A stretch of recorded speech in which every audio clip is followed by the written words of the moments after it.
Okay, I am so sorry about that, everybody. Can anybody hear me now? I think we should have our audio difficulties figured out. Yes, awesome. Thank you. I was giving everyone this wonderful description of what AM2R is, and nobody heard me at all.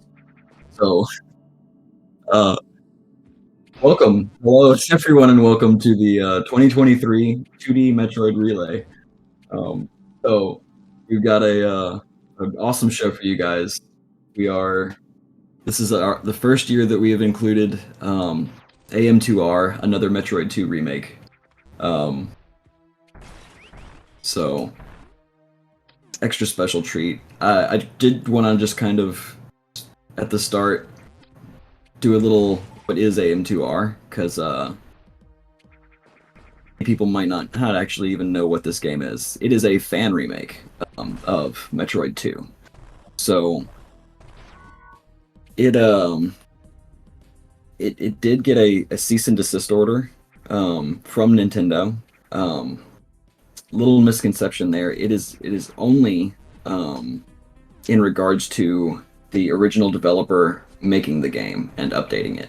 So it is perfectly fine to stream this game on Twitch and anything like.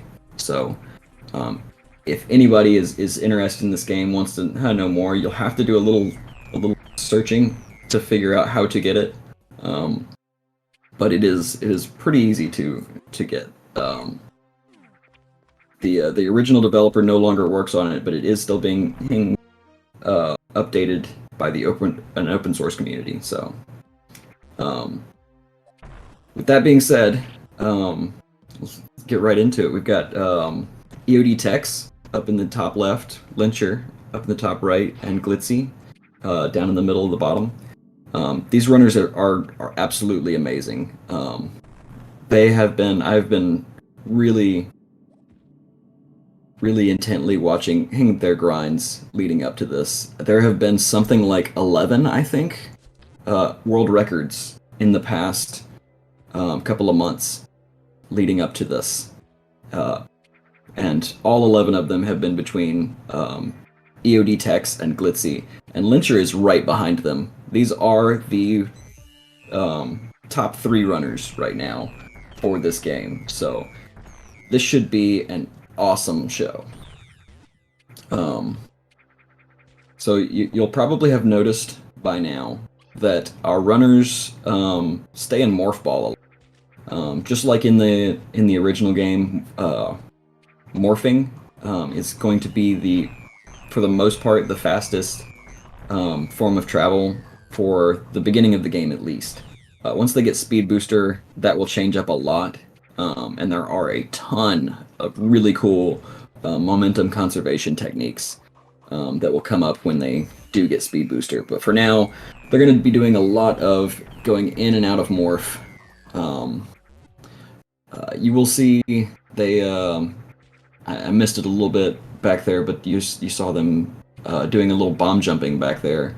That is to skip the spider ball, so you won't see any spider ball techniques in any percent.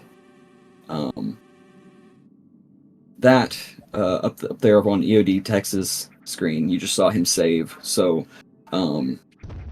in this game, it's not necessarily a safety save, but when you do save, the game will refill all of your ammunition and health. So it's just a super quick, convenient way for them to refill. So that also does make this game very stable. It's not super dangerous at most parts of the game because of that. So there are lots of saves. So if you want a nice, easy speed run, this could be a great first one if you're just looking to get into it.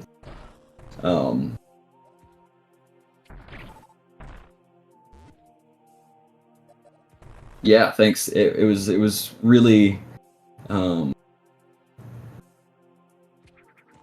really hard making sure that this game got in, and it was honestly, I almost was about to learn to run the game myself It actually has commentary from me, not because I actually do runs of this game. I started learning a little bit, but I haven't actually.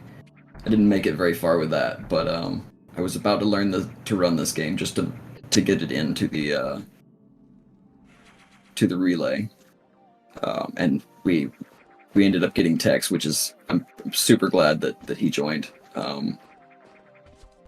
because he's going to put on way better of a show than I would have for sure. So couple things to note. You may have saw the runners can just sort of like straight jump, and instead of having to respin before they do a wall jump, they can actually do a wall jump straight out of that straight jump. That also works for space jump when they get that later.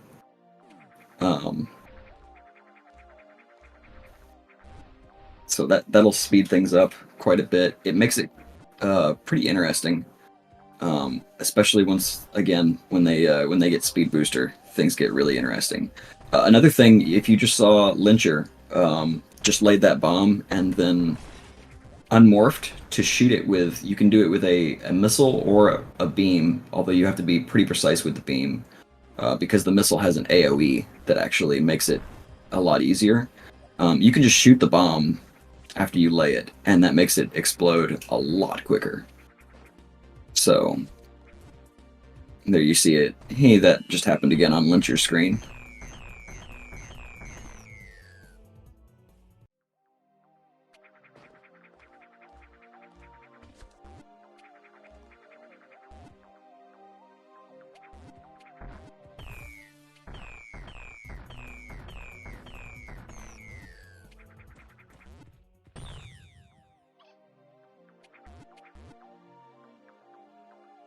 Another thing to note, EOD Tex, you may have just seen he did a little unmorph and remorph there in midair. That can help to bridge a gap. You can sort of move across a further space because it stops you from falling. Right here, it's in a lot of Metroid games you will see people jumping through the water to kind of stay going. In this game, it's generally fastest way to get through water without gravity suit is going to be just morphing.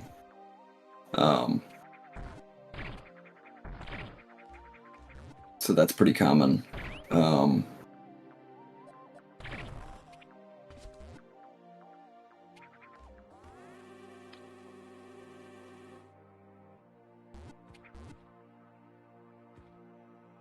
Yeah, when in doubt, ball mode is definitely going to be pretty safe in the early game. Once these runners get speed booster, and especially after they get space jump as well, that will change drastically, and things will start to really heat up. There's a lot of really cool tech. So you see EOD Tex here, that Alpha Metroid, he's alternating between the normal shot and the missile shot there.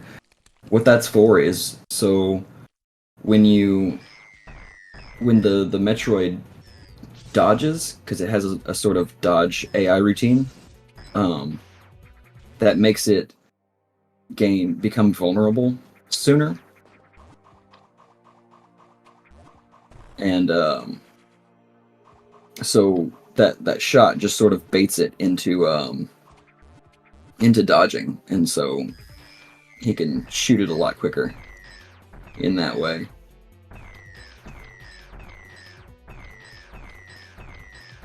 It also does help for positioning with certain Metroids, because it sort of like stops them from moving forward. Some of these Metroids are a lot more aggressive than they were in the original game. So, but it is generally the same. You kind of just want to bait them into going where you want them to go, and then spam missiles into them until they're dead. Often you just bait them towards the exit of the room because when they die, the counter goes down instantly. So you don't really have to wait for any of that death animation or anything like that.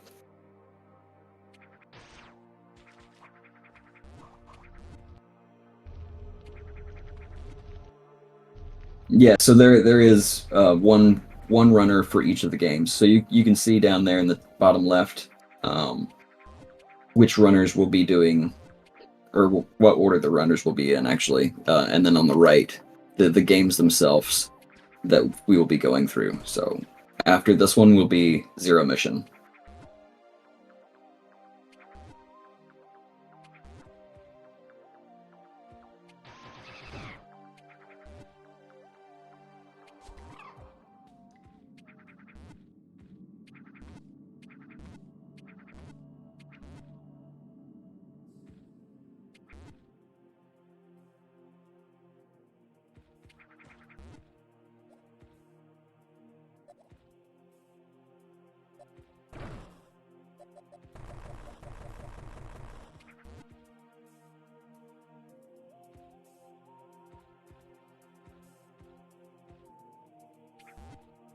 So the Nestroid category that they'll be doing is going to be any percent all bosses classic.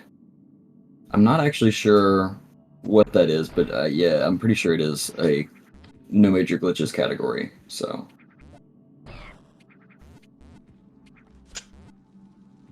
yeah, that would definitely be more of Scotty's forte there. So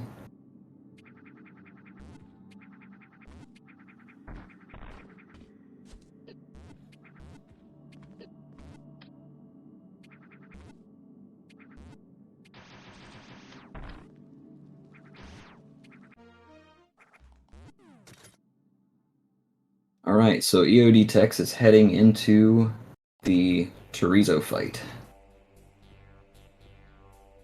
So for phase one, he's gonna want to get a fireball attack because you can get in a lot of easy damage, and also you can just kind of farm those fireballs for drops. Doesn't look like he got that, so we're gonna head into a phase two now, where he's just gonna fly around the screen.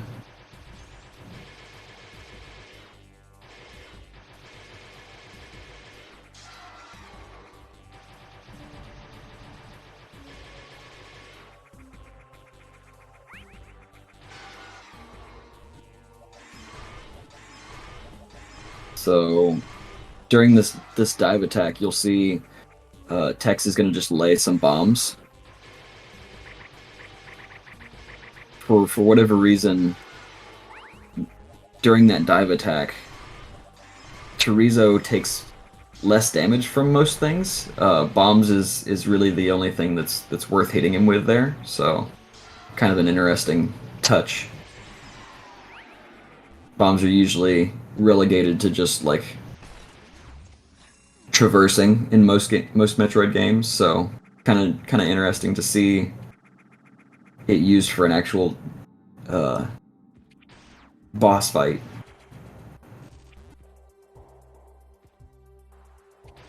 And it looks like Glitzy is caught up, taking a little bit of a lead here. Oh, what happened to Lyncher? I did not see.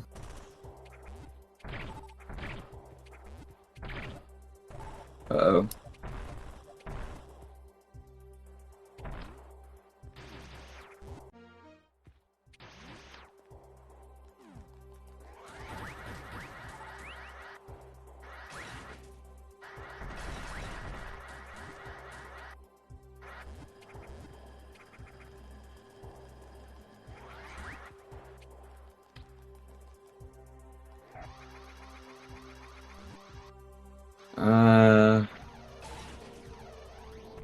I think. Yeah, okay, I think what might have happened is that Lyncher has had some internet outage problems. So hopefully we can get resynced, get him back in there. In the meantime, though, we still have Tex and Glitzy really tearing it up.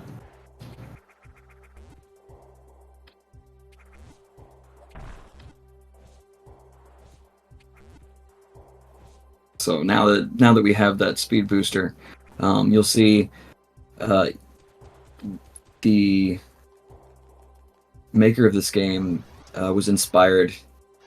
You can see one of those nice, interesting chains there on Glitzy's side, chaining Stein Sparks together and her and such. Definitely inspired by the Metroid. I think Fusion was the first to do it, but I think you also can do that in Zero Mission, if I'm not mistaken, chaining the Shine Sparks together with slopes. And because of the interesting little spinning or respin mechanics in this game, you get a lot of really cool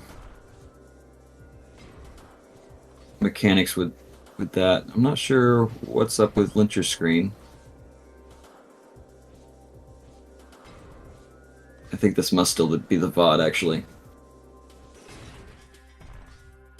Oh wow, that was really cool. I don't think I've seen Tex fling that super from that far back before.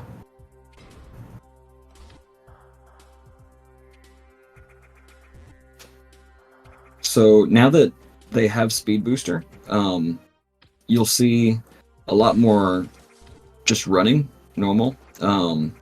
Speed Booster, it doesn't take very much time at all in speed boosting to overcome the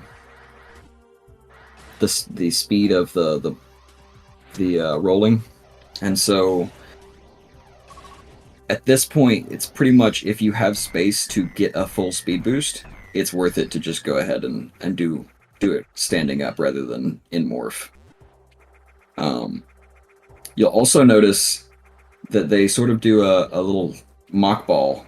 I'm not sure if that's what they call it or not, but it's pretty much similar to what a Super Metroid runner would do. It works a little bit differently, so you can be a bit further off the ground when you morph, and I think you actually want to be a bit higher up off the ground when you morph. But that's actually going to make it the fastest method of travel is speed booster during mock ball, or I'm sorry, during while morphed. That's the word. So a little speed ball there.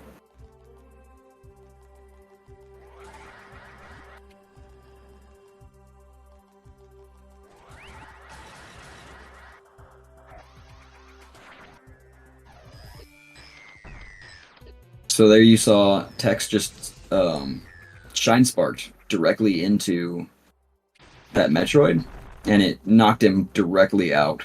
So it's a neat little bit of tech where when you shine spark into an enemy and you take damage from it, it knocks you out a lot quicker. So normally you see that little crash animation. It takes quite a while, and so for the most part, our runners will avoid doing shine sparks, just because it is actually quicker to space jump, especially because, as you can see, Glitzy doing down there on the bottom side. It is actually, you can sort of reset the space jump if you're trying to go straight up by just breaking spin, and then you can space jump directly out of the unspend jump. So you don't actually need to respin first, so you can immediately start climbing and just chaining those spin cancels.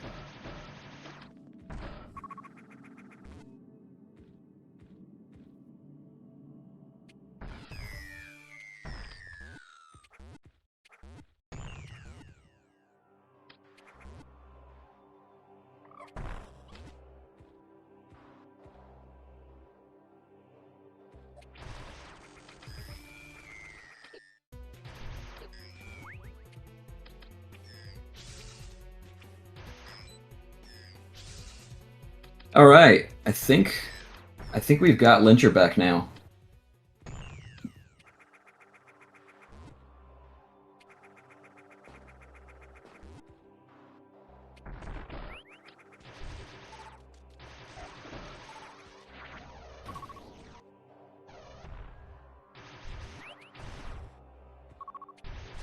Yeah. Yep. I'm pretty sure that's confirmed. Lyncher, or it looks like, is a little behind. But that's to be expected. Lyncher is our third place runner. Um, Lyncher's PB, I think he just got another one yesterday. Um, and so he's got a 55. I think it's a low 55. Whereas Tex and Glitzy are neck and neck with theirs, right at about 54.08 and 54.04, I think. With Glitzy being the current world record holder, but it just keeps going back and forth. Right now, I think Glitzy is still in the lead, um, but EOD Tex is not far behind.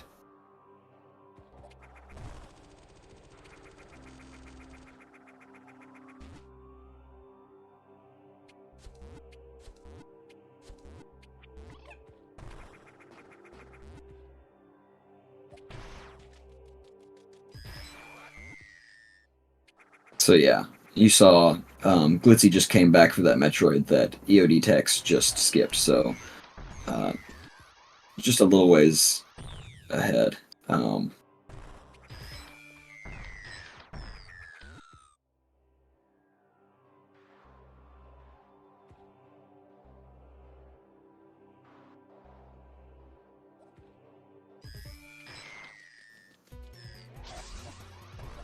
and there goes Tex. So um, you may have noticed that drops spawn very quickly in this game as opposed to other games, and so that helps out a lot with all of the fast movement and the momentum tech. You can't you don't really want to wait around for those drops to appear, and so they don't really have to. It seems like a lot of this game was almost coded for with the speed run of the game in mind, which is really fun.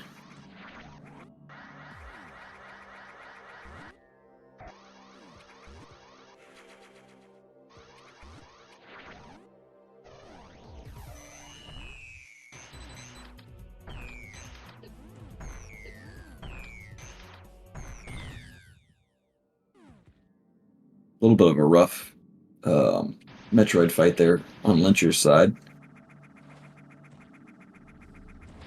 but that puts Lyncher. I want to say that was roughly uh, about a minute and a half behind. So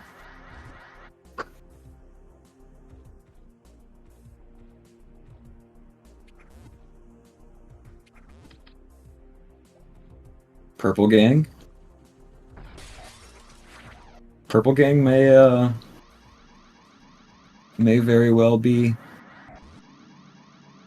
up for it.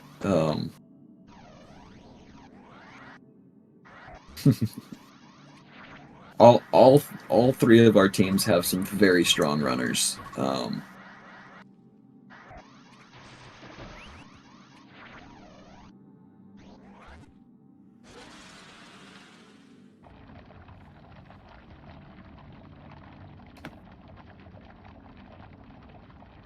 So looks like Tex is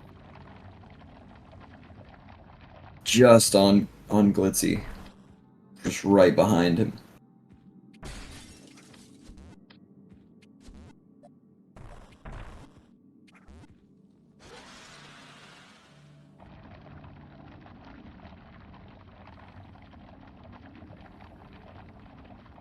Do we not have a global timer?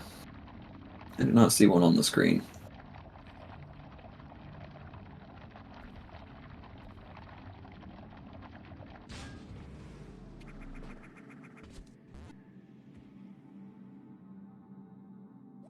Glitzy's at one of my favorite parts of this run. You're gonna see. Hopefully, we're gonna see this one shine spark. You just gonna carry it for really forever through multiple Metroid fights, and um, it's just a some. Oh, I fell in the lava. So those bubbles are kind of weird. They slow you down as you pass through them, so they can cause you to kind of mistime your jumps in that particular room. Let's see if how Tex does with carrying this. Oh, he fell as well.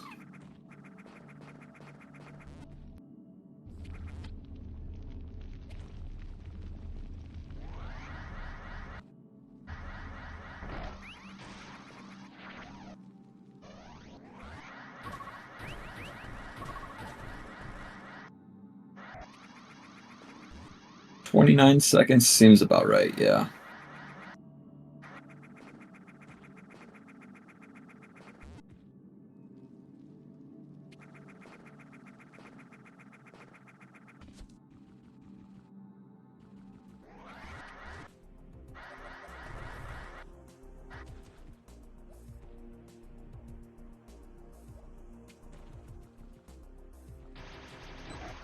So the way that it will work is when the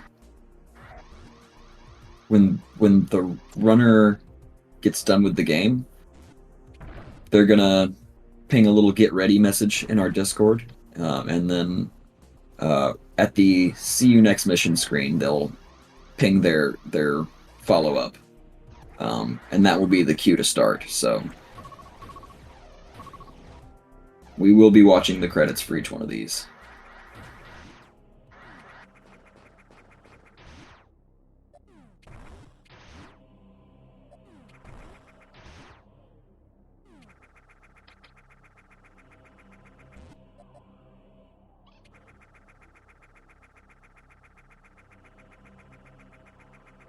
Yep, just a little bit of aesthetics, so it's easier to read. Helps out a little bit. Um,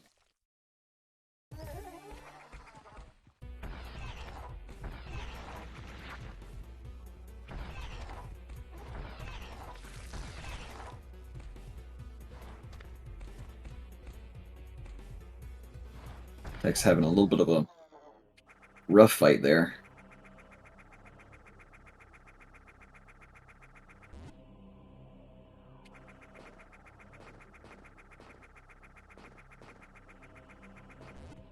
This is also a section that I've seen Glitzy practicing a lot, and you'll see another shine spark into an enemy. Um,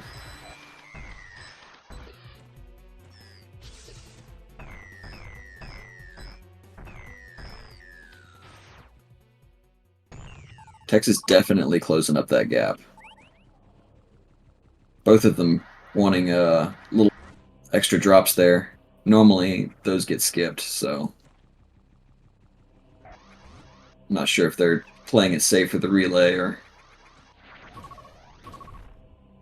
just having a little bit of rough ammo management.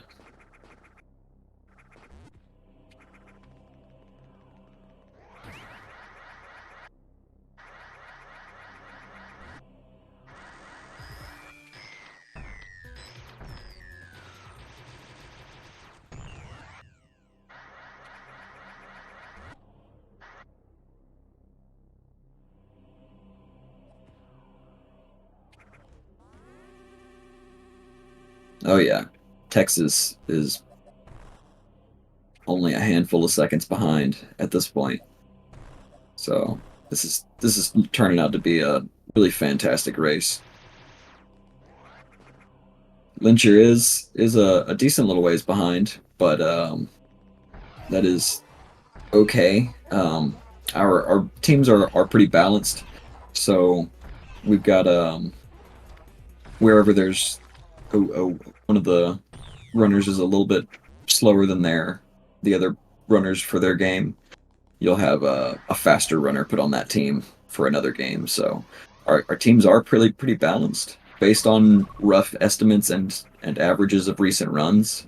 In theory, There should be only around about, um, I think it was 40, 45 seconds at most of variance between the teams. So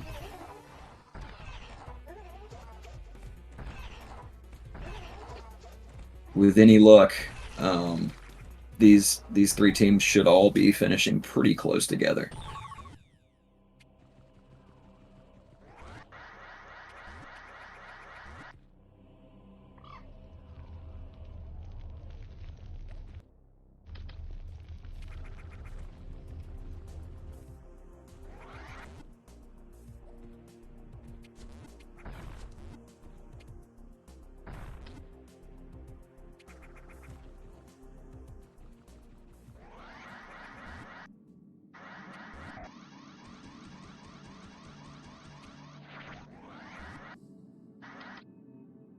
And EOD Tex has definitely retaken his lead.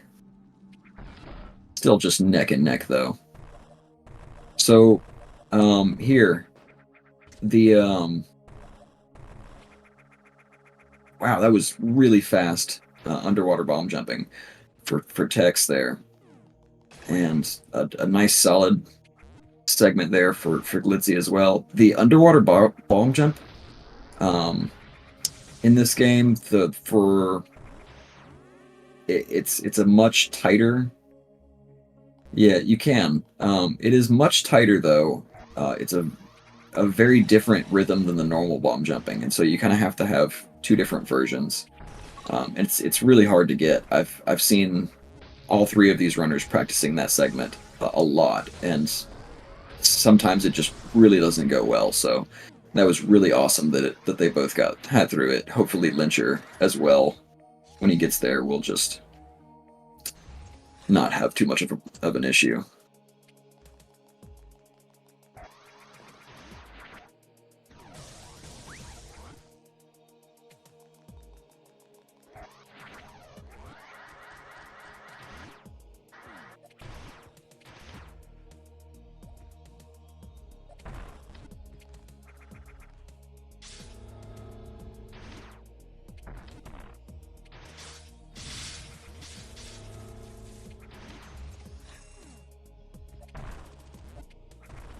So there's lots of cool little puzzles here with these balls. Have to get the doors activated. So it's pretty cool. They also explode.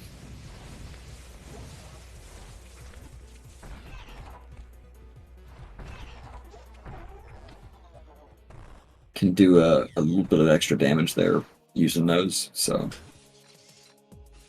that was a crazy awesome sync.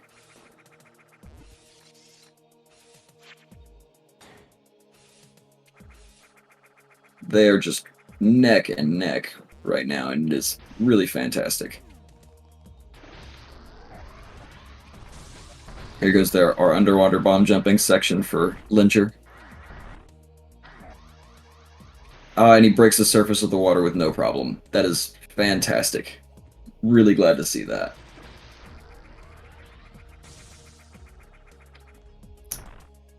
So those things, when they explode, those things do a lot of damage. So definitely want to hide from that. But yeah, we're just gonna use the AoE from the missiles to just kind of pop that over.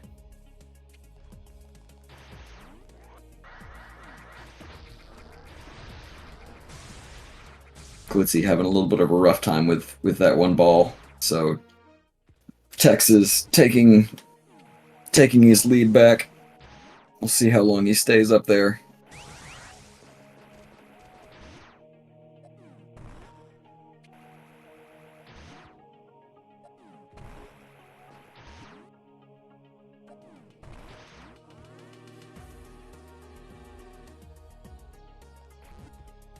Okay, so apparently when those balls explode, they don't actually do damage. They disable your weapons and also kill robotic enemies instantly. So that's really cool.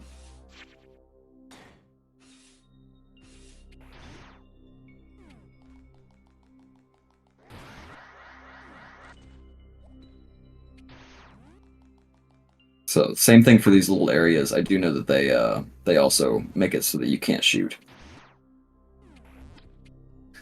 I'm learning. As I said before, this isn't actually the my speed game, so I've been learning while during the watching these runners derust and practice for this relay. So if I do say anything wrong, please feel free to um, to correct me in the chat, and I'll try and put that out there. So, oh no, we've got a death from Lyncher. I am not the commentator for all the runs, thankfully. We're gonna have about 6.5 hours. So, as I said before, there are a lot of saves in this game just because they're refills. So thankfully, that shouldn't put Lyncher too far back. Um, I'm. This is the wrong gang, Merrick. I can't do that right now. Although I really want to. Thank you, Omni. Um, but yeah, so again, like I said, this isn't my game, so I will be putting the GTC propaganda in the chat during SM, especially since this is allegedly the any percent relay. So this is a cool little thing. The fight with all the group of alphas, swarm of alphas in this game that you didn't get in the original.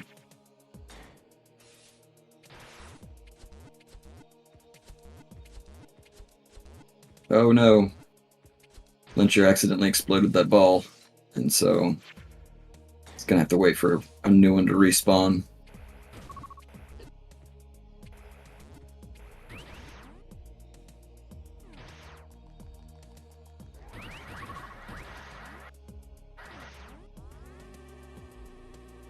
The Alpha Squad. Yeah, I really like how much more dynamic the Metroid fights are in this game.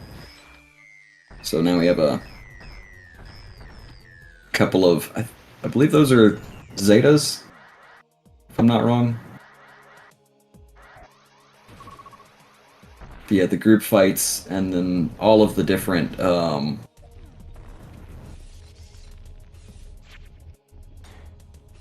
those gammas? They may be gammas.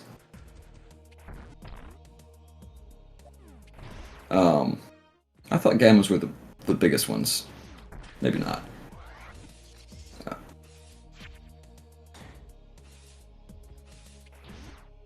They might be giants.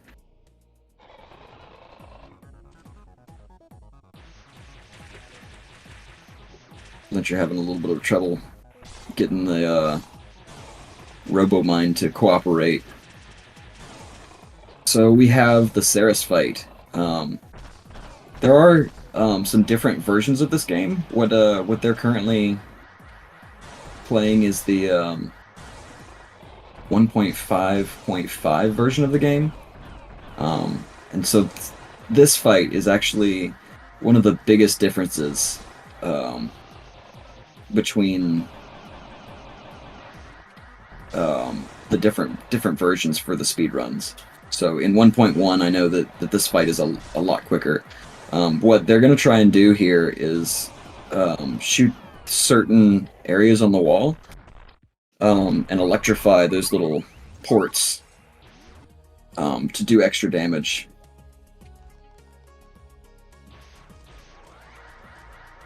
So pretty good fights from both Tex and Glitzy.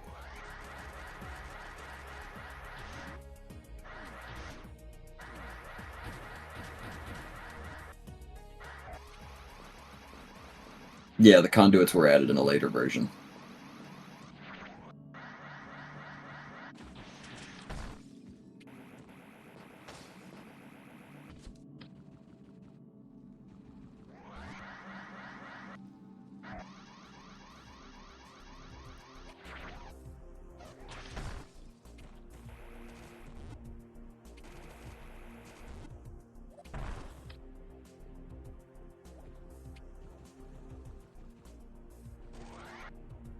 Absolutely. That is one of the coolest things about this game is the music.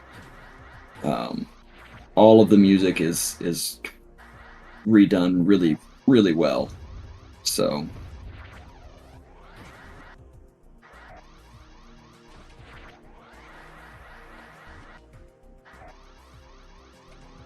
I do know that that is also actually another one of the differences between 1.1 and 1.5. I'm not sure when it got added, but um, a lot of the redone music tracks were added in later versions. So I know that when Dr. or is it Dr. M64, the original developer, got the cease and desist, he was planning for a lot of those new tracks to be added to the game. So, oh yes, short charge. So yeah, that's another thing that you'll see. The way that the short charge works in this game is our runners can do a little stutter. Um, so in between uh, getting their speed and going into speed boost, they can either release and repress forward a few times really quickly, or if they're playing on keyboard or a controller that allows it, they can press on the backwards direction and just tap it, and that will allow them to get their short charge in a shorter amount of space. Hence the short charge. So a little different than what you would do in say Super Metroid, but um, again, nice little speed tech.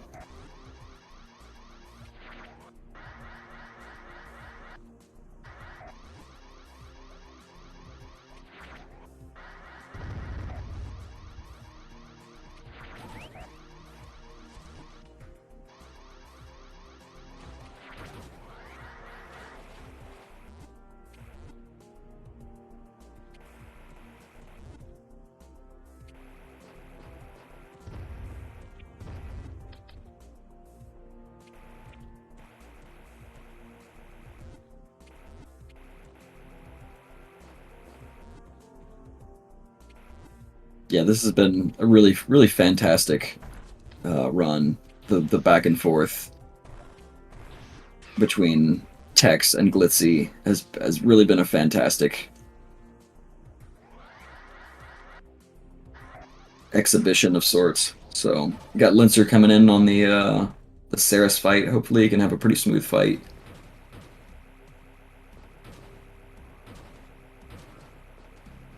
You can definitely see why they've been trading world records, and I have it on good authority that Glitzy is planning on just grinding out some world record stuff. At the moment, they've been going for sort of relay safe strats.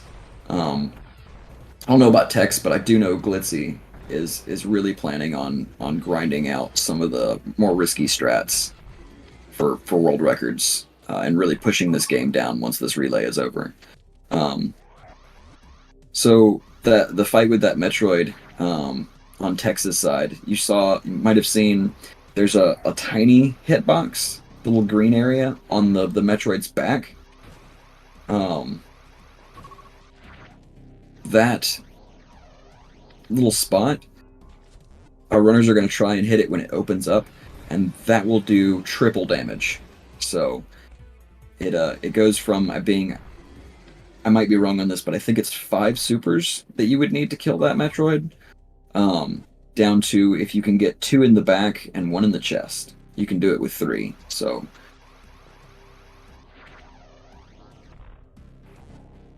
those are the Omegas. Thank you.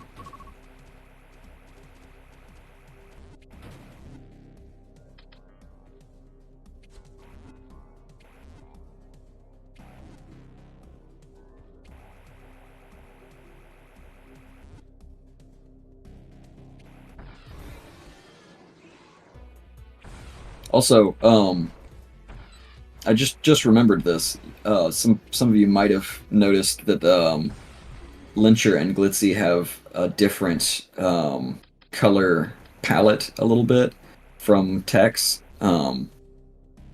The palette swap mods in this game are actually legal for the speedrun because they're literally only changing just cosmetic stuff. So that would be why the screw attack is a little different color, and also Glitzy's suit, gravity suit, is quite a bit darker, more purple than pink.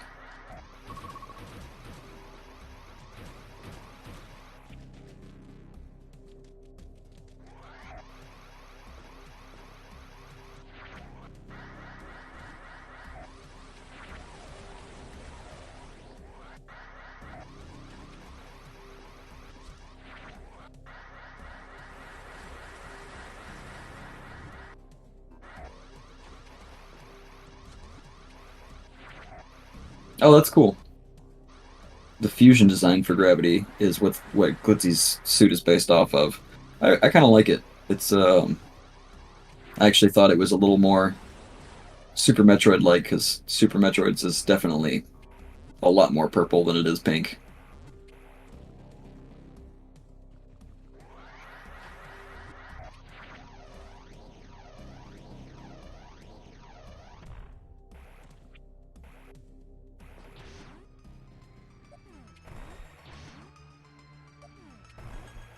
I do like the fusion suits.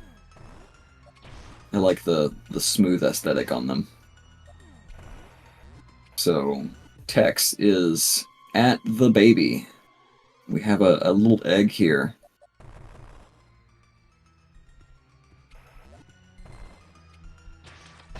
So closing in, we're at the genetics lab now.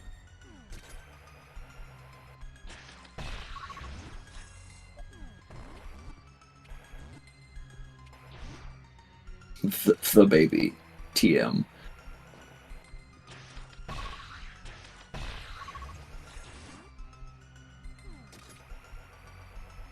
No, definitely don't want to be playing this in fusion mode. There are harder difficulties for this game. They should be playing on normal. Um, so, but there is a fusion mode that makes this game ridiculously hard.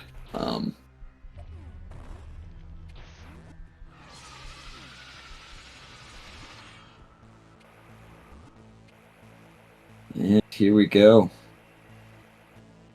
Tex is dropping into the Metroid Queen fight. Glitzy just cleaning up some of these Metroid rooms, and we'll be right behind. So you can see there, again, just like in the original, you can kind of damage the Metroid Queen with bombs there. I don't think you could do it during the like without being inside of her, because you like get eaten or something, right? In the original, and you lay bombs inside of her. Um, this fight is quite a bit more dynamic than it was in the original, which is really cool. It's less of a just stand up slog. You have so many spaces that she pushes you back. Also, it is worth noting um, every I think it's super missile pack that you pick up increases the amount of health that she has. I think it also does that for another boss. I think it's the guardian in the beginning of the game, that first little mini boss. Or no, it's missile packs actually. So yeah, getting less ammo. Is it? Yeah, it's okay. It's just missile packs. Thank you, Scotty, for the clarification on that. So yeah, getting less ammo overall actually does make it a little faster. And we have this little nod to the original to finish her off, get eaten, and lay a bunch of bombs to deal the final blow. So Tex is done, and meanwhile, Glitzy is finishing up his fight. Looks like he's having a little bit of more rough time. Lyncher on the catch up is fighting. I think that's the first Omega.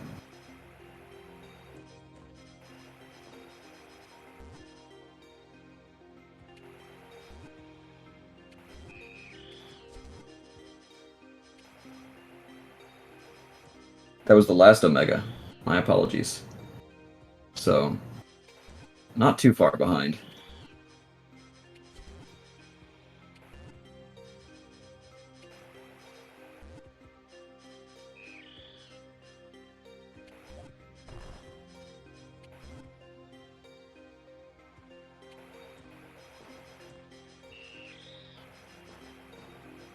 Fun fact, there is a glitched version of any percent that pretty much nobody runs, from what I can tell, where you can get out of bounds in the beginning area and sort of juice out of bounds, go backwards through that area, pick up the baby, and just leave. So there we have Tex finishing up in the lead, our first to finish AM2R.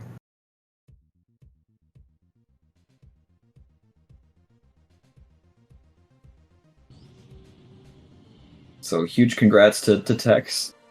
GG. We won't be doing interviews until the end of the relay, but we should, if any of our runners want to come back at the end, we may not see these guys. I know Glitzy is in East Asia and Lyncher is in Europe, so it's going to be pretty late for them when it's over. Tex may or may not show up, but yeah. Got Glitzy not far behind. At what point do they swap to the next game? So they will swap to the next game at the point when they see the see you next mission page.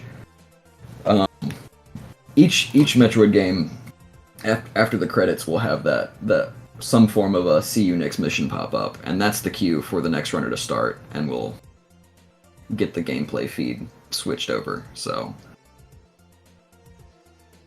GG's to Glitzy, bringing up the second finish, and Lyncher is just cleaning up the genetics lab now.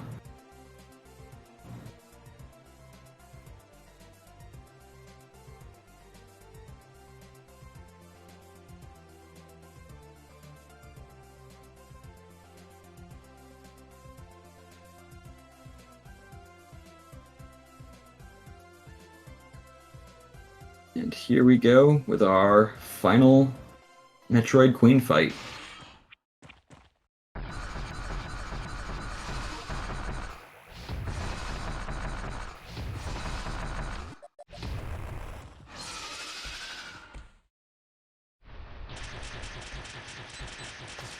See you next mission.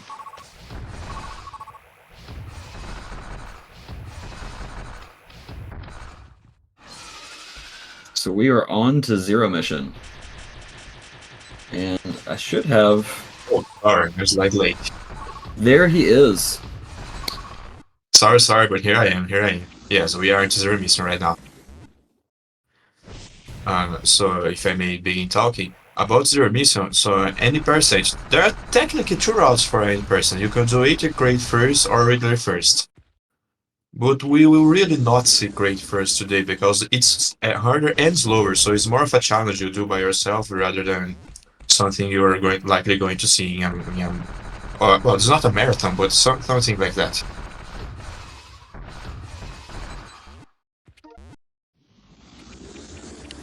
So, about the game, I think we all know at this point, Zero Mission is a remake of Nestroid, the first game, which I think is the next on the list actually, so that's cool actually.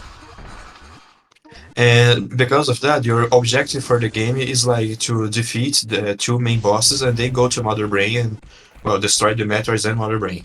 After that, there is post-game content with, I don't know how many people are familiar with that, but, well, we'll see. Hold on, let me open Speed Gaming Chat. So we just had Lyncher finishing up his Metroid Queen fight and is just gonna go pick up the baby and take off. So um, huge thanks to our AM2R runners, getting that into this relay for the first time. Hopefully this sparked some interest. Maybe we get a few new AM2R runners next year, and we'll get some better commentary than me. So hopefully I've had an okay job and have done it justice. But we are about to finish that up. I hope in the future we can even get Metroid Samus Returns in the relay. Due to being a portable 3DS game, it's really hard to record, but we are getting tools to record the game better recently, so maybe we can see it one day. That would be really cool. It would be really cool because that is the last one that we have not been able to include of the 2D Metroids. So if we can get that one in as well next year, that would complete our lineup. So about what's happening in Zero Mission right now, maybe some people in the have seen some speedruns of Zero Mission long time ago, where getting the charge beam was like a terrible decision. You just did not get the charge. And we do get the charge beam now, because right at the beginning of the game, you have to wait to get more missiles from the charge worm to begin with. And if you do that, you really might as well just pick up charge beam and eliminate RNG in some of the upcoming rounds. It's hard to explain exactly what's going on, but it helps. So that's GG for Lyncher. That is our final AM2R runner done. Uh, thanks everybody for having me. I'm gonna sign off here, and we should have our other commentator for Metroid Zero Mission joining soon. So everyone enjoy the show and have a great day.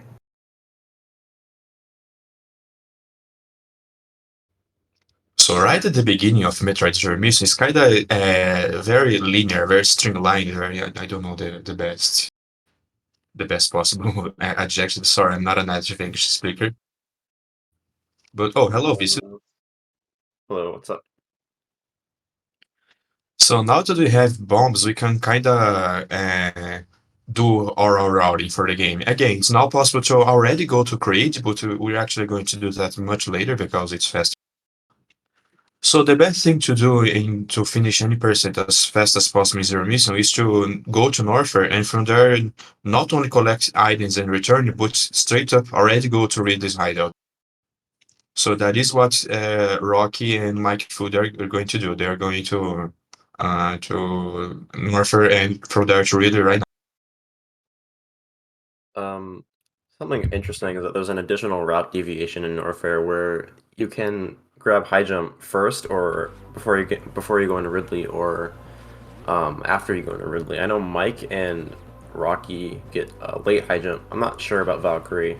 I don't know what Rocky does, but they're basically the same as far as time goes. But having high jump in Ridley changes the way you approach certain rooms, like Pillar Room and entering. You actually enter Ridley in the back door, so to speak. Whereas normally you would have to fight Imago, which is the giant bee. But, we don't do that because that's slow. At least not in 90%. It's kind of cool how much the route changes by collecting or not collect high jump first, yet the time is overall about the same. It's like collecting high jump first is less than 1 second faster than collect high jump later. So you can straight up get world record with late high jump. Although world record does get early high jump. Mm-hmm. Yeah, we've seen Mike, who is on Team Omega, who is a late high jump runner. He's improved significantly in the past couple what, 2 years it's been. So the And first thing we gotta do. Oh, sorry, this is. oh no, yeah, you can go ahead. I wanted to say the first thing you gotta do once you enter North is actually go left and then go to Crateria, I don't know, to get the power grip. The power grip is kind of a good item, but honestly, we couldn't work without it. We would have to do some more bomb jumping, more wall jumping, but we need to get it anyway because it's the only item in the game where Nintendo decided, okay, you have to get this item. That's no arguing.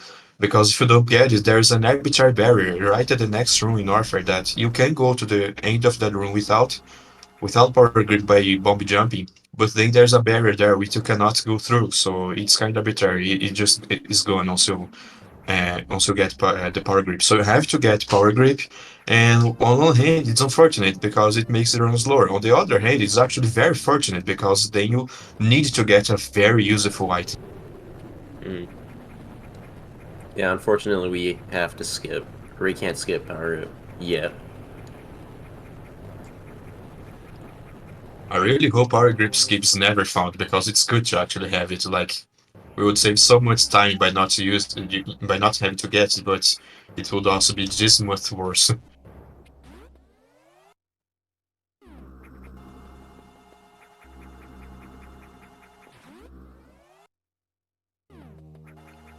So Valkyrie has already got the his charge beam. Mike Food, despite starting slightly later than Rocky, Mike Food is already nearing Rocky.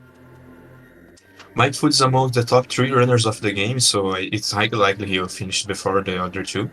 Yeah, I was about to pay mention to the fact that Mike is making really good time. And by top 3, I mean top 2, by the way. He has second place. He's really good at the game. Mm-mm. Yes, Mike good. No one would ever dare say Mike bad, right?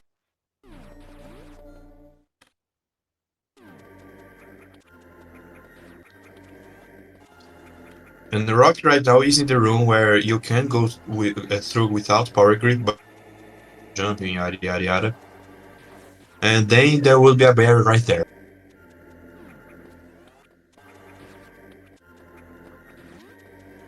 Now, missile count is really important in this category, because you want to be able to have enough missiles at 18 to kill the Imago Cocoon. Um, and ideally, you want to not refill, but Rocky's refilling. I'm not entirely sure if everyone's doing a refill skip. I don't. Is that even in the rules? I don't know. But ideally, you want to have a lot of missiles, but sometimes it's really My hard. understanding is that the 2 rules we added is get the energy tank behind Ridley and also refuel during suitless. So yeah, Rocky just did a safety refuel there. It's good to eventually refuel before uh, before you fight Imago, but well, you can also just don't do it and have better luck on the drops and be faster. I don't. So here's the dev-intended shortcut Rock is taking to Ridley right now.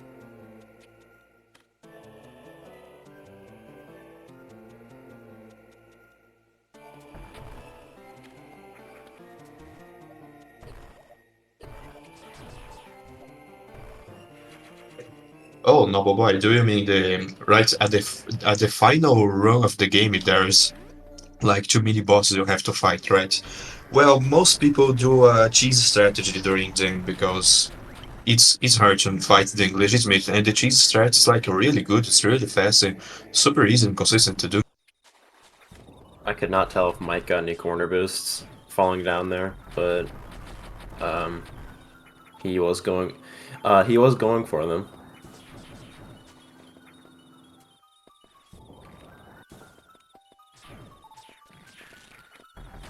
By the way, corner boosts are when, if you noticed, he was like sort of spinning into the corner. It sort of just pushes you forward a few pixels and it saves like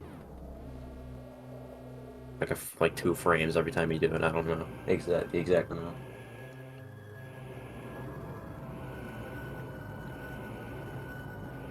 But Mike and Rocky are entering Ridley at like basically the same time. So hopefully neither of them die to Ridley. Surely I've never done that before. Oh well, there's a secret spot up there which they are taking to actually go to Ridley. Meanwhile, the way to Ridley is they're not going to immediately go to the fight. They will pick their first super missile before going to the fight, and then backtrack a little to get their second super missile because they're on the way. I think this is a good time to mention ammo in zero mission because we mentioned that you need a good missile count for that weird giant cocoon thing. It's not the only worry about ammo in the entire game. I think zero mission is about the one Metroid where you very rarely use your beam, like not literally very rare. Of course, they're showing as being a lot right now. But like your beam's very bad in this game, basically. Your missiles really are the way to go. Missiles do 20 damage, their beam deals like 3 right now. 3? Yes, 3 damage.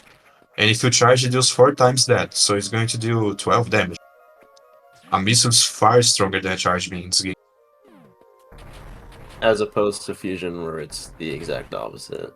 Your beam is extremely overpowered in that game.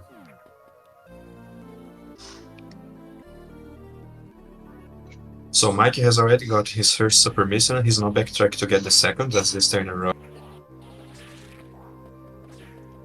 And yeah, you just as far as I know, all runners will do the strategy where you pick up only 2 super missile tanks before Torian, and then pick 1 more just before the final boss. You can pick a 3rd missile before Torian. It's good for safety at all, but it's very hard to actually pick it up fast because you need a precise shine spark. I don't think we'll see it today. Sorry. Does Sprint Star Super make RNG and Torian any better? I can imagine well, it doesn't, but I don't know. So in a in a PB attempt, Mike Food will probably skip the dinner thing he just got, but for marathon safety, we decided everyone has to pick up that thing. So Ridley died in 4 supers and 30 missiles. I think that's it. And since we don't have enough health to just tank him, that's exactly what we're gonna do. Ridley down. Very fast fight.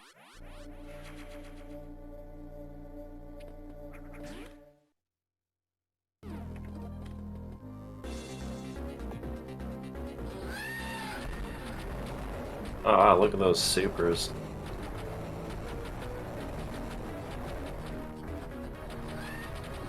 There exists a way to actually make Ridley stop attacking. It's a quite precise trick, but it saves very small amount of time because how you save is a refill later.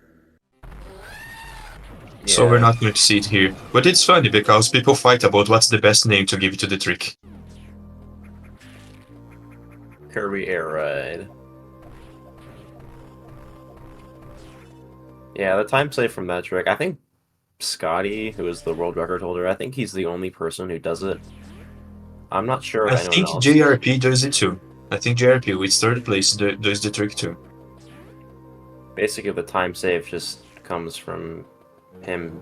I think it comes from not having to. Oh, Rocket decided to pick a 3rd energy tank with Mike Foot didn't. So that one's just for safety. It's a very fast energy tank, so it's kind of silly to skip it. At the same time, if you clearly don't need it, then of course you just decide not to skip it. I don't know. Yeah, skipping energy tanks in this game, especially in this category, is a dangerous decision. Especially because the pirates in Chizodia are so so dangerous. If you're going for very fast time, you eventually start skipping energy tanks. But for a relay, for a marathon, it's not a marathon, it's a relay. But for a no reset strategy, it really doesn't hurt to pick up the.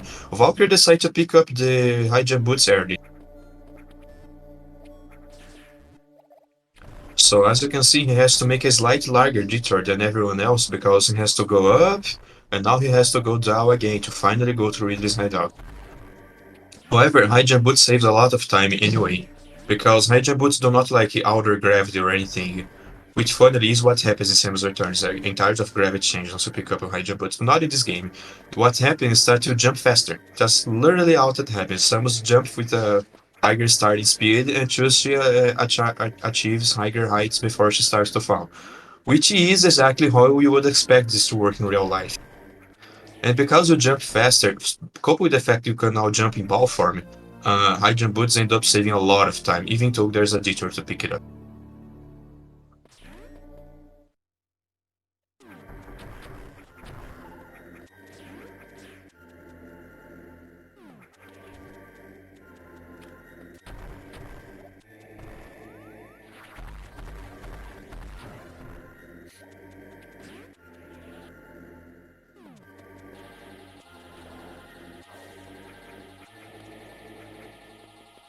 So not a whole lot happening right now. Rocky and Mikefoot are just backtracking to Kraid. Valkyrie is going through something we have already seen. Although if you guys pay attention to Valkyrie's screen right now, you'll see quite a lot of room he does in slight different, slight faster ways because high jump boots, they really help that much. Mm-hmm.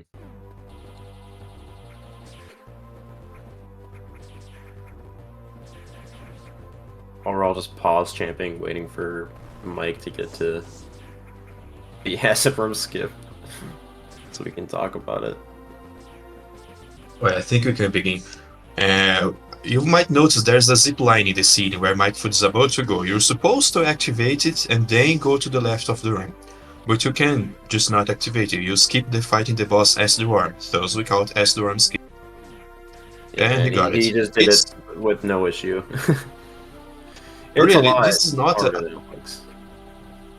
I'm of the opposite opinion. This is as the worm skip is not that hard. It's very scary because it's punishing. If you fail as the worm skip, you have to reset the room. That's like almost an entire minute of time loss. But once you get the hang of it, you notice it's not that hard. It's literally just spam bombs, then go left and morph me there.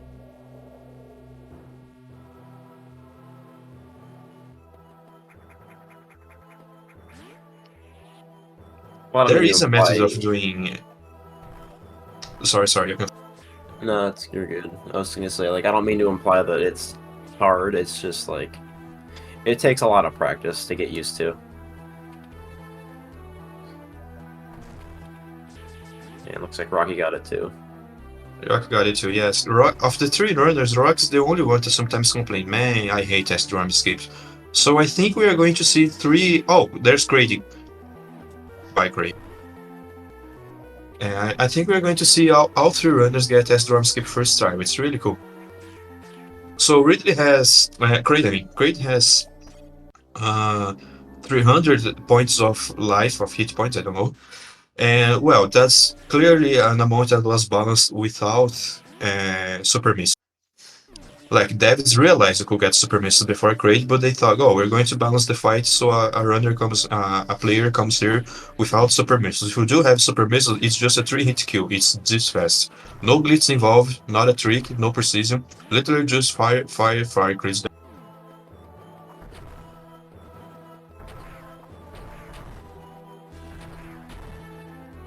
Oh yeah, and we also get the speed booster.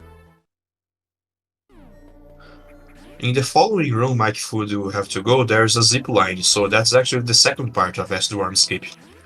If you can't perform this, you're soft to lock it in here. He's zooming. Yeah, he got it. Say hi to Kraid again, folks. Say bye to Kraid again, folks. Valkyrie is also skipping that third energy tank, so only Rocky decides to get for some safety. Mike's on his way to Torian, which is probably the most infamous area of this game for its dependence on at least in any percent, its dependence on RNG and drops from the Metroids. So the Metroids have a pretty high chance to give you super missiles, at least compared to all the other enemies in the game, but they never do. So, you know. Yeah, so Metroids die in 5 missiles, but they die in 1 super missile because 1 super missile is pretty much equal to 5 missiles. And we obviously want super missiles, but we can't always guarantee that we're gonna have super missiles. So uh, hopefully we don't have issues with that. And additionally, at the very end, because you need 4 super missiles to kill Mother Brain. Well, you don't need 4 super missiles to kill Mother Brain, but you really should have 4 super missiles to kill Mother Brain. And there's a really long room at the end with a bunch of Rinkas that you have to farm for more supers if you don't have any or enough at the end of Torin. If there's any math nerd in chat, I can give you the numbers. Wow, the first Metroid dropped 2 super missiles. What? We're just talking here about how rare it is, and it's happening. So, Metroids have 2 drops. Each drop has a 10% chance of dropping a super missile. So, Metroids have an 18% chance of dropping at least 1 super missile, and a very small 1% chance of dropping 2, which is just Sao somehow. I really thought we won it.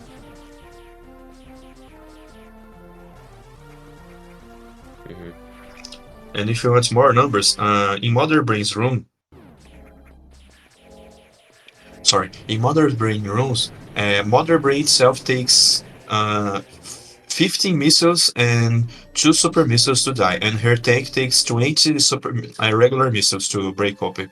And each super missile is exactly 5, so that's 20 for Mother Brain, 35 for Mother Brain, plus 20 for her tank. So we kind of want to get to Mother Brain with 35 missiles and 4 supers.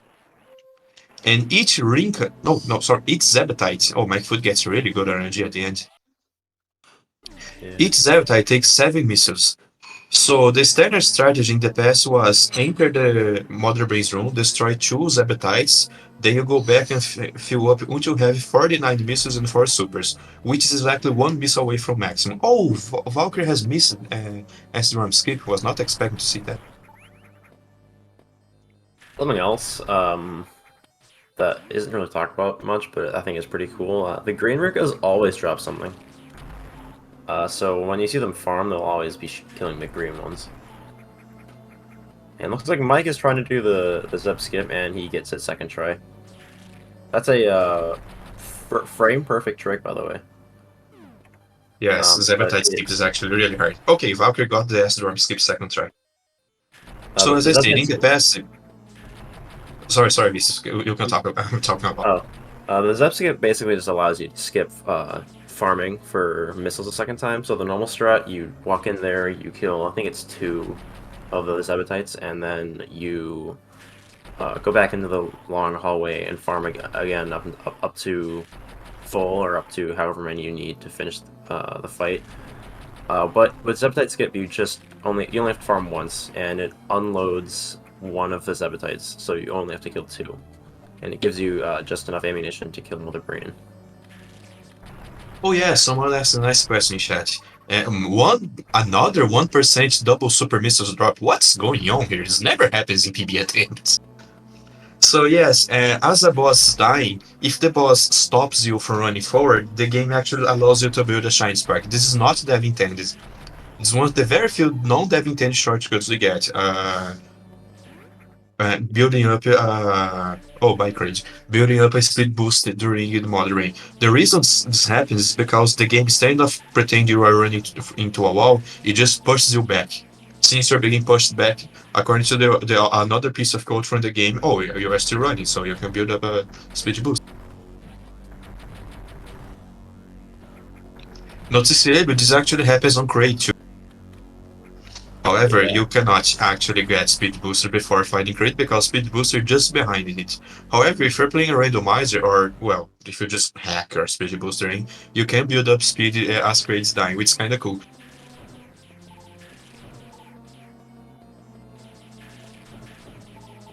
Scotty, you can bomb jump over Crate.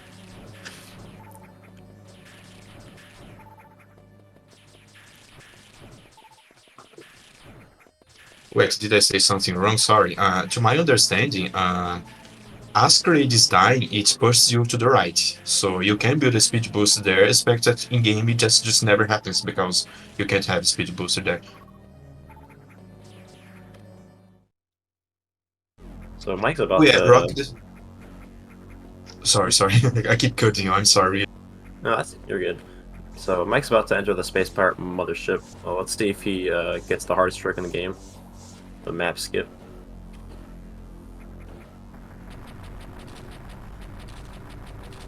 He gets it. So what's weird about that map, the map room, is that the hitbox for the map station kind of extends outward, like way further than you think it does, and you have to do the awkward jump like over it, because you only collect the map when Samus is standing. Um, so you kind of have to do this awkward jump over it, so um, you're like not in contact with the hitbox when you land. And luckily, all the runners are going to be refilling, so there's way less danger in Chizodia, but I'm not going to attempt to. What's the word I'm thinking of? Chizodia is still dangerous, so there's still a high likelihood if something goes awry that, we could die here, but that's probably not going to happen. Oh, cool. Rock is in PB base.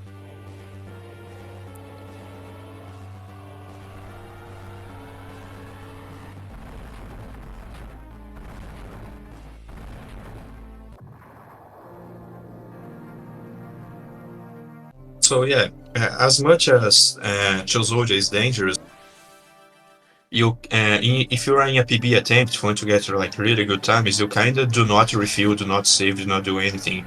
You just go and do it damageless. And yeah, it's dangerous, but also not that hard to do damageless. Like it's a matter of training. It's an excellent example of you get good by training more. You one day have to stop and think, okay, I will do Chozodia sweetless section until I get it damageless, and then you learn. On the run, kind of harder than S-Dorm skips though. Yeah, Chizodia is not, at least Sulas, it's not the worst. It's easy to make mistakes.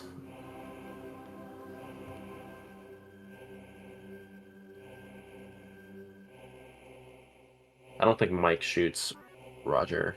I don't know if he does. Yeah, he doesn't. So that space part up there, you can shoot him when you enter the room, and he will make a sound, but he won't actually sound the alarm.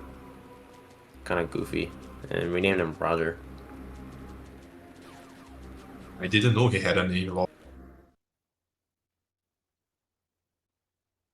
I think it was done at GDQ, just on a whim.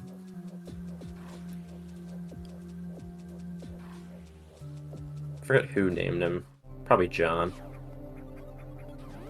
Or Crunchy. So yeah, through the entire of Victoria, the RNG we just saw happening was really above average. All three runners got good RNG apparently. Maybe I missed something, I don't know. Valkyrie is also going for the Zebetite. This trick is really hard, and the amount of time it saves is surprisingly small. You think, oh, I don't need to refill, it's a large amount of time, I don't need to go back. And like, if you get optimal RNG, you'll save like around 10 seconds, maybe less. I think less than 10 seconds with this trick. So it's necessary if you want to go like for world record, but necessary if you want to go for a world record, but at the same time, really not necessary for like, oh, I want to speedrun the game and get a good timing. Don't fret yourself over it. This is the one room in Sulis that gives me, at least speaking personally, gives me the most trouble with refilling, because all the pirates are there's a lot of pirates, and you have to do a weird wall jump, and yeah, I don't know. We'll see if Mike's gonna waste his ammo or not on the cover blocks.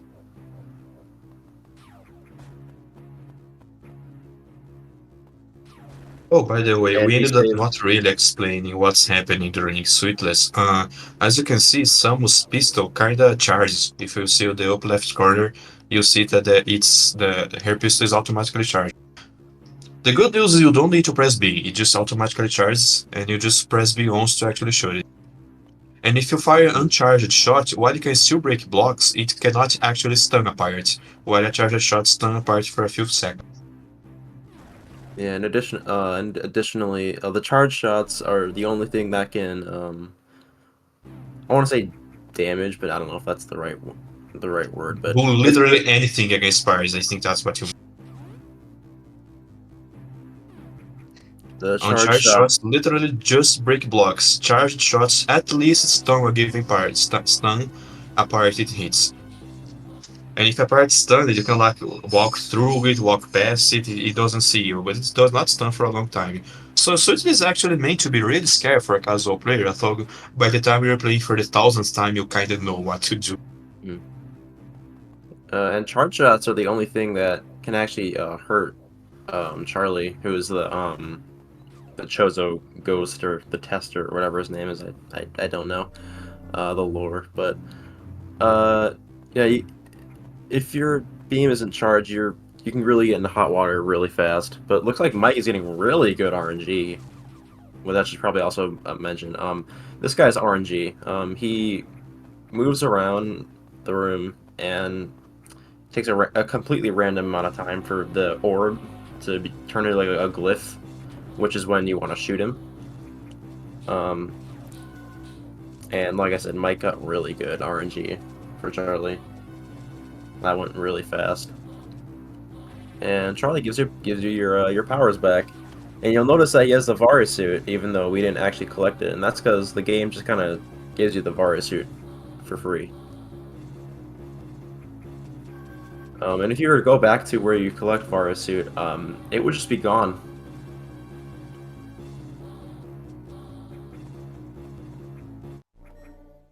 Which is kind of cool. So now Mike is in the true end game. He's going to pick up a very free super missile here, because the final boss of this game has a very low amount of health. 6 super missiles just kill it. Unless, of course, So Mike tanks one of his supers and he has to use missiles, which is always unfortunate. it's unfortunate, but at the same time, the boss has less than exactly 6 super missiles worth of health.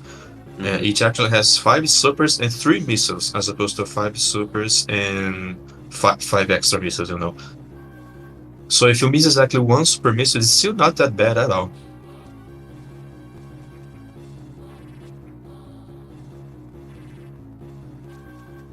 So yeah, as I said, this is the end game. Mike is going towards the final boss. He just needs to get there and smash it. Again, since he has exactly 6 supers and he won't refuel on the way again, he now wants to completely preserve his super missiles. He's going to use missiles a lot, but no super missiles onto the final.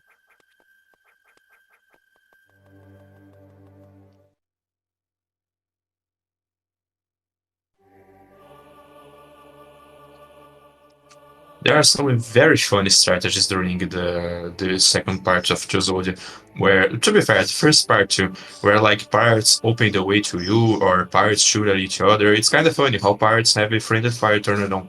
They can accidentally kill each other, and they actually do it all the time. There's literally a strat in Suitless. I never got a chance to mention it, but there's a strat in Suitless that's literally called Friendly Fire, where you manipulate the pirates to shoot each other to turn off the alarm. Swag missile? A. So missiles curve when you run, so they kind of have like a weird arc, um, where when you're standing motionless, the missile will just move straight, but if you're running while you fire, it'll kind of have an arc. And there's a small window where you can shoot that door from the bridge, and it determines whether or not your run finishes.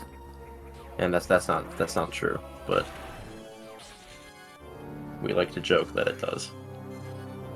And Mike's doing a Okay, strategy. look at Mike's screen. He throws the pirates back there as it starts to attack. Now he jumps, and the pirates open some of the blocks for him. That strat is called helpful parents, I think. Yeah, you can actually manipulate him to shoot all of the blocks, or at least most of them. I forget how you do it, but you do it in a similar way.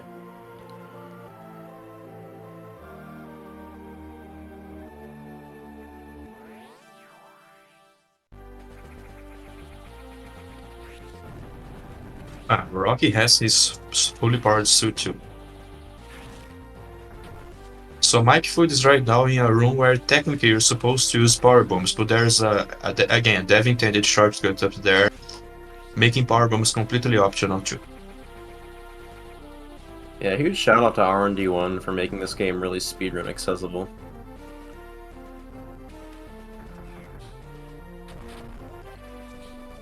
There's a lot of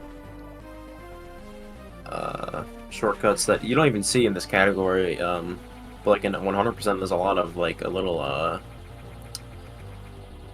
hidden rooms that connect the areas. Pretty neat. And there's the final boss. It's not Ridley, it's just a robot that looks like Ridley. We call him Iron Ted, but I think the official name is Mecha Ridley. Mike Foot shot a singular missile, I honestly do not know why, but see, 6 Super Zenits already gone.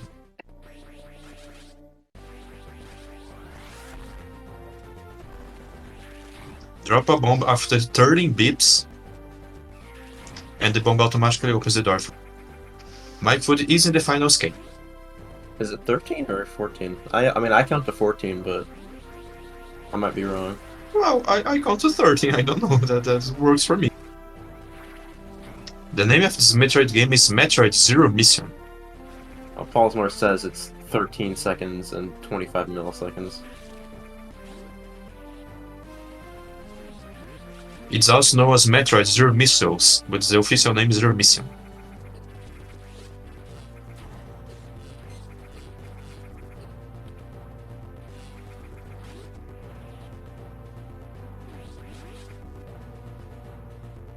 Alright, hopefully Mike gets the escape spark. The escape spark is... Well, Slight hard in my opinion. Well, he so far is very good. He managed to break the block and charge the spark at the same time. Got the final one and gone. So, normally without a speed boost, you have to not kill. You have to go all the way around, and there's a work bot. Mike Foot is in the final run of the game. And if you shoot the pirate as it's climbing, it shoots back in retaliation. Expect that it shoots at the opposite direction, so you can just do that, and the final run of the game is easy. GG, Mike Foot. Yeah, Mike's done. GG. See if Rocky can close out the PB. That'll be hype.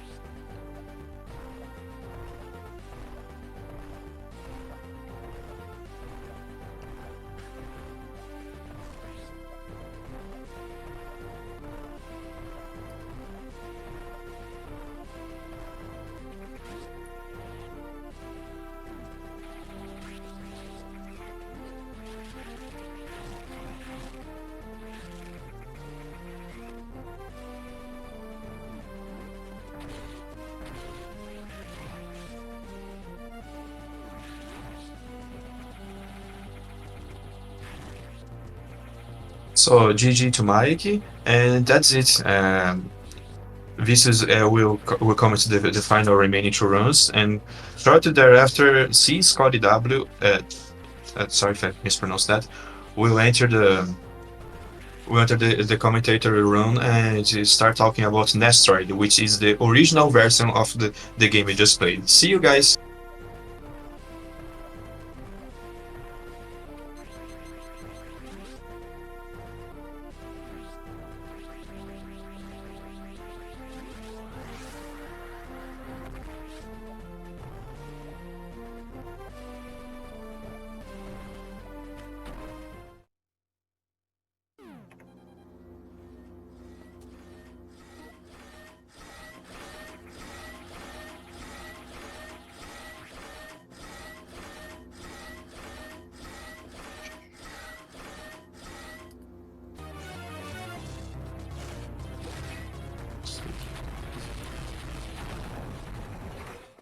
Alright, looks like Rocky managed to kill Mecha. No problems.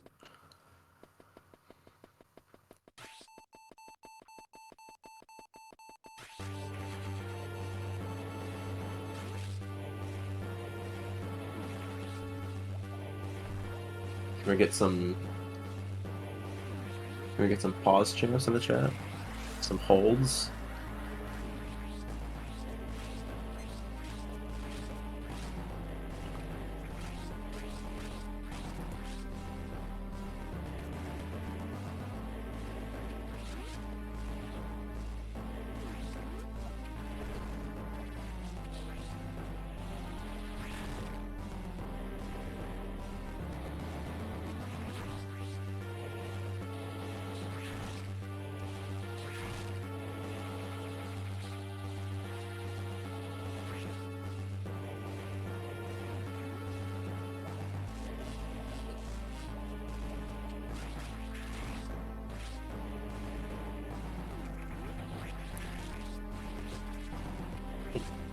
Alright.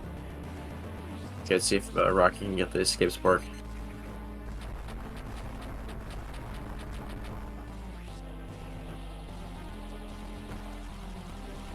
Ooh.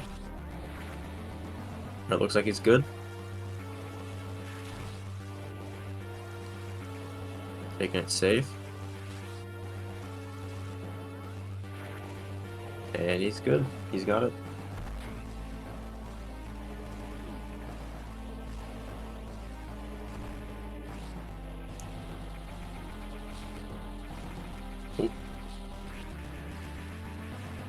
Alright, looks like Rocky's gonna be getting a PB here.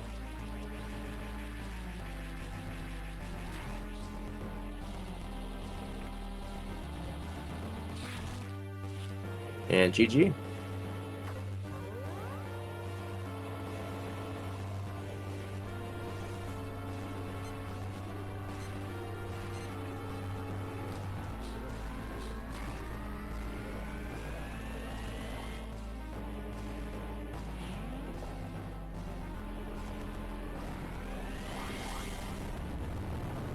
Hello, Vicious. Hi, Scotty. I will be commentating for the NES Metroid portion. Looks like Aurora is just about to start here. I'm gonna stick around for Valkyrie's run, and then I'll pop off when he's finished. Sounds good to me. Alright, looks like Aurora is already started. He's coming down the golden shaft on his way to missiles. So this any percent classic, or excuse me, all bosses classic route, we will be grabbing missiles and then going up for bombs and ice. Because it's classic, the specific category, we will not be doing any block clipping or door wraps. So we will be forced to do a little bit more farming than normal. To alleviate this for the marathon, we've actually used a password. You didn't see it at the start, but Aurora has used a password. You can see that he has 10 missiles after picking up the first missile pack instead of 5, as one normally would have. That's to alleviate some of the farming between bombs and ice, because farming really is really bad in this game. It kills a lot of runs.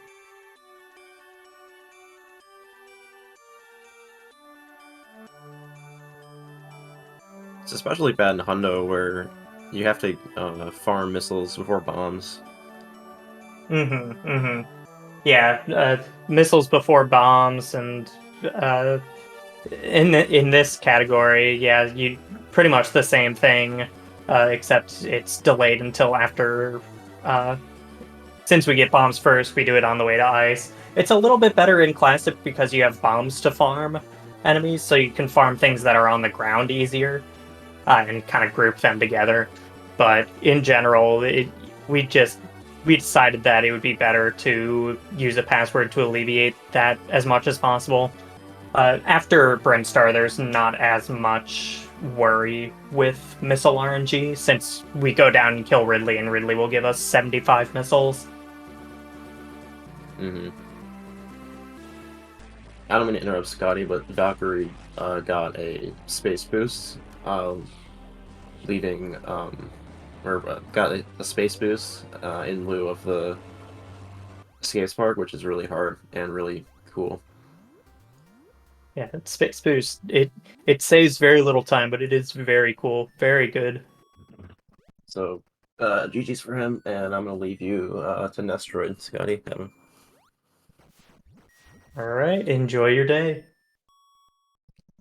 I'll be back for Fusion, I believe after Dread.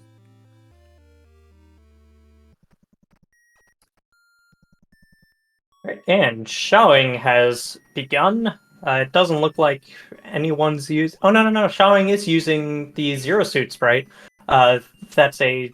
It would be a just slightly different password, but still completely legal. It's only cosmetic. But as I said before, you can't see it, but he does have. He is starting with 5 missiles as well. I believe you can shoot them even without it displaying, but he will not be doing that to conserve missiles for the 2 missile doors coming up. But Aurora has grabbed bombs and is now on his way to ice. And this is normally where we would be doing a ton of farming to try to get 3 missile drops, which is it's not something that you want to do in a marathon, because the time discrepancy that we would get in from how much certain players may need to farm is kind of crazy. Because this game, it does something really weird with missile drops. You can enter a room, and the game decides how many missile drops that you can get in that room, and you can run out of the number of missiles that you can get in a room, and that number that you can get can be 0. So you could be sat there farming for, however long, and you will never get a missile drop. You will have to leave the room and re-enter it, and that's something we don't want to do. You can't know how many missile drops you're going to get until you just kind of decide, oh well, I'm just going to leave and try to get better drops. So we did see the only glitch allowed in the classic category is mid-air jumps or unmorph jumps. And that you just saw from Aurora. He used a bomb to get a little bit of extra height. And then the game still allows you to jump as long as you remain in the neutral state if you don't press forwards or backwards to move left or right. You can get a jump out of an unmorph or from a bomb jump. And that we're going to be seeing that a lot. To answer the question if that's a glitch or movement tech, it's kind of hard to say. It's something that you can... It's really easy to have it happen just accidentally. But the classic category, it's kind of it's an old category rule set, I think, from SDA, maybe even Twin Galaxies, but it's just an old rule set, and that's just what we stuck with for this category. It's basically our equivalent of NMG.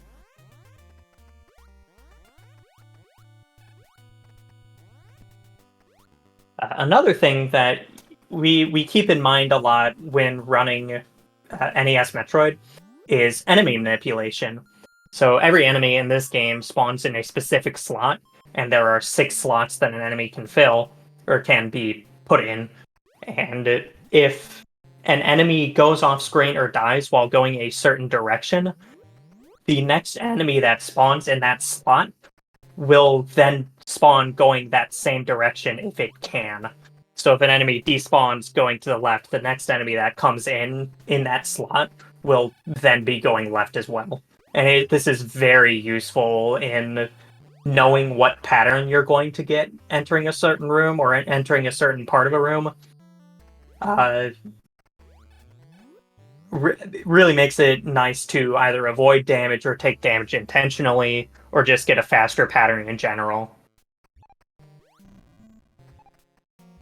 Showing just collecting bombs now. On his way to ice, and Tweak has now begun grabbing more fall.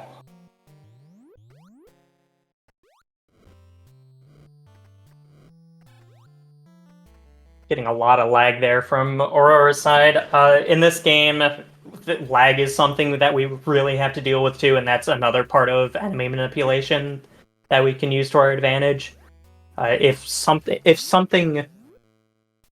there are too many, let me start over with that. Oh gosh, how do I even explain that? Basically, in general, if there are too many enemies on screen, there will be a lot of lag generated.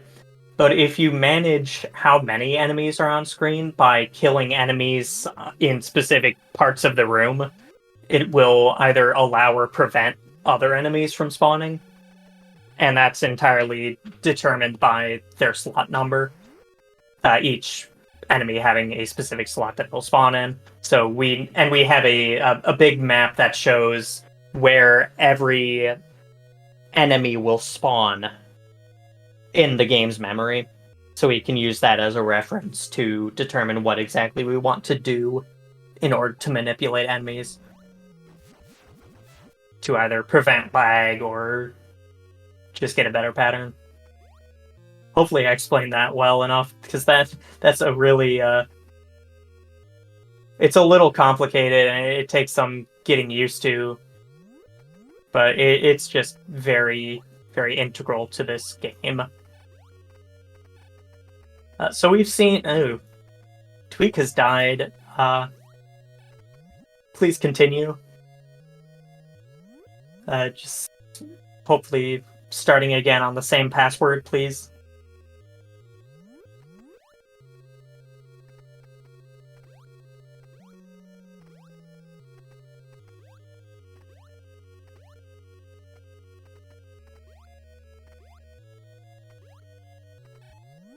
Aurora now heading into Ridley. Ridley, with the pattern that Aurora has, the fireballs are just going straight over Samus's head and will not hit him at all. They're not going to change.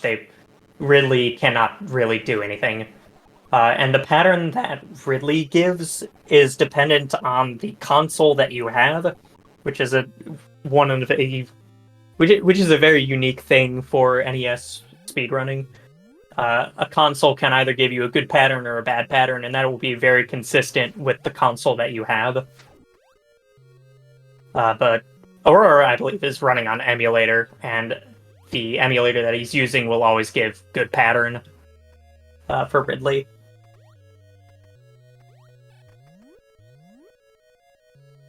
But it's known that, like, front loader NESs, I think, always give bad patterns. Any other official emulators, like the NES Classic console, NES Classic console and Wii Virtual Console, Wii U Virtual Console, Switch Virtual Console, those all give bad pattern, which really kind of limits accessibility a little bit, but you can still run the game. You can also reset to change a pattern as well,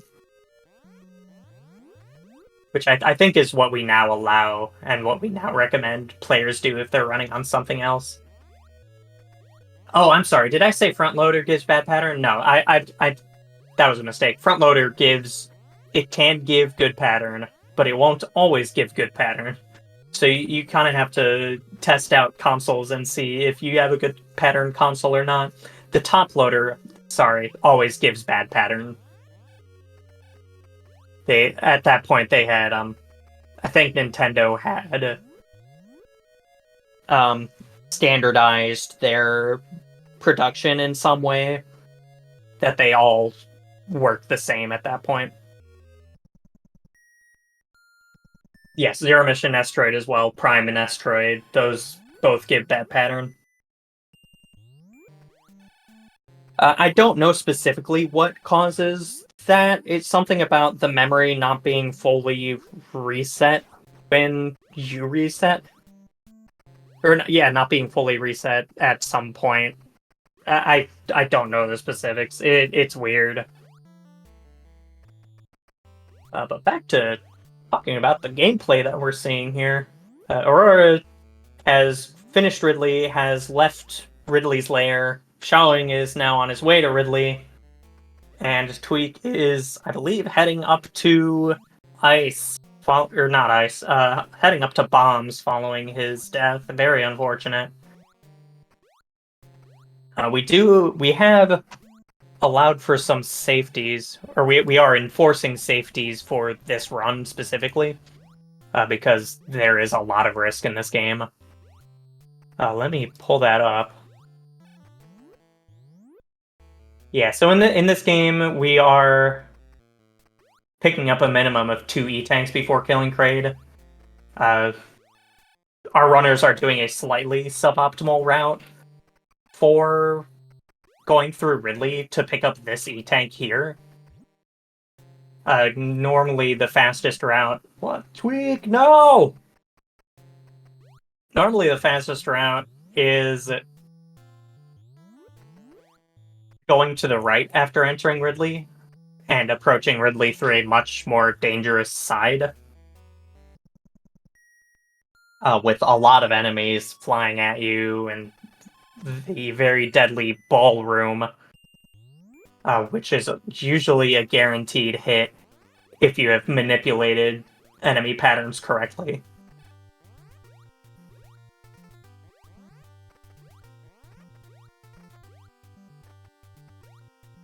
Yeah, very, starting this game, respawning with 30 health, it's very unfriendly, especially at the very start of the game.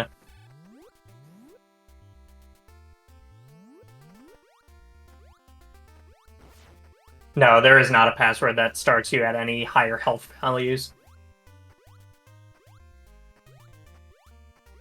So we see Xiaoling, he's got the same pattern, because he knows that he has good pattern. And now we'll be leaving normally. So, NES Metroid, it also has up A's, which will... You press start, and then you press up A on a second controller, and it will basically kill you, and then puts you at the start of the area. That's not allowed in the classic category, just because of the rule set at the time. But it is much faster for the categories that do allow it. So all of this backtracking, this is the ballroom that I was talking about earlier, it's very dangerous to be going through. But with missiles, it's not too bad. Yeah, deaths are also not allowed with up A. Like we're allowing it in this marathon just to allow you to get through the game. But if you can avoid a death, don't take it.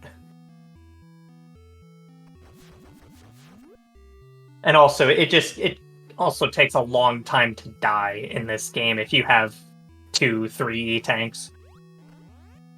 And you don't want to respawn with 30 health in a marathon. Yes, it is a very hard game if the deaths that we have seen so far is indicative of difficulty. All 3 of our runners, they are about the same PB time, all in the 25 range, if I remember right. So don't let the gameplay fool you. These are all very capable runners. And especially in a marathon setting, it's not easy. So here we've got Kraid. We're just gonna freeze his top spike and just hold left and B. And Kraid dies. Not too bad. Aurora's gonna pick up this E-Tank here for a little bit of extra safety. Xiaoing is taking a dip in the lava. Good use of Ice Beam to get back out. Tweak! Ah!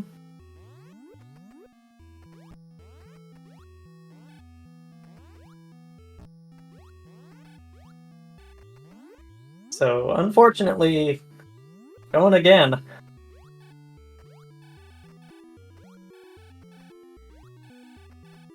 Or climbing the infamous pillar room. Not an easy climb at all. Very, very common to see runners fall all the way back down. But that was a pretty good climb from Aurora. Well, I should mention the route that we do, Ridley first, is not, I suppose, not the intended route. I suppose it is it is the faster route for sure. But Kraid first is significantly more difficult if you're going there before visiting Norfair for the first time. Kraid is a very difficult fight. Oh, Aurora! Oh, okay. Oh, no.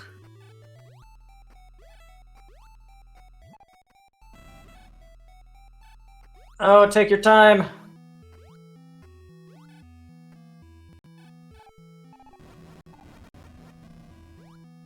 Okay, you're up there. Get to the top. Alright, he's got the Ripper to rely on here. Okay. You do not want to fall down there.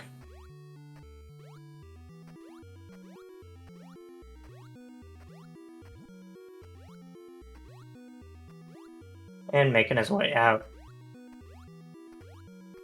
So Aurora will be now heading all the way up to Torian, with Showing appearing to be right behind Tweak, just on his second visit through this, or I guess third visit in this room, going back to Kraid.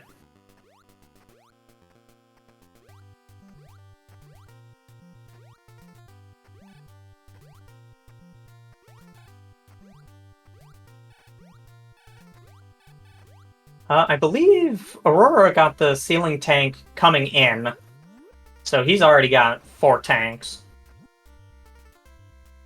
I don't know if Showing is going to pick it up on the way in or the way out. It kind of depends on whether you want more health going into Kraid or more health coming out and going to Torian, because of the refill that the E-tank gives you. Seeing a little high five between Aurora and Showing. Aurora on his way up, Showing on his way down.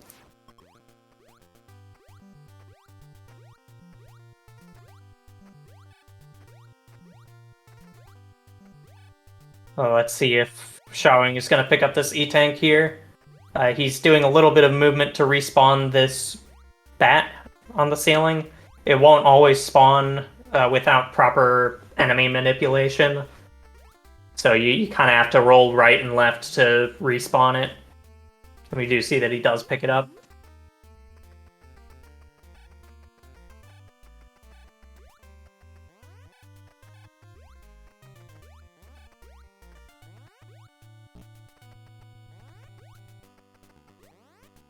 Yes, it is huge safety for Mother Brain. Mother Brain is a very, very difficult fight. Alright. Tweak has gotten the E-tank. And hopefully will not die, please. You're doing great. Thank you for your determination in finishing this. It can be really...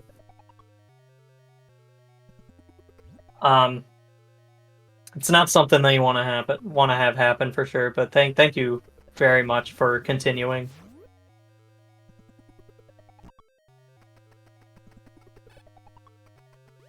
So let's talk about Rinkas in Torian.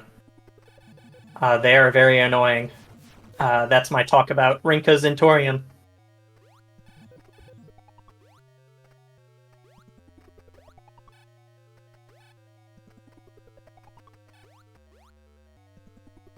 But Aurora is doing a very nice job working with them here. This room in particular is where they are really, really annoying. They spawn with varying speeds and angles. They will always spawn trying to run towards you, or trying to fly towards you. But they they can be moving very fast and in a very bad direction. But it looks like the pattern he got there wasn't too bad. We're going to see him try to farm for some health here. As Shawing has picked up Kraid's E-Tank, having killed Kraid. And Tweak, now grabbing Ice. Doing a great job. Yes, Lord Mike, they do have... Yes, only 3 Rinkas at once. You're trapped.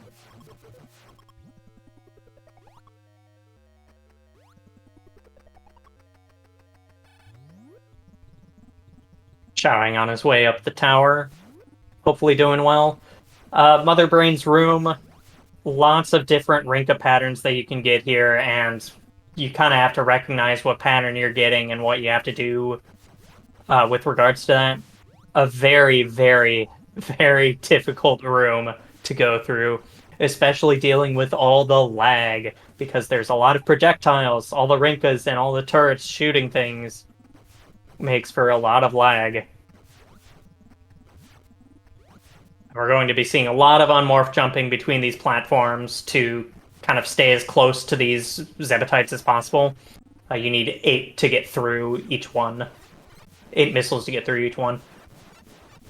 And then Mother Brain will take 33 missiles to kill. And we're going to stand right up next to the glass to deal damage as quickly as possible, because we can only fire 1 missile we can only have 1 missile on screen at a time. Oh no! Oh no! Please! Do not! Okay! You're good. Oh. This is why we have the safety tanks. With these nerves going up this escape, it's very, very difficult. Your heart's pumping. You're doing precise platforming. We're doing all these kind of toe taps on these platforms to do straight jumps, because they are a little bit easier to control. But it's also just a very difficult climb to do at the very end of the run. And GG to Aurora. Gosh, that was stressful. Don't do that to me, please. Okay. Now, back to our other runners. Showing as left Kraid, also on his way to Torian. Please don't put me through what Aurora did. I don't think my heart could take it. Tweak is now on his way down to Ridley. Looks to be in a much better position health-wise.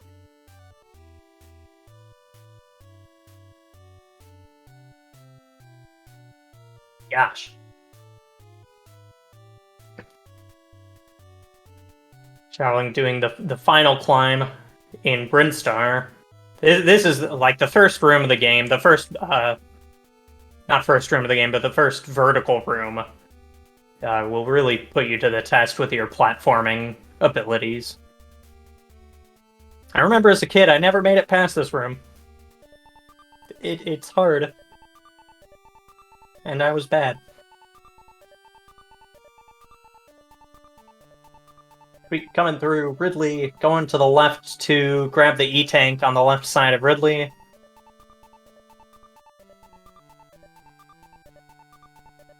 Taking the hidden bomb passage on the ground.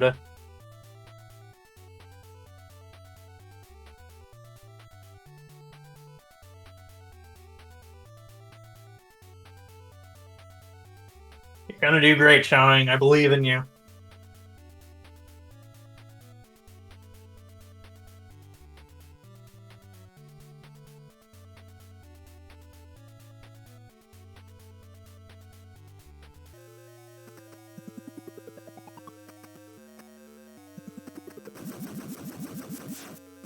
So the Metroids in Torian, they have special drops. Each Metroid will drop... I believe the health drops will give you 30 health, and the missile drops will give you 30 missiles, which is way more than anything outside of Torian. whereas the missile drops outside will only give you 5 missiles. What's up, Scotty? Hey, Rain. Welcome. Guys. So, just as Zane is starting out, my name is Rain BT. I'll be the commentator for Metroid Dread, which is what Zane is running in the bottom corner right now.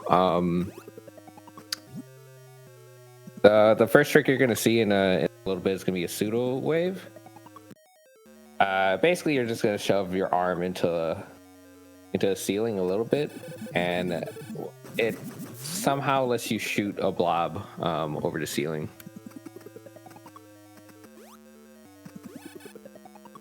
But what? I actually don't know anything about this Nestroid. This looks horrible. It can be, for sure. Fortunately, we are going into Torian with a lot of missiles, so we don't have to do any farming. Oh, gosh, Justin, what did you do? Okay, so that happens if that blob takes 4 shots to break. Usually you do 3 underneath, and then you go left and then shoot it. But I think he accidentally shot it while underneath. There is a chance for you to not die there by doing underneath, but it's not a smart thing to try and do. Yeah, that thing's a heavy block. But that's the Emmy skip, the Emmy tutorial skip. We call it lane. That goes to the right. We're skipping that entirely, which saves a minute. And there you go. The more notorious pseudo wave is the early Corpius, which lets you basically not spawn the white Emmy at all and get early cloak. This is not a fun pseudo wave to say the least.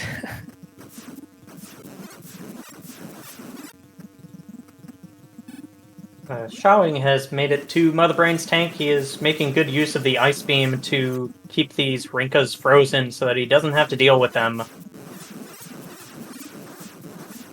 Looks like he's gonna have a pretty good... Oh, never mind, I shouldn't have said anything. I can't tell. I think Zane is on rookie mode, so he has 30 missiles. Corpius has technically 2 phases, 12 for the first phase, and a total of 26 over the phase 2 and 3. On rookie mode, we can skip the 3rd phase entirely, which Zane did do. I don't think he got a head glitch, though. Shawing leaving the Mother Brain fight with 27 health. Not quite as low as Aurora's 1 health, but you got close.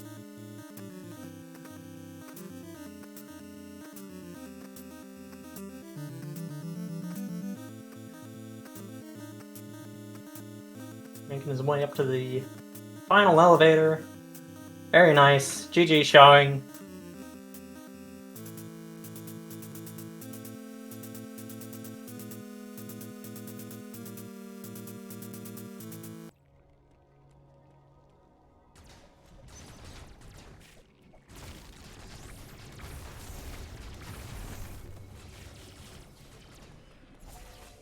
And all this toe tapping platforming looks molding, to say the least.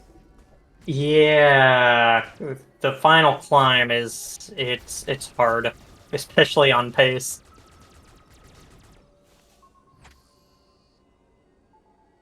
Okay, so Zane chose not to go through with the item tutorial skip. There is a way to avoid that entirely with very specific movement throughout the run. It does save a little bit of time, but it's just very annoying. Can you do that in Space Jump, early Space Jump route? Yes. Oh, okay. It's just really annoying from what I recall.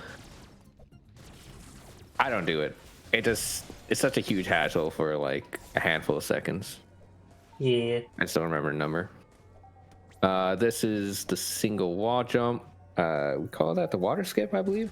And he also got one of a fairly difficult trick called the Jehudi skip, where we basically abuse a slope boost mechanic for Samus and stopping her upward momentum, so we get a slightly higher respin.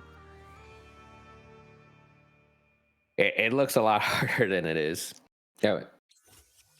Actually, no. It's a lot harder than it looks. It's a pretty difficult trick. You gotta manage your where you do your coyote jump, when you cloak and uncloak. And cloak is usually not in a very nice place on the controller layout, usually bound to a stick. Yeah. And then It's you with the gotta. cloak. Yeah, with the cloak, you can actually like buffer it and like do a lot of stuff, so it's a lot more manageable. On other categories like glitchless, if you want to do that without cloak, it's technically a triple frame perfect trick. It's very stupid. Very, very stupid. But that's not the worst trick in this run. Oh, it's one of them.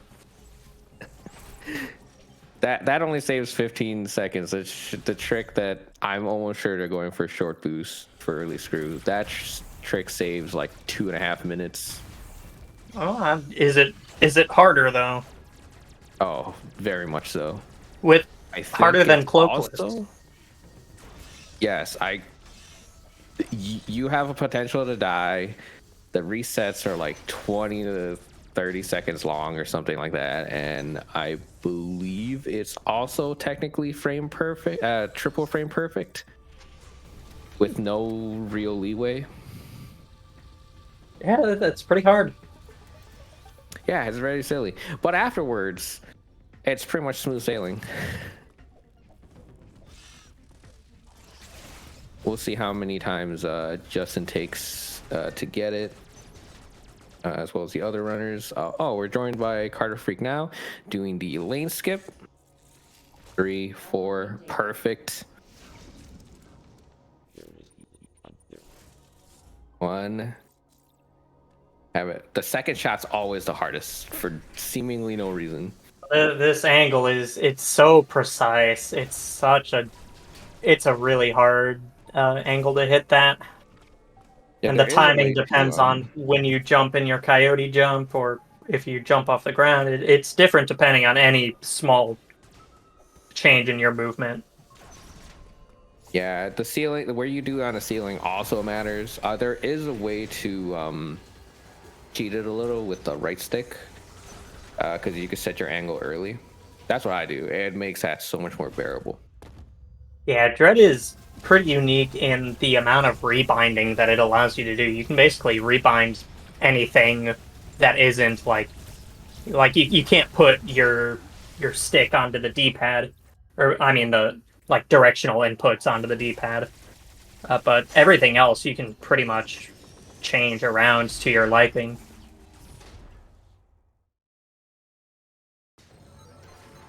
And duplicating the left stick onto the right stick allows you to hold a specific angle on the right stick while you're doing movement with the left stick, which is quite nice Okay, for so some of let's these go for a pseudos. slide down. So Zane just killed the white enemy. That looked easier than it seems. Because of the routing that we do, this is technically our first encounter with the white enemy, which causes it to act very silly. Specifically, it goes like twice as fast as it's supposed to. So if there's like any pause in it or anything like that, or he misses any shots, the white enemy just kind of goes zooming, and it becomes very precarious very quickly.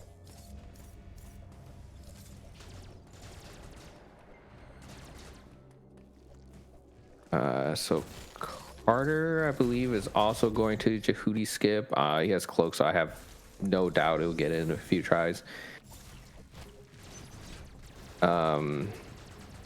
While Justin Zane is making his way towards Cataris, which has his own silly trick in there.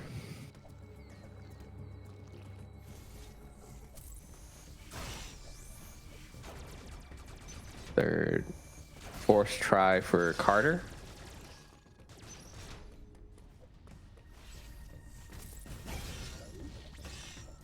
Oh, this is really interesting. This is the fly D boost. For some reason, with those parry animation attacks that enemies have and aim, it just launches you forward. So we manipulated the flies in a way where it just gets us over the little slope that you can't jump on instead of taking the rail the long way. Yeah, you got to do some fairly precise enemy manipulation in order to Yeah, get in the luckily right there's like spot and charge at you at the right time. There's some good setups though. yeah, there's quite a bit. Basically, every comfy, but the one Zane did is the fastest version.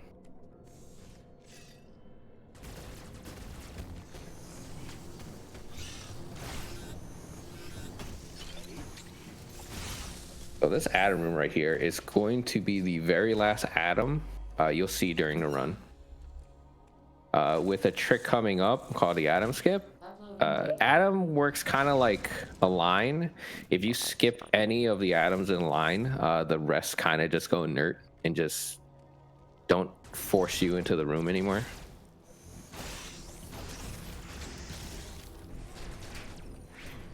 Hopefully he doesn't take too many tries. The trick coming up, I'll tell you when. And explain more about it. Is technically, on a technicality, like 5 frame perfect inputs, but 4 of them we can actually buffer.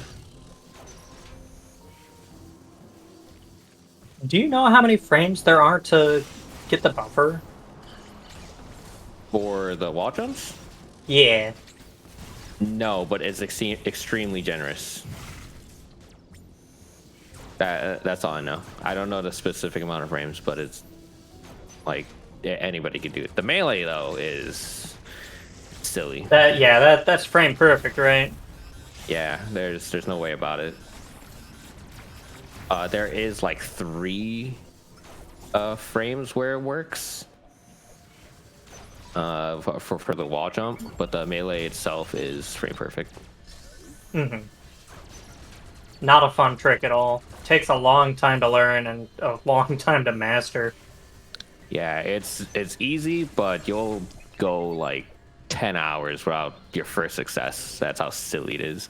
Mm-hmm. And a lot of runners will change their grip because you have to be able to hold jump and melee at the same time, or at least in very close succession. So a lot of people will use other fingers to hit buttons like claw grip or piano grip. Definitely something. Kind of glossing over the Emmys. So Emmys, you'll tend to not see them be too much of a threat for runners. They have very specific spawns that they do once you enter an Emmy zone. Generally, each Emmy has one really bad spawn that we don't have movement for because they're just directly in the way. But the majority of the time, either we can ignore it or we just jump over them.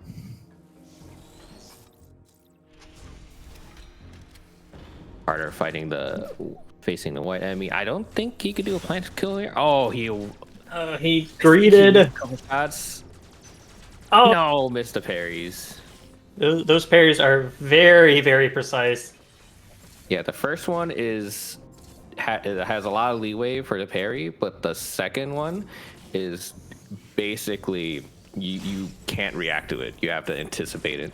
Mm-hmm. I think the first set of parries are more reactable, but you've got 3 different patterns that you can have to deal with it. Fast pattern, medium, and slow. Oh no, that's another parry. Oh, he got grabbed again.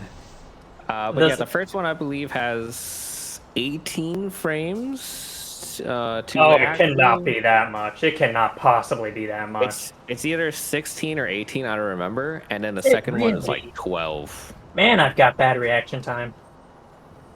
Yeah, the second one, I think it's a little bit more anticipatable because it's only got 2 different patterns, and I believe you can tell which one it is by the time you get grabbed.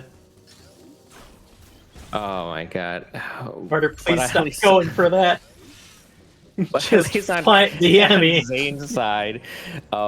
He did get first try Atom Skip, which is huge. To explain more about Atom Skip, we basically made had him inert, which over the course of run saves like a minute and a half from this point.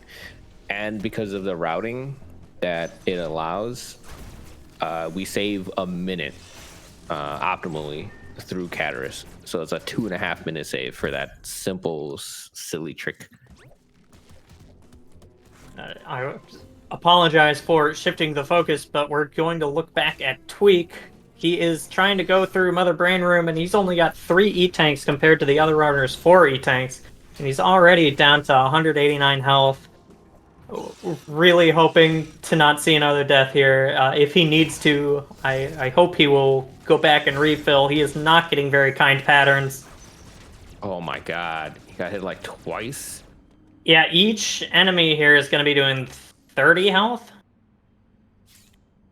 Every Rinka hit, every turret shot, everything doing 30 health. So 3 more hits and he's dead. 2 more hits and he's dead. Oh, this is not looking good. Not in this room, no. Oh my god, why is Torian Please leave. Please leave. Oh, he's going for it. Please don't do this. Oh, no. Oh my god. Okay, Oh, that's going for it. That's a really good freeze. Oh, 33 shots and he can rest for the night. Oh, Rinka. Oh, don't stand there. Okay. Okay. No. Okay. This is so stressful. Oh my god.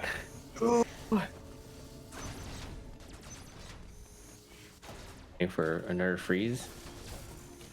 Oh my god, what is these Rinkas? Oh my god. Oh, Jesus. Okay, that's good. That's good. That's good. Just take it. Just take it and run. Okay. Okay. Be like 12 missiles out. I have no idea. Oh! Please tweak! Oh my god. No! No! Oh my alright, god. so that's gonna put him back to the start of Torian. He will have to farm back up to full. Or, well, not to full, but please continue. You got this! This is not that far out. Give Tweak your energy. The run must go on.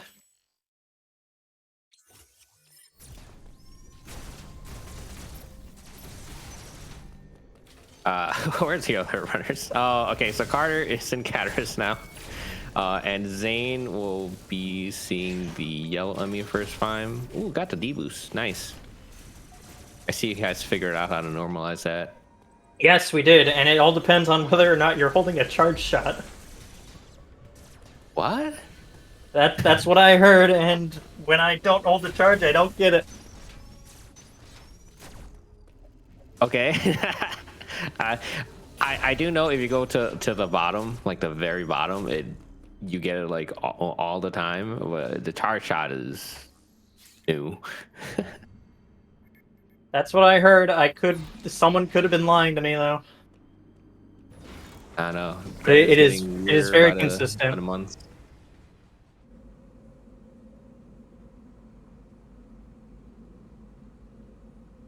So Carter is seeing the green Emmy for the first time. Let's see what spawn. Ooh, no, that's an okay spawn. If Carter was a little bit faster, all that they would have to do would be to just like shift the head down a little bit. But that's not the worst spawn. Patterns. Okay, no, don't die. Okay. Oh no, he died. Yep, the Rinkas can get you, or both the Rinkas can get you in the doors, and Metroids can grab onto you in the doors. So, Why? Took another death there. Because this game is incredible. Oh, what? There's nowhere safe.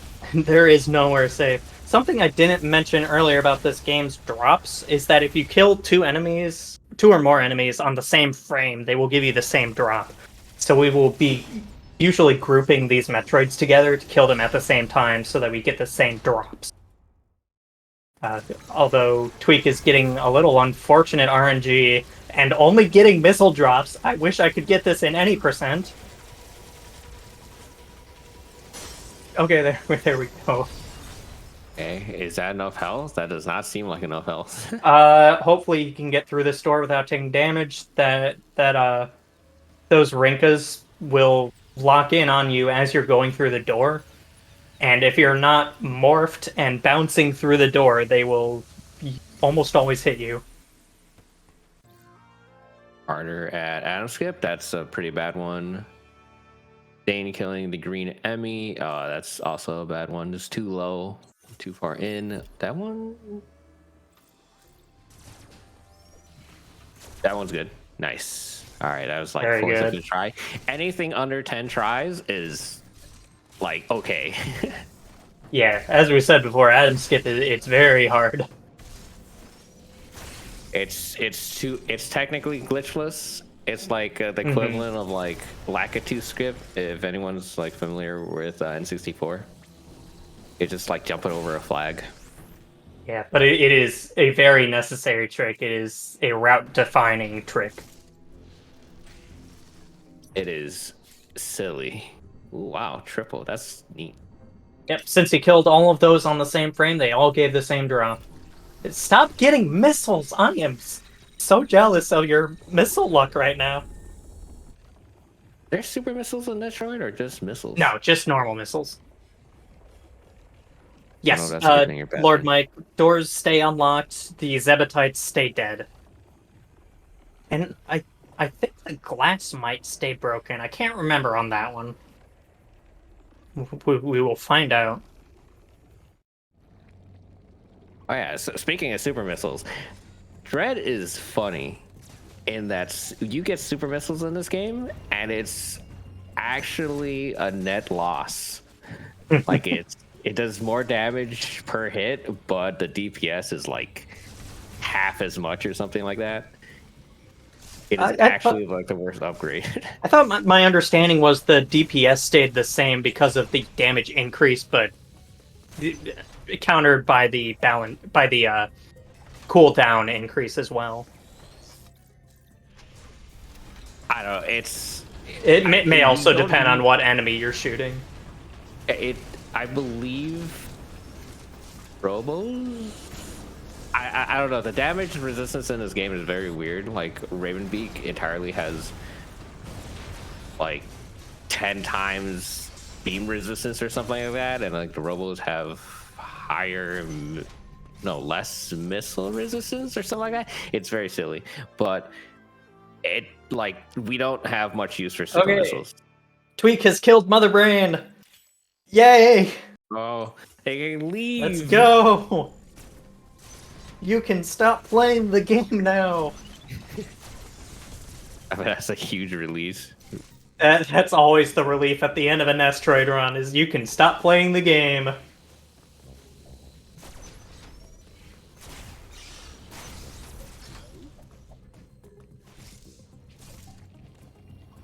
Thank you for your resilience.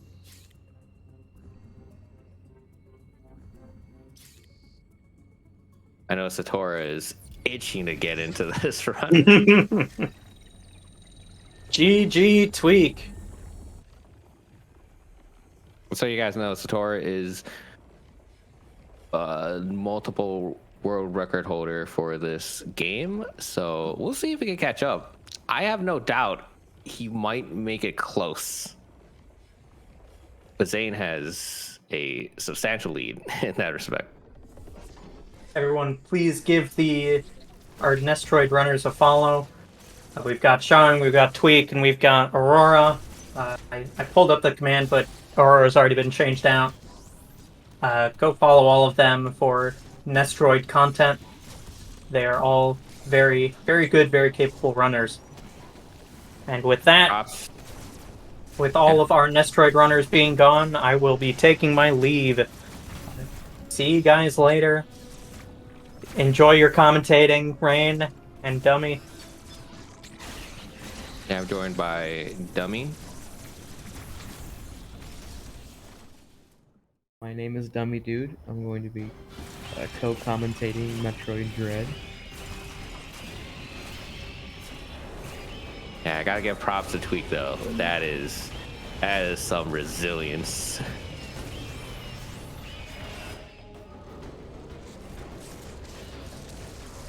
Ooh, single wall jump from Zane. Oh, that first one's always a doozy. That first single wall jump for some reason is just significantly harder than just continuing the whole thing. But it's just a manipulation of the morph ball and a wall jump, basically making letting us get higher wall jumps on a single wall. It's kind of harder than it looks. A lot of Dread is harder than it looks, kind of thing.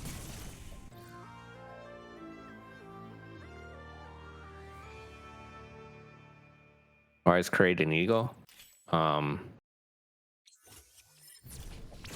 I can't answer that actually. Wait, does Kraid have wings? For some reason, I feel like Kraid has wings. Or am I just dreaming?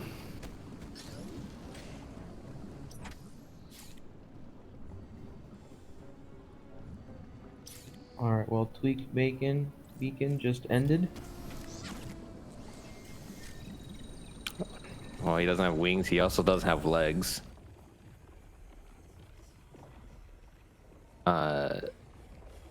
I pretty sure just short boost, right? For Zane, I don't think he wouldn't go for short boost. So he's going left instead of early grapple. Well, looks like Sisora is already getting started, our current world record holder for any percent no major glitches category. We'll find out if Zane goes short boost. He's gotta. Oh no, going for base pseudo. I think you can still get early grapple and short boost route, but I'm fairly certain. I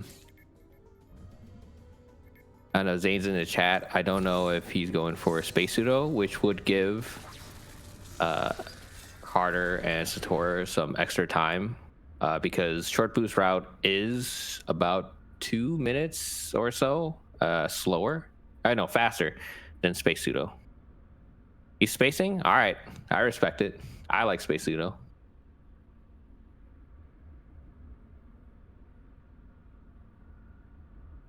Or going into Corpius.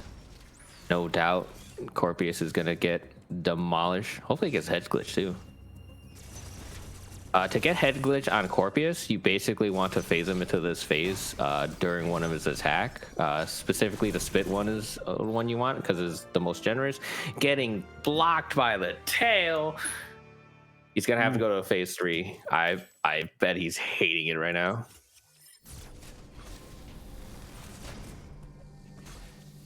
On rookie mode, you can ignore phase 3 entirely.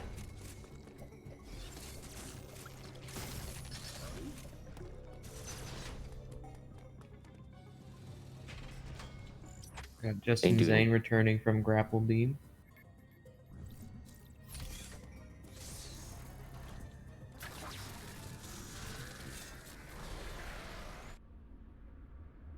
Alright, Carter is headed to Varia. Is it considered Varia Escape? I get yeah, Varia Escape. I still think Varia Suit is like the best looking one in the game. Gravity Suit is a close second, but man, is that power suit ugly. I got the amiibo the other day. It looks awful. With the power suit? Yeah, the power suit. My god, I don't know how people like it. It's so ugly. Oh, whatever. But I see why they went for the Varia suit in the intro. It is fire.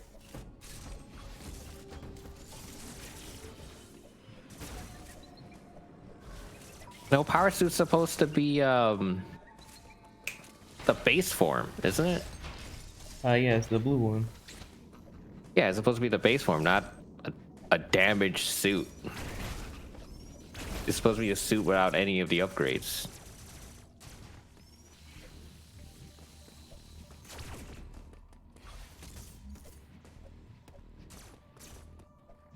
Pretty good fairy escape on Carter's side. The power suit is healing. What?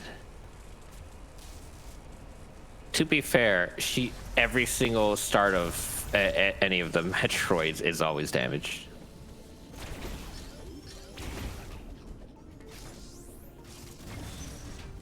She gets smacked to the side once and she just loses everything.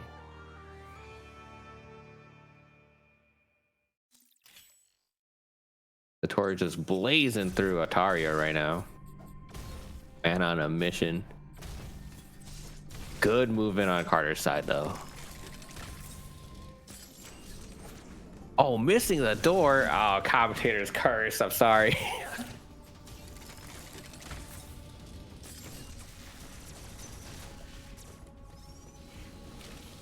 Oh, if you guys noticed that enemy in the back that Zane just passed, we will never see them in this route. Sadly, that is like probably one of the coolest enemies in Dread.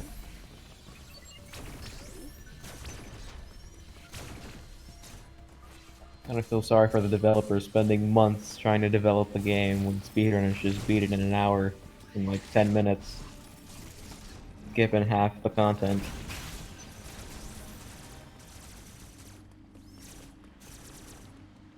It's definitely the prettiest 2D Metroid. Maybe the prettiest. I don't know. That's a hard statement to make because Prime Remastered is gorgeous. I just got it recently, so Prime Remastered and Dread are really fighting for quality ranks. Oh, you got Giga Weave? Man, you must have been putting the reps to get that.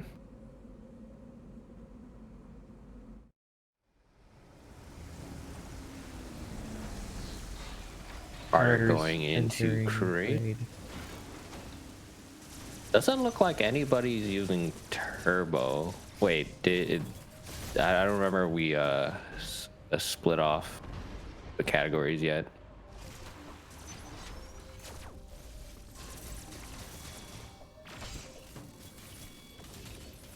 Yes, sprint. I believe they were.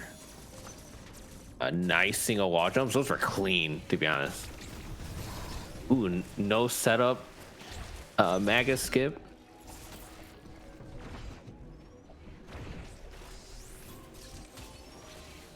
This is going to be really hard to commentate because there's 3 runs at 3 separate points. Ooh. And they're pretty spaced out. Yeah, Carter destroying Kraid though. Zane going for the IBJ backdoor flash, And missing it. Satorha is going to kill that white Emmy. Second try, nice. I suck at this. If anybody knows me in Dread, like I am atrocious at IBJs. Oh man, look how fast that white Emmy is. It's disgusting. But it's nothing for Satorha. He gets it first try. I'm sure I didn't go for the plant kill. Well, actually, I think he's missed some shots. I couldn't tell. Going for the pseudo waves, nice. Wait, I thought left to right was faster. Wait. The right to left? I don't know. This room changed so much for the pseudo waves that I don't know anymore. Ooh, good flash movement though. Carter going for short boost, nice.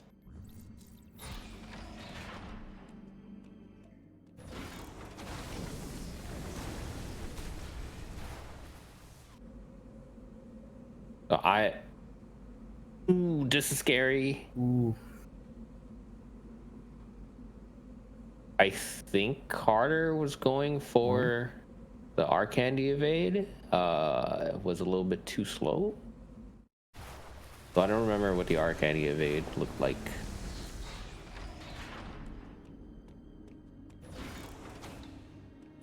So this is gonna be interesting. We have a spacer and boosters. I have no doubt Satora is gonna go short boost. There's a good chance Carter is gonna be stonewalled at short boost though. That it's just that kind of trick. But I hope it doesn't happen.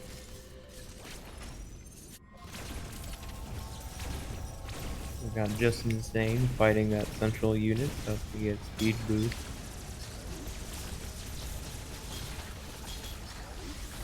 Yeah, it is for speed enemy, right? Yeah. Speed enemy casually is the worst one, but for runners is the easiest if you don't miss your shots. If you miss your shots at all, it just gets really dicey.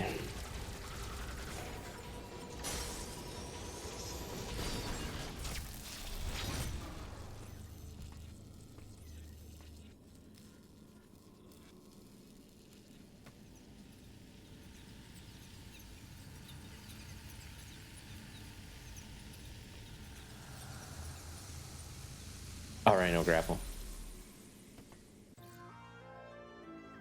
Alright, Just Insane just acquired Speed Booster. Once you get Speed Booster, things really get heated up. The maneuvering starts to get really complicated.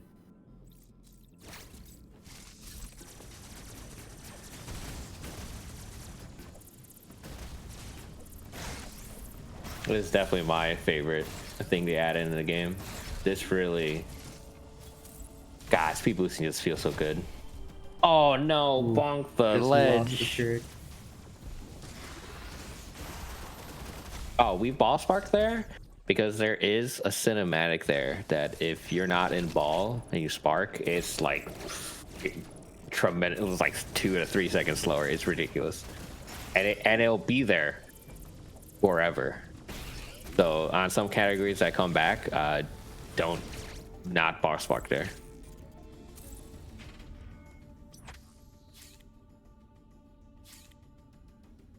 Carter just now arriving in Berenia. I think that's how you pronounce that. Oh, Mike, we're current patch, non-legacy. We are back to suitless stuff. It is even crazier than what you remember.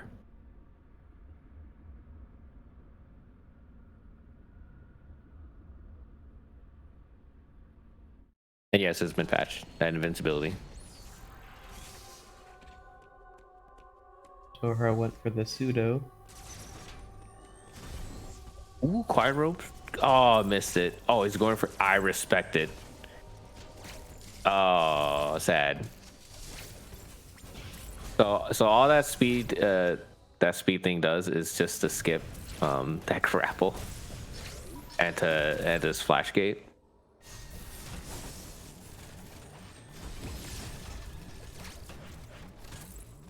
You want to explain how sparking the robo works, or sparking in general? That is like the most fun maneuver ever. Once I learned that, pretty much you can just charge a speed boost and then launch yourself at the robot chosen soldier and then just take it out in 2 hits. It saves so much time and it's so much fun. And nowadays people use the damage to create invincibility so they don't have to wait longer for the robot to get out of the way. I think that was 3rd try. Yeah, I don't skip for sat. Yeah, the way spark damage works is it has 3 damage values. Either 100, 50, or 0. So most times either they instantly die, you bonk, or you take 2 hits to kill a robo.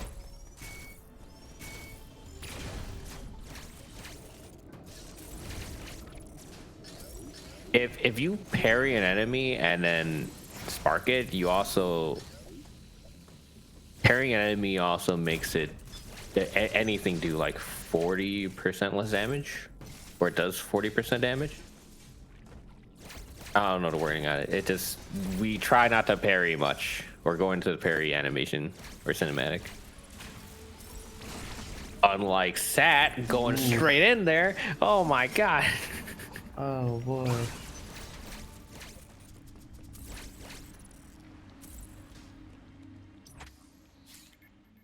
Just insane, heading for Barania while Carter is leaving with Flash Shift.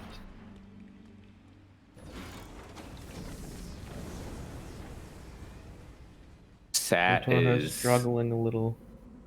very sad right now. I can feel it.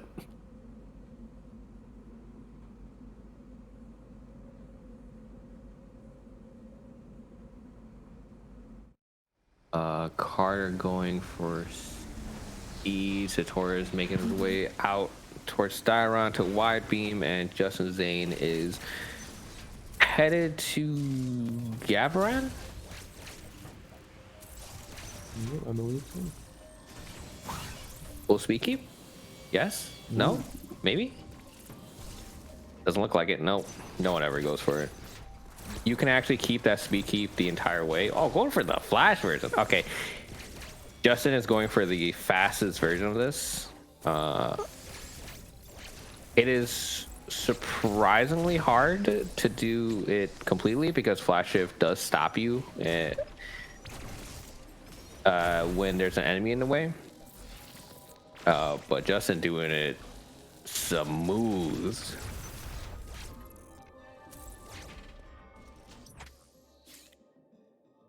Is that making it to Darion now?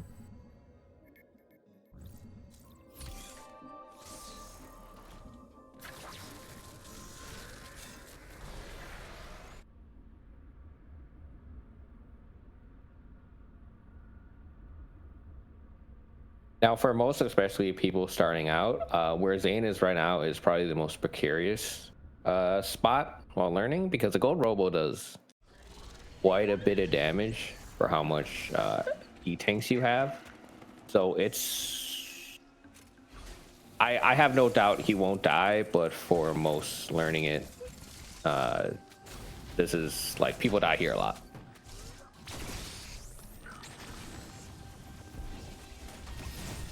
For spark missiles, they attack, go into a deboost, because deboosting off the enemy does less damage than any one of their attacks.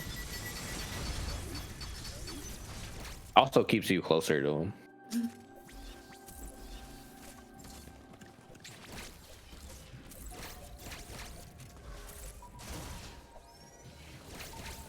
Ooh, a coyote. Pretty clean move. Nice. I didn't think about using coyote there.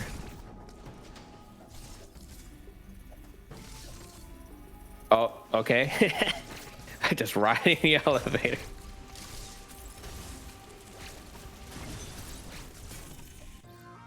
Set getting bombed while at the same time Justin Zane's getting super missile. Meanwhile, Carter leaving Dario.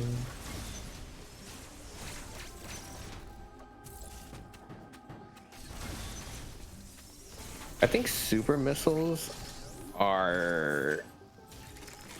We have it for maybe a single zone, and then we just get rid of it. It is the most unused item in this game, arguably.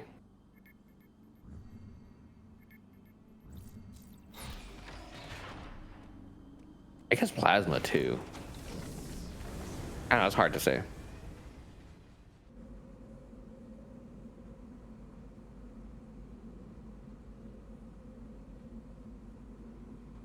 Carter acquiring grapple beam.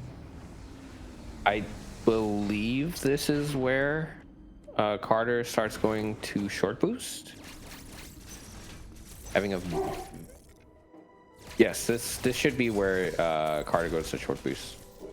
I remember that being there. What the...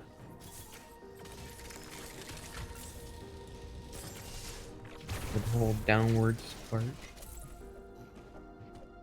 Pretty good move. Oh, that looked really trippy.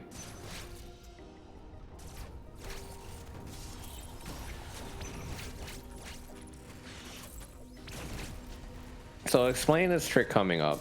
This is short boost, early screw. Basically, we interrupt a flash shift going backwards. So this game really likes to continue any animation going. So once we interrupt it, if we don't do anything, Samus basically just like kind of boomerangs backwards. So we use that boomerang that Carter missed to basically gain a little bit more distance like that, so we can get speed spark here, letting us get screw early. Now this is very dangerous because this cold room does a lot of damage, and every single fail you have to farm health, and it makes this tricks just stupid. That one looks good? No, a little bit off. The short boost itself is not difficult, but this use of it is almost got horrendous. it. Meanwhile, Sat got more fall, and Justin Zane is leaving Elune with plasma beam. This grapple door is also timed, by the way, because we have to keep it open. Oh, got it. I think it was like 4th try. Nice. Got it. I think it was 4th try, 4th or 5th try. That's far off. It's really hard to tell how far off they are. So Zane about to do one of the cooler speed techs in this game. 2 flashes into speed booster.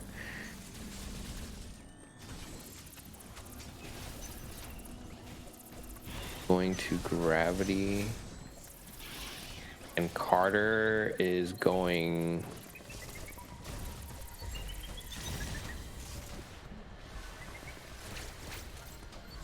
perfect speed movement.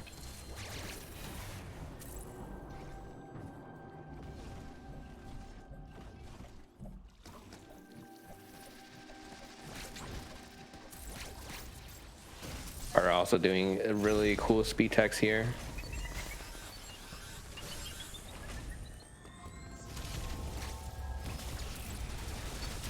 Justin Zane using the Nice, speed perfect. booster. And I think that was turbo. No, that looks like regular mesh. I'm fairly certain it is manual.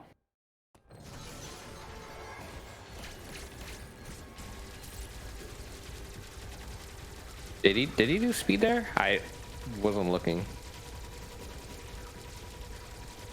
So this ice enemy, leaving the room, if you're fast enough underneath and you open that charge beam door, the ice enemy comes out, you can get up to that ledge and see the ice enemy immediately. It saves 6 seconds over the normal way if you're not fast enough. All you really have to do is just speed boost, just start speeding out of the room. But there is a flash shift version of it, which is a little bit finicky, but is also slightly faster than speed booster.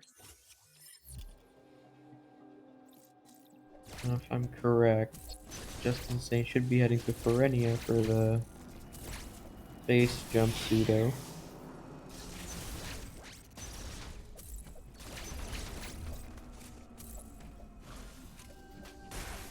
When does Carter get gravity?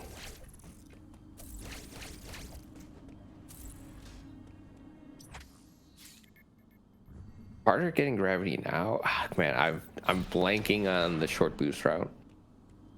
There.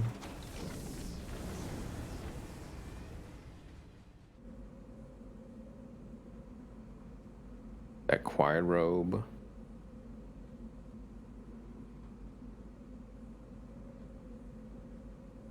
Ooh, the quiet robe speed keep is...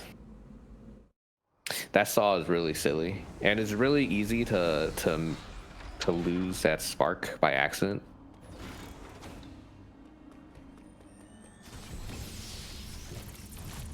Oh yeah, screw attack. Screw attack does probably the most damage outside of spark. It's not the most DPS, but per hit does the most damage.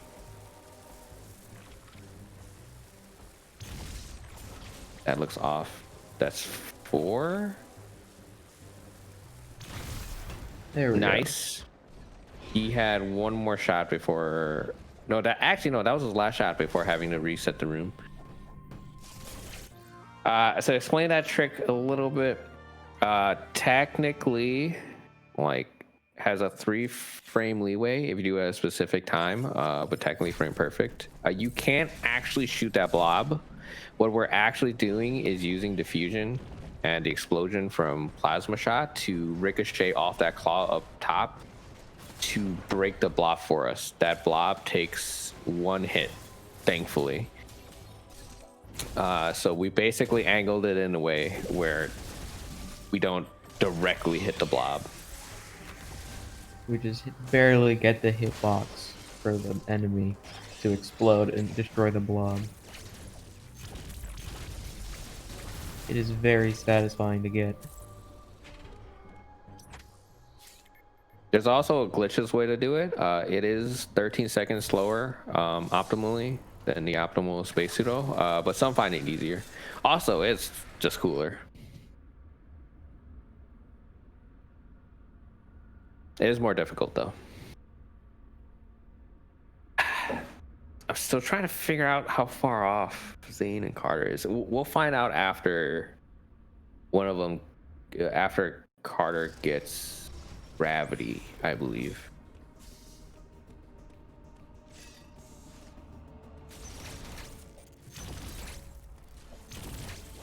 Just insane. Now heading towards Arteria to go and do our screw attack shortcuts.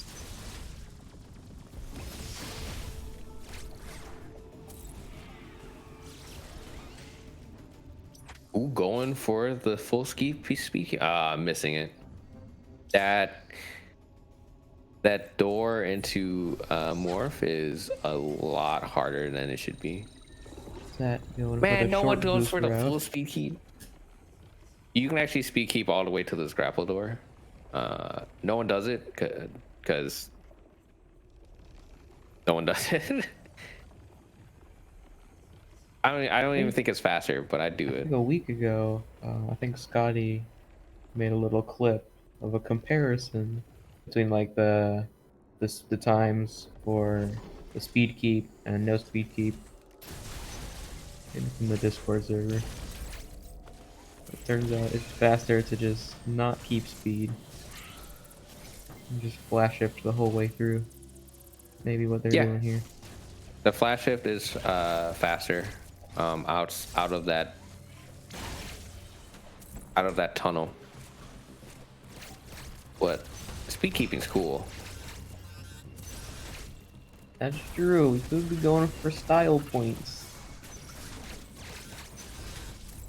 It's like we make it seem like it's like really that much slower. Like we're talking like a handful of seconds at best.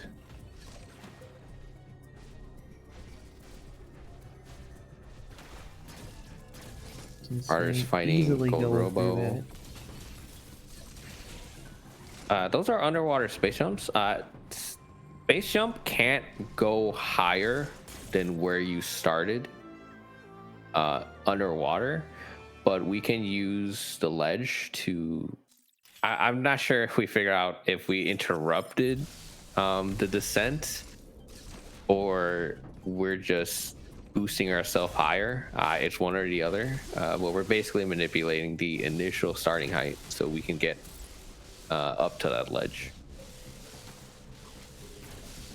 And there you did it again. It's just jumping just underneath the ledge and jumping back up lets us jump a little bit higher, letting us be able to get our screw attack way easier.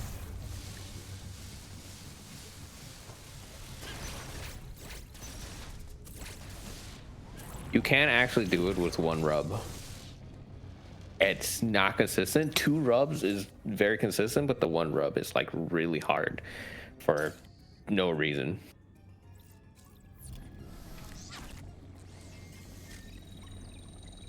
A lot of stuff going on.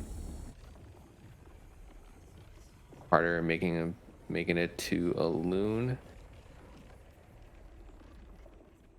I think this is where the run converges. No, it doesn't, because he doesn't go to screw anymore. They don't go to screw anymore. I did. Oh my god, I'm blanking on this route so hard. But Zane is headed to gravity right now. Orange teleporter. Yep. That is trying to get flash shift right now.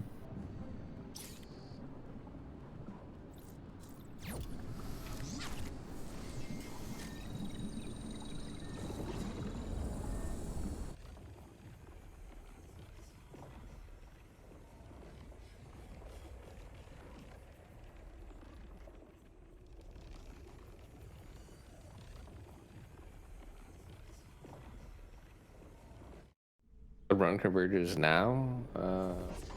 It's a gravity. So I don't have a timer here, but we'll see once Carter gets gravity.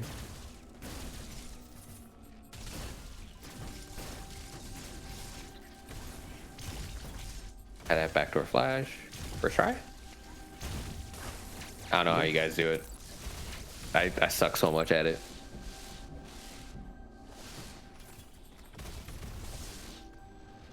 Probably a list of songs. To speed keep? Listen to Bon Jovi no. to play in Metroid Dread. Help them get that backwards flash shift pretty easily. The Carter was going for a speed keep that you could take all the way to the door and spark the eye door. It is like a quarter of a second faster than just flash shifting through normally. So it's very much just really cool to do without actually losing time.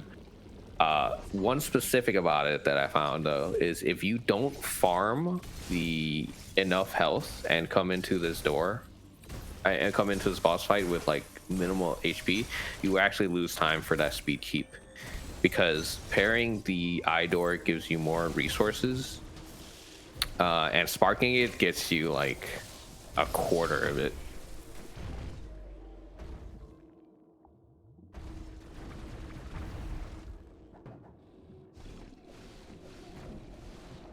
Seems that is actually about to catch up.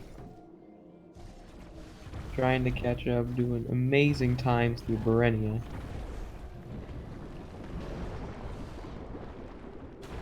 Is speed right now? Yeah, about to get speed.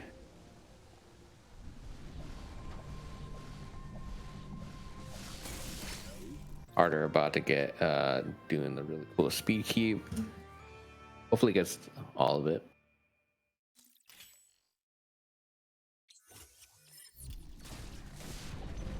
Close.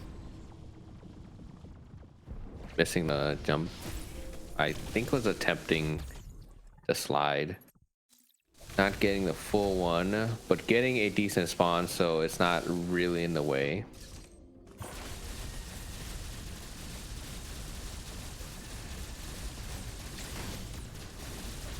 Good mashing on Justin's part. It is actually faster just to plasma both robos at the same time than just a screw attack, and better to one robo if your weaving is good. If you can't do any of that, just screw attack them, though it is kind of scary because of health. But if you're starting out, just jump into them with screw attack. Zadora is just now getting speed booster. And Carter is going for ice missile.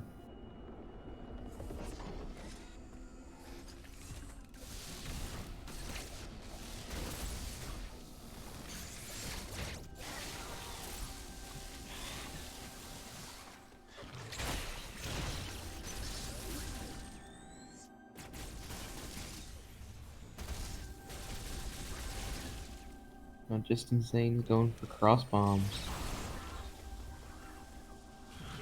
Using the speed feed. Oh, Ooh. attempted to go for the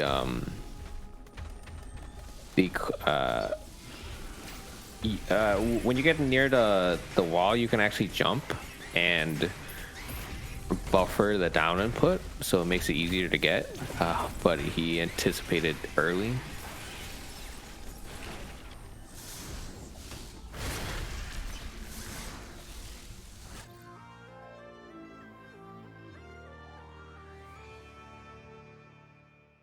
Carter on our way to gravity.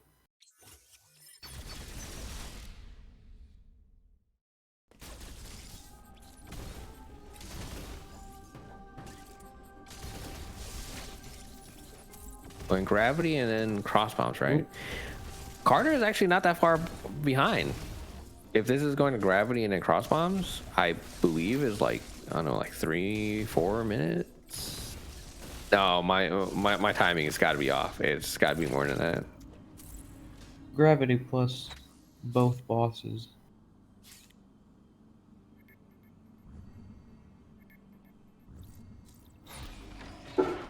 Whereas Justin Sane's going to be finishing the game quite soon.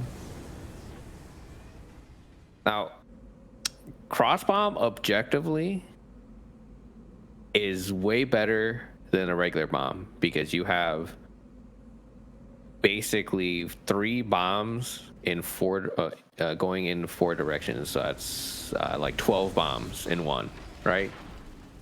If it works. Cross bomb usually doesn't work, so it is really annoying. But it does do some wonky stuff, and when it works, it is really nice though. It also lets us do some stuff, and it does crazy amounts of damage to Ravenbeak's first phase. That is kind of relevant, but it does do that. Ooh, we're gonna get to see short boost. Thor how to do a short boost. First. Oh. No true first trip. Ooh, that is a scary second. Or technically first try. Technically, not true first try, but first try nonetheless. A little sketchy on the L's, but I respect it.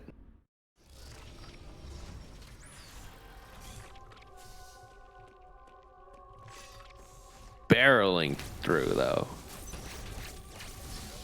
Carter is at double robos, keeping up on the first platform, which is optimal.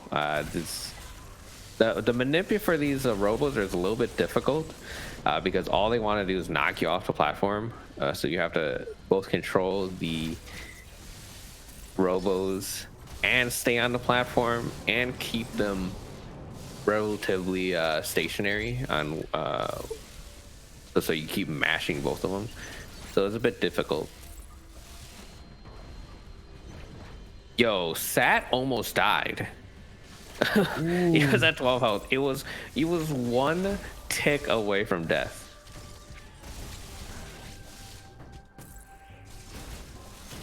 Oh, and misses. Oh, and misses again.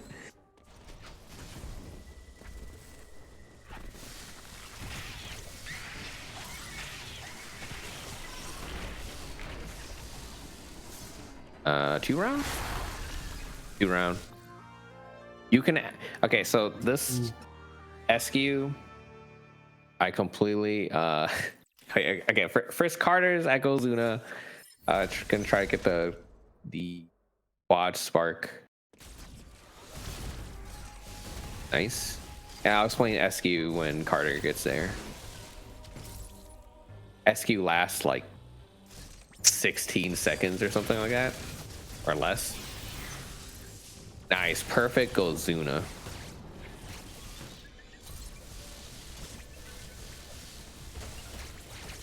Great damage boost movement by Justin Sane. I'm appalled, no SQ speed, but sure.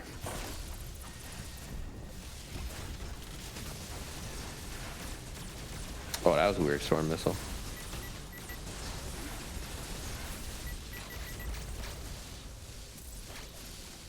Nice, quick work on the robos. These robos are different from the Barenia twin robos too. I believe the Barenia ones are both gold, and this one is a gold and gray. The gray has 2,500 less HP than the gold, and the gold has like what, 9,000. Well, it kind of makes sense because we're just skipping from one end of the game to the other.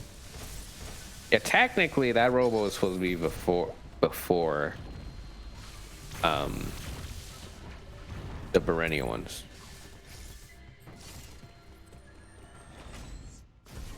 Started arriving in Canubia. For those of you who don't know the casual routing, we're supposed to have killed SQ way earlier. Like, that's a mid-game boss. A really stupidly hard mid-game boss, but you know.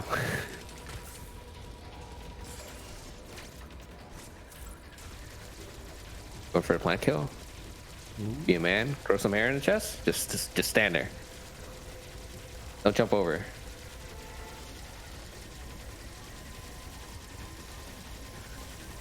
That looks clean. Nice. Nice. I got that hair. Okay, so that kill is really scary. And if you mess up, you have very little leeway in getting out of it. The second version, which is like 2 seconds slower, involves going to the left a bit more. And if you just do the casual way, you lose like 4 seconds. It's not that bad for this boss. I mean, this point, just wave at me.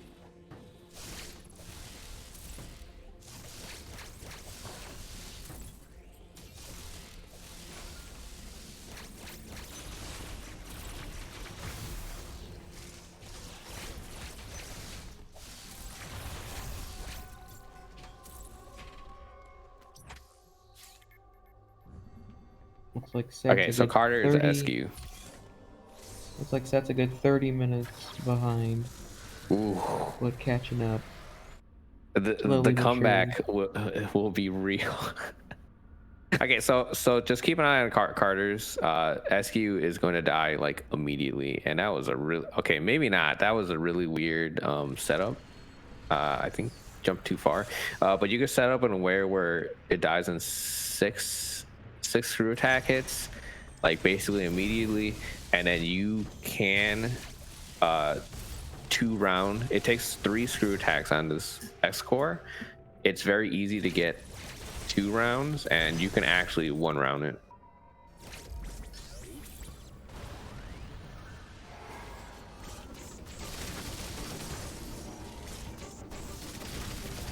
Sat flashing with a mission.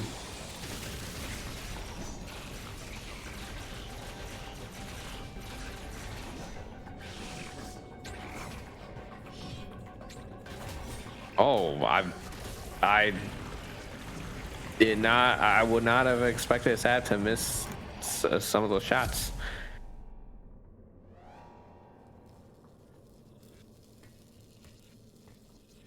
Justin Zane getting power bombs right on his way to the final boss.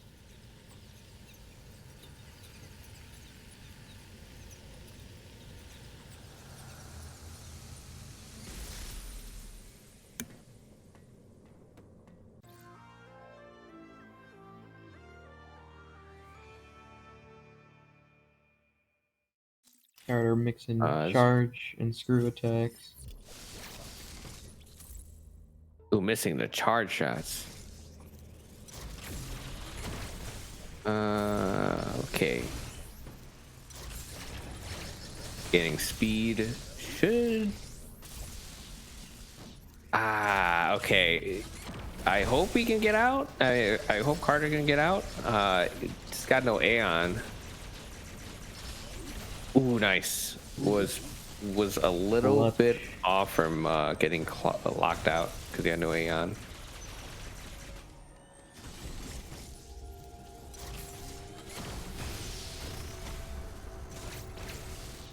So Zane is in the very last boss rush of the game. Killing Gold Robo and then Ravenbeak. Torhug grabbing super missiles.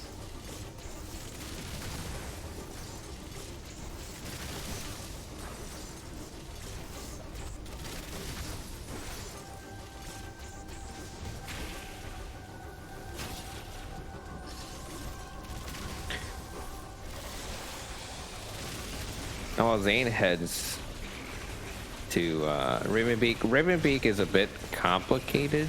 The fight doesn't look that complicated, but there is a lot of like tiny specifics to get it to that point.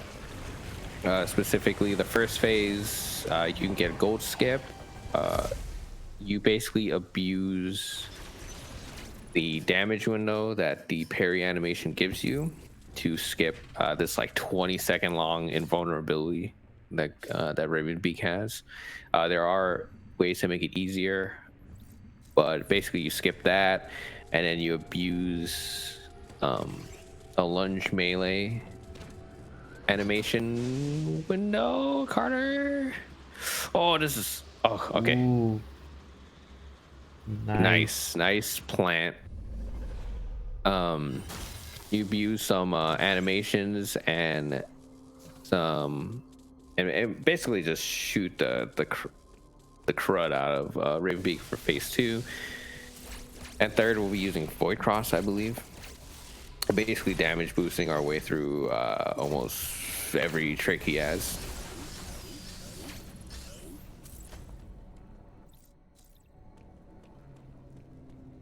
I have no doubt Zane will get the ghost skip. He's got the hair.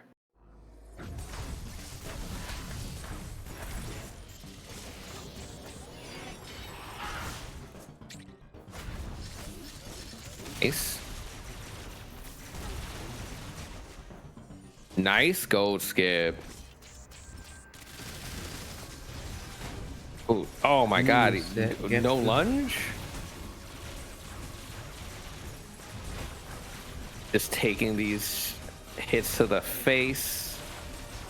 Hopefully, it's hard to tell where he is. I believe he's about 15-20 missiles off. It's about to end soon. Take one more hit. Don't die. Oh my god. Zane was actually about to die there. If he didn't phase it where he did, he would have actually died. Because that Gatling, even though it avoided most of it, would have hit him a second or third time and killed him. Okay, so we avoided melee cutscenes pretty much the entire game, but this one is actually worth it if it's early on in the phase. And there we go. And takes out like half his health. Ravenbeak's dead.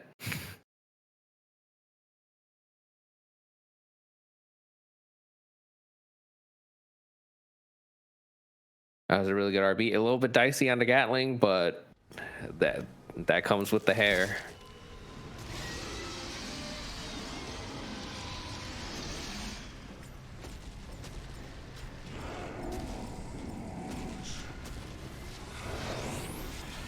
Casually, you would have like held it and just shot it early, but it actually pushes RB back a little bit if you do it early. So we wait for a specific timing.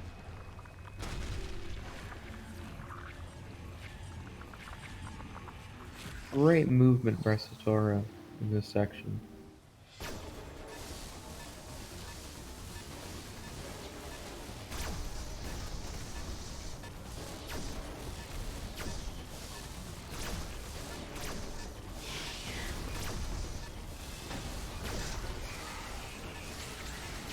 Oh yeah, if you don't know during escape, we don't have flash shift. I'm not entirely sure why.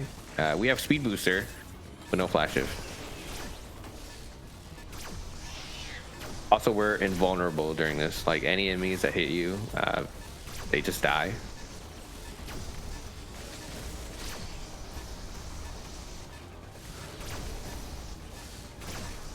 I can't believe we don't have flash shift for this. It's silly.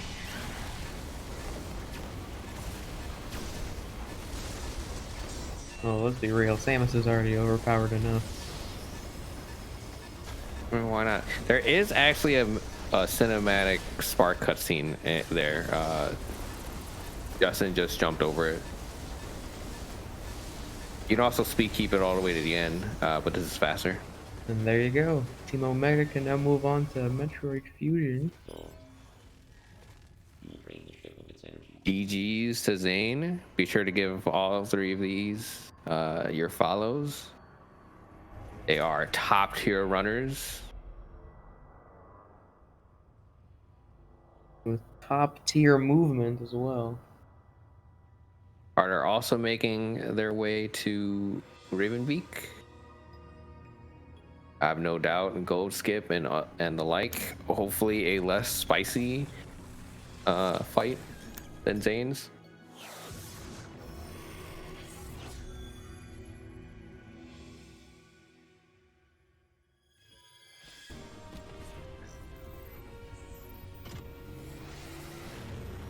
Satoru's going for gravity.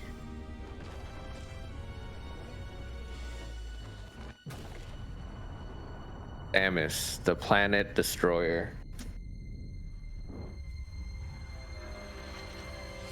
I don't know about you guys, but she's basically Doomsday.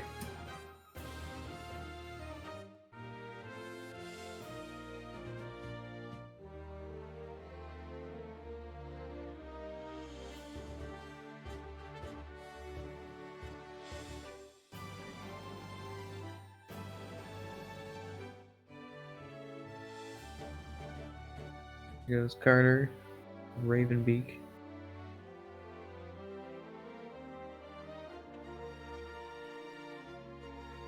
Samus, the Eater of Worlds.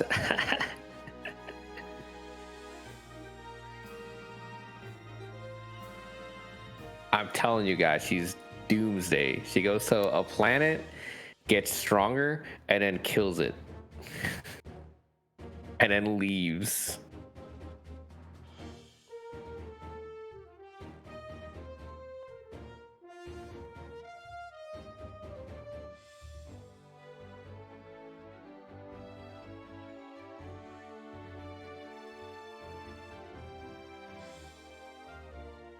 Ooh, Carter's very going. solid fight.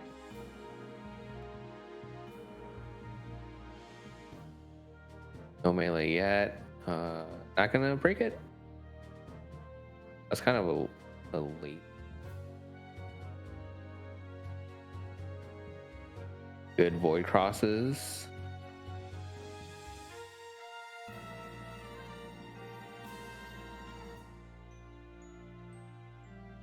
See, this was pretty late in the phase, so that melee would not have been worth it.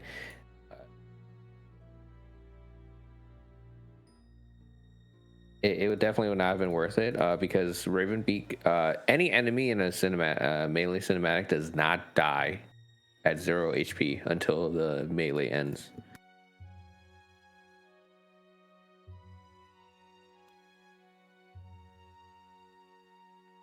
All right, I guess that's it for me. Dummy, you stay until Sad finishes, I guess. But be sure to give these guys follows. GG. See you guys later. And thank you for commentating.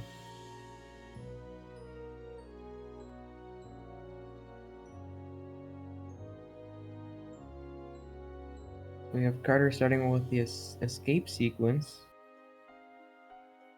Already has a good lead over Team Zeta. Satoru just coming back from Gravity Suit. Gonna go for cross bombs most likely.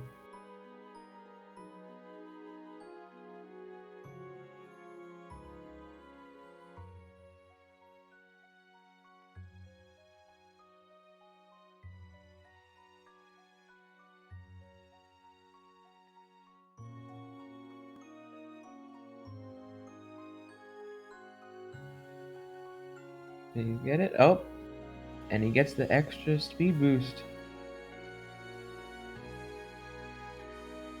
Oh, but he misses the second one.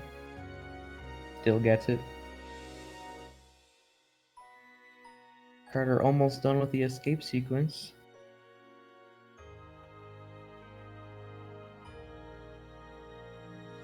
Team Omega is getting ready to welcome Ronald Rage to the show. But meanwhile, Carter finishes, letting Team Magma go on to Metroid Fusion.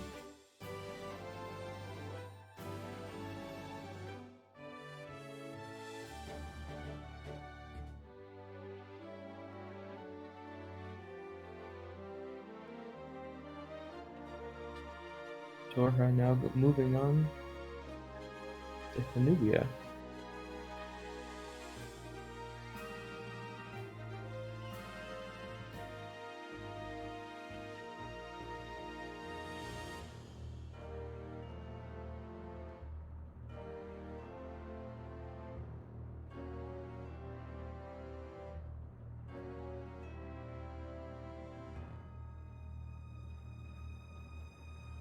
So far, Satora is a solid 20 minutes behind Justin Zane, but is starting to catch up quite nicely.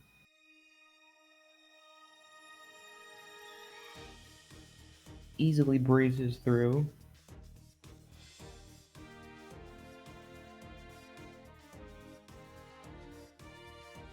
And there you go. Team Omega is done. And Carter Freak is now going through the credits.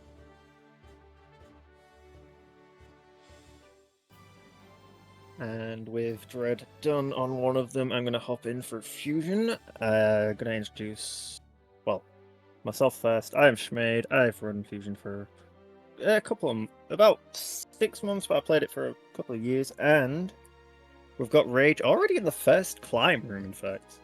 Straight into it, right off the bat. And it's... There we go. Okay, so first climb room for Rage. This room is deceptively hard.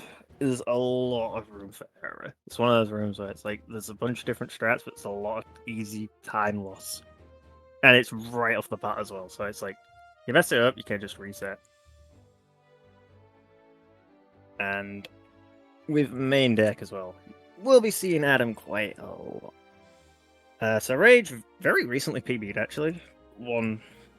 Cut about 12 seconds off, 13 seconds off, something like that.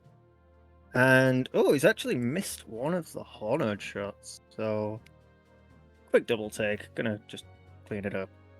Hop back off to Adam once again, because he's got more sweet nothings to tell us. And here goes Satorha with this Storm Missile Shine Spark. This is what Rain was talking about too. You can be able to knock him out. Pin him 6 down, seconds. screw attack him. So I remember in my Dread playthrough, this boss gave me a lot of trouble. I skew for Storm Missiles, it took me a good while, but seeing that in the run, that's a really, really cool strat. Just pin it down, screw attack it. That's just so quick compared to what I remember doing with it. Well, good thing Rage speedrunners actually have been getting able hit by to. the researcher. Speedrunners have been able to deduce it for boss rush. They've actually been able to whittle the time needed down. I think 20 seconds. Yeah, that's quite a lot quicker than my Something around couple of there. hours it took me. So, was that the very first cutscene of the game? Cutscene in quotation marks, because there's not really anything in Fusion for cutscenes. But, bit of a short one. I'm not sure what Rage would get for a missile time. It's usually what he says. It's usually one of his slightly weaker segments, but generally still quite solid for him. And very shortly, there we go. First upgrade of the game. Rage has missiles. 20% chance of survival, by the way. Meanwhile, Satorha, flash shifting right back out of our space jump room, heading straight for Wave.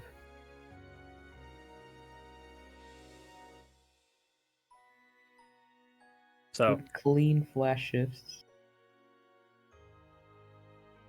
Fusion, notorious for the text.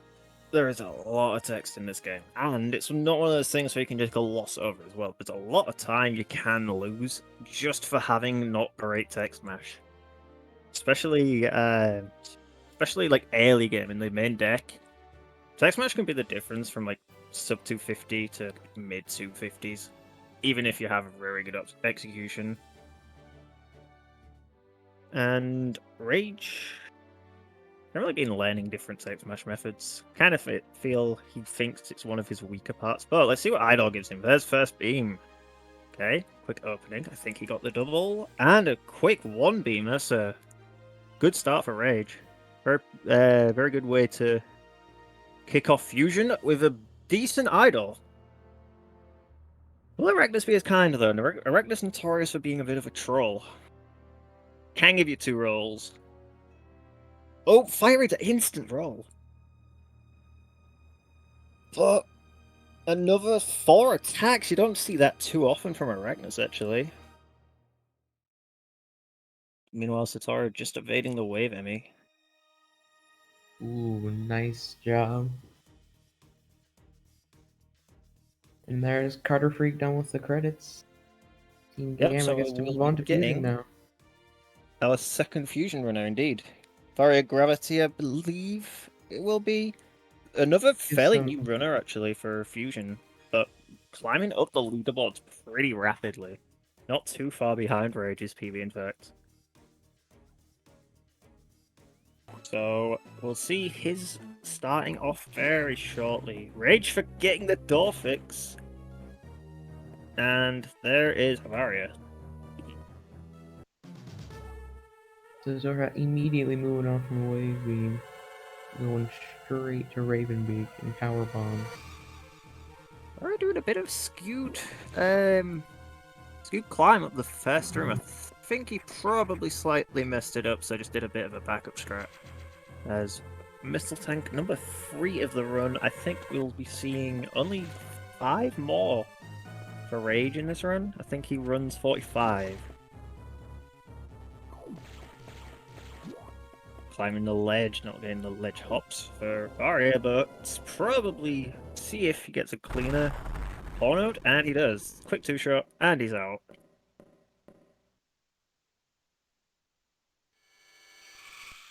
Oh my god, what is that? It's another Samus. So, we have the Sax. Sax is kind of funny in this game. We have something coming up a bit later in the run, the Sax skip. That I think 2 of these may be doing.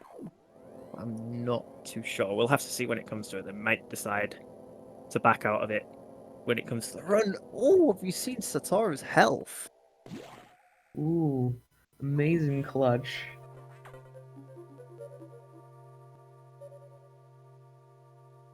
It's saying Satoru, it's Satoru. Ah, whoops.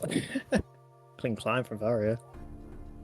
And there's power bombs for Satora. Power Bomb's gonna go straight to Ravenbeak. After Actually- giving him the L, it's gonna go through the escape, and then Team Zeta will move on to Fusion. Considering how far behind Dread started for him, it has had a very solid run and brought it back quite close, because this is only about the first 5-ish minutes of Fusion, 6 minutes. And with the runner coming up next, I feel like there's another runner who could bring it another minute back down. Perhaps. It is a relay race, it could go all wrong. But we'll have to wait and see. Yeah, Rage Metroid get 1 hit. gave some pretty stressful gameplay for all teams involved. Yeah, for sure, especially Fusion. The way Fusion can go with the RNG cost a lot of time. Rage getting lucky in the first door, but having a hit early could skew his drops here. Oh, and he gets hit again. He's gonna jump that just for safety.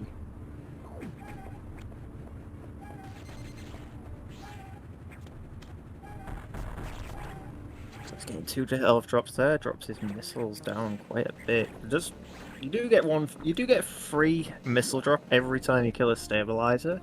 So you can so that's 6 missiles for free from each of the stabilizers, but this one you don't actually pick up. So take down this one and you only get 4.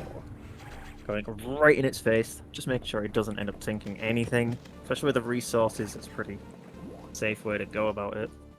Dora takes down the Golden Chozo with a solid mix of the beam and missiles. And now gets to take on Ravenbeak.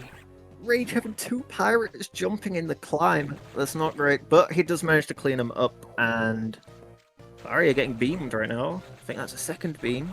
Oh, I think that might have been a 2 beam. So, good luck all around so far for Fusion. We'll have to see how Paul's mod starts out.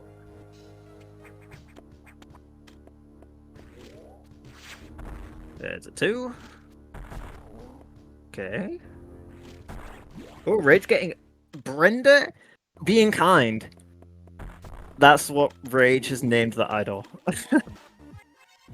And it's kind of a name that's stuck. Oh, I think that was that a tink? Yeah, the first one was a tink. The second one definitely got that one. And 1 double with a good idol. Rage on decent pace. Arya's Arachnus going very smoothly. Already out of there, actually. While Rage was doing Charge Beam. Satoru on Ravenbeak. Great Ravenbeak. So far, so good for him. Already on to phase 2.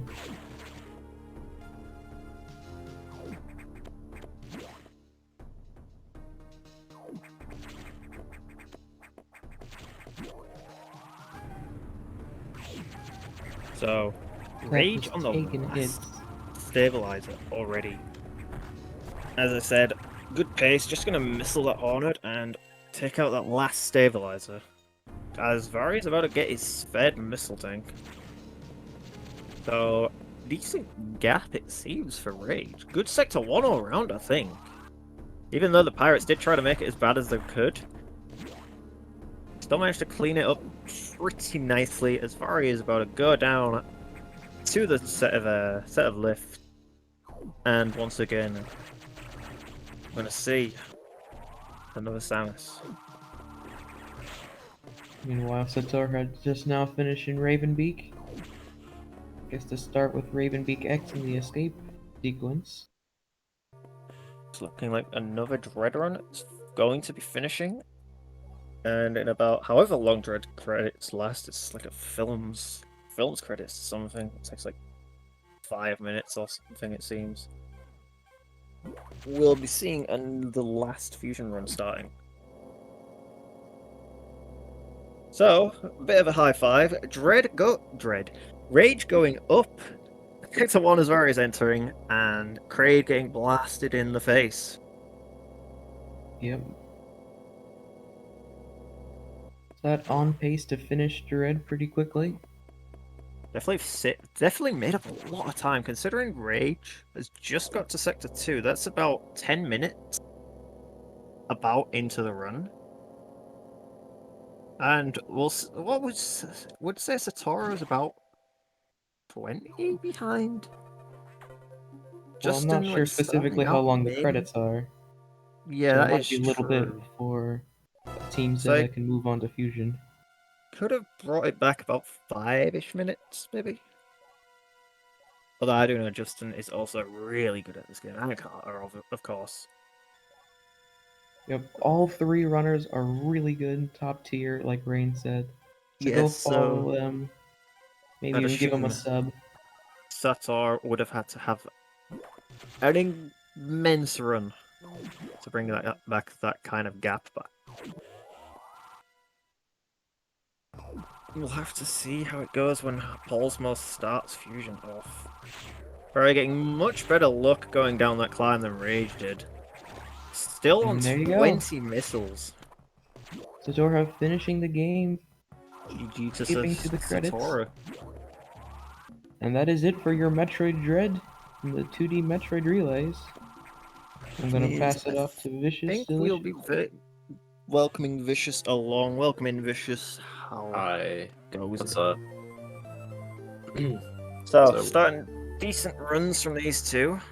Vari already up to the. Oh no, I think a missile. Back up and then just spray the rest. So we're here in Sector 2. We're the red enemies, the Zoros. They deal 45 damage. Or is it 40? I don't know. They deal 40 It's- damage. It's They about hit really 45 to hard. 44. And getting hit by one in here is pretty scary, but most of the time you likely won't hit enough of them for it to matter. Unless something goes really badly wrong with your doubles.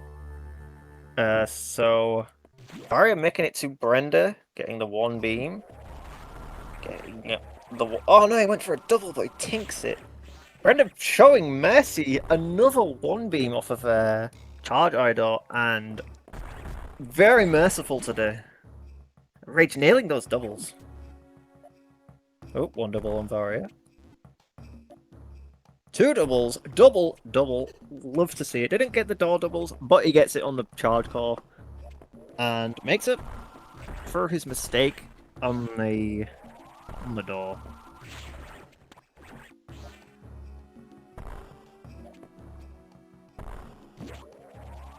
Novari is on his way out of Sector 1. Nails the first stabilizer.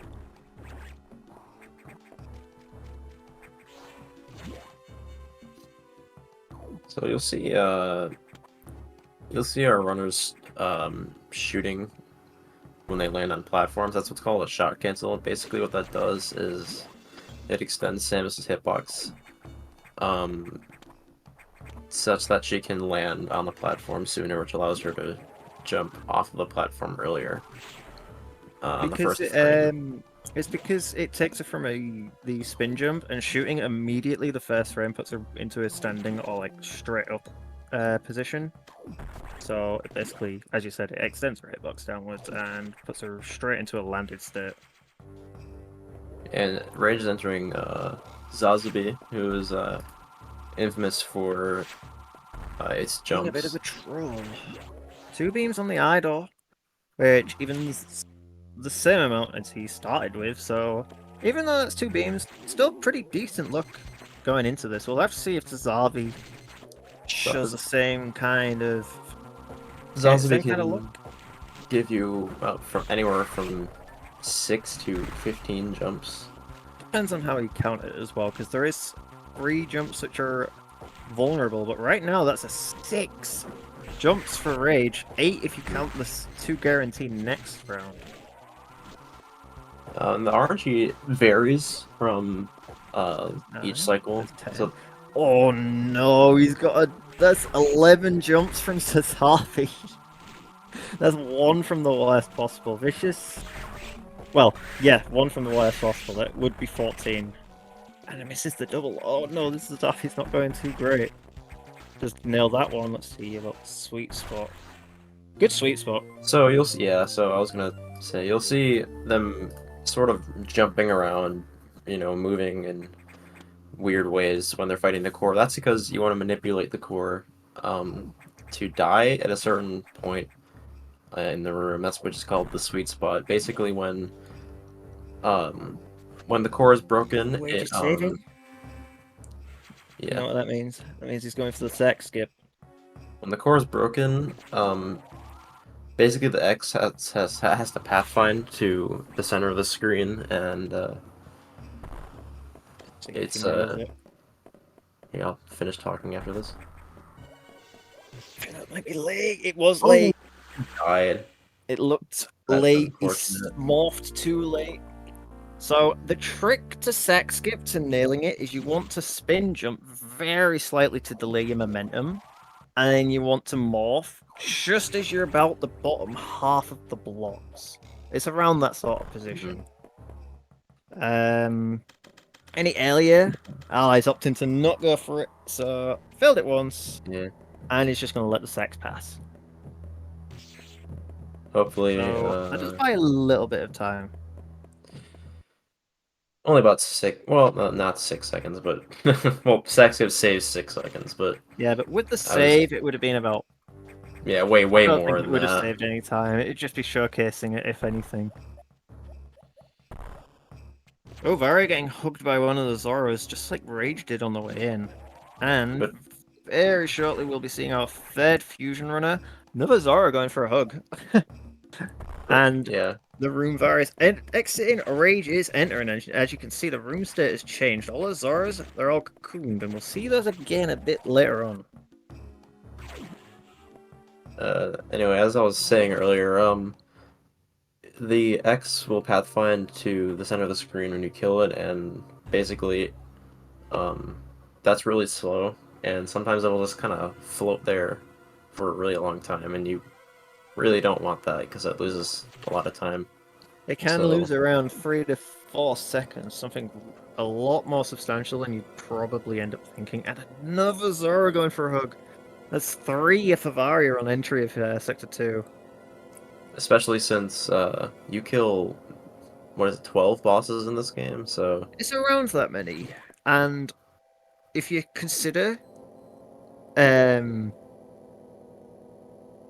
well, you add that up, especially like RNG and things like that, you can lose a lot of time on bosses if you just end up forgetting to sweet spot. You end up with bad RNG, you don't really miss your doubles, that kind of thing. It can really add up, and it can properly skew a good segment if you miss your sweet spot. something else I should note is that you'll see we're playing on the Japanese version, and that's important because Japanese text is way faster than English text. It saves like 2 minutes. Close to a lot of damage. Varia's just making it up. He almost fell down, but it was a good recovery. So, Sector 4, Rage is on his way in. Osmo's entering the Horned and nails the 2 shots. Clean as you like, and he's out. So, there's one of the tanks for Varia, and no beams. Nice look there. Much better off than Rage already. The only way... I don't think it's possible this could be worse now. Even with a 12 jump. There's a 1. There's a 2. There's a 3. And a 4. Max jumps for the first round. So with Zazabi jumps go in a round in 3 different rounds of... Oh my god. I think that's another 3. It can go 3, 4, 5 as max jumps, equaling 12. Or if you count like the vulnerable jumps, that go up to 15. This is horrible, Zazabi look. Zazabi is not showing mercy tonight. That's It's, crazy. The I think first that was cycle, another 11. the first cycle is if you count the vulnerable jumps, it's 1 to 4, and then 2 to 5, and then 3 to 6, and then when all the jumps are vulnerable. Yeah.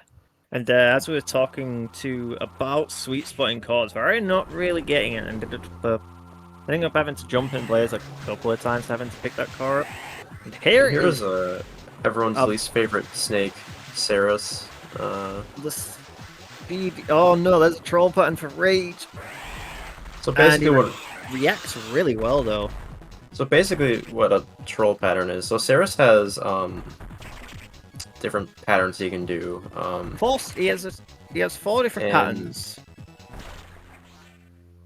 Decent sweet spot, decent vertical sweet spot there. No sack skip for Varia, so it's gonna make up a little bit of time, I think. So Yeah, it's- Saros has 4 different patterns he can do, and the pattern that follows, or the pattern that he does, always influences the one that he will follow up with an exception of 1, 2, or 2, yeah, 1 or yeah. Because he has a pattern that goes out of the center, it can go left or right. And that doesn't have a follow-up. And then he can also arc from one of the left to the right gaps. And that also doesn't have a follow-up, but it's the same type of pattern as it does when it comes out from the left. Goes straight over the platforms. And his last pattern is he has a zigzag and goes really high over all the platforms. Those two are the ideal ones, where he comes out and goes straight across, or he zigzags across. The other two are really hard to deal with because you have to kind of react to the pattern he does afterwards, since it doesn't have a follow-up. And that's why no one likes Ceres, because he can do that one of those patterns with no follow-up multiple times in a row. Rage had a good setup for that low height, but he messed it up. Yeah, I just caught that as well. So no low height from Rage. It looks like you got a good pattern from the golden crab as well.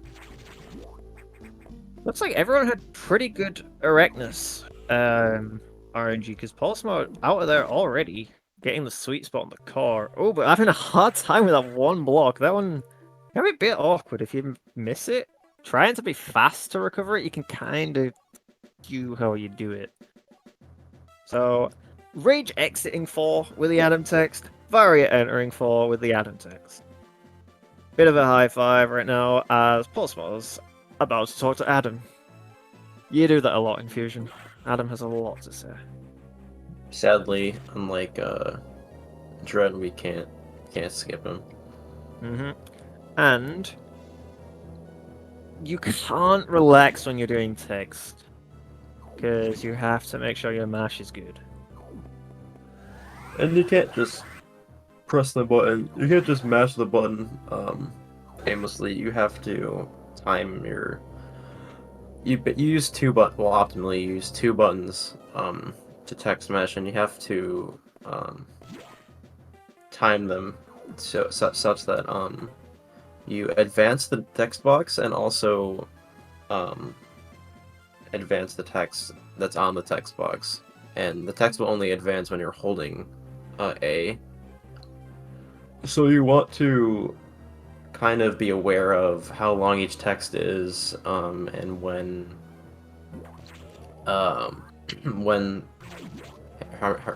many there are.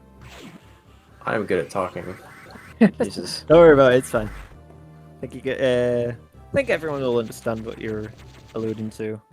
So as well with text, you can't hold a button while you're starting off another text, otherwise it just doesn't input that button. It'll carry it over from the previous text, and you'll end up getting stuck. So you have to let go, repress, and it can make your text mesh pretty slow. Let's see how Ceres goes for Varia. I don't think he got the flare. Oh, that's another thing we should probably mention. Charge Beam has 3 hitboxes. No, he got it. We just about got it on that one. That was a slight bit early, but it just worked. And starts with a pretty good double. So we can kill Ceres with 2 shots because Charge Beam has 2 hitboxes. It has, or not 2, 3. It has the 2 I want to say pellets, or they're beams. It has the 2 beams, but they look like pellets, so that's why I described them as pellets. But Yeah. and then the flare, and then the flare, which also does damage. So we kind of shoot his entire head using the flare. Ceres' weak sauce, he only has 50 health, and Charge Beam with all hits is 27.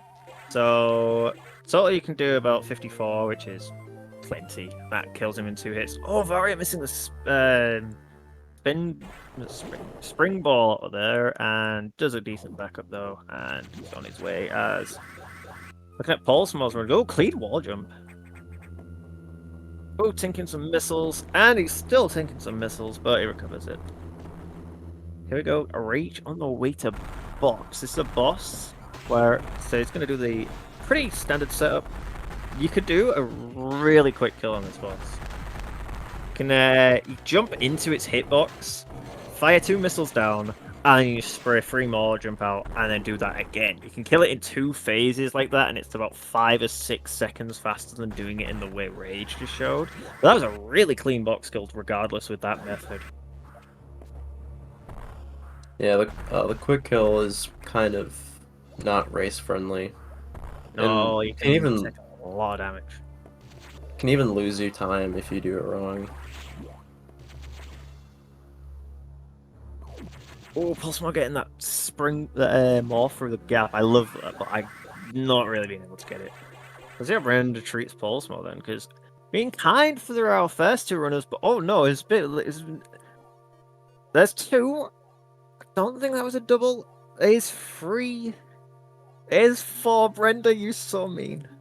There's a fifth.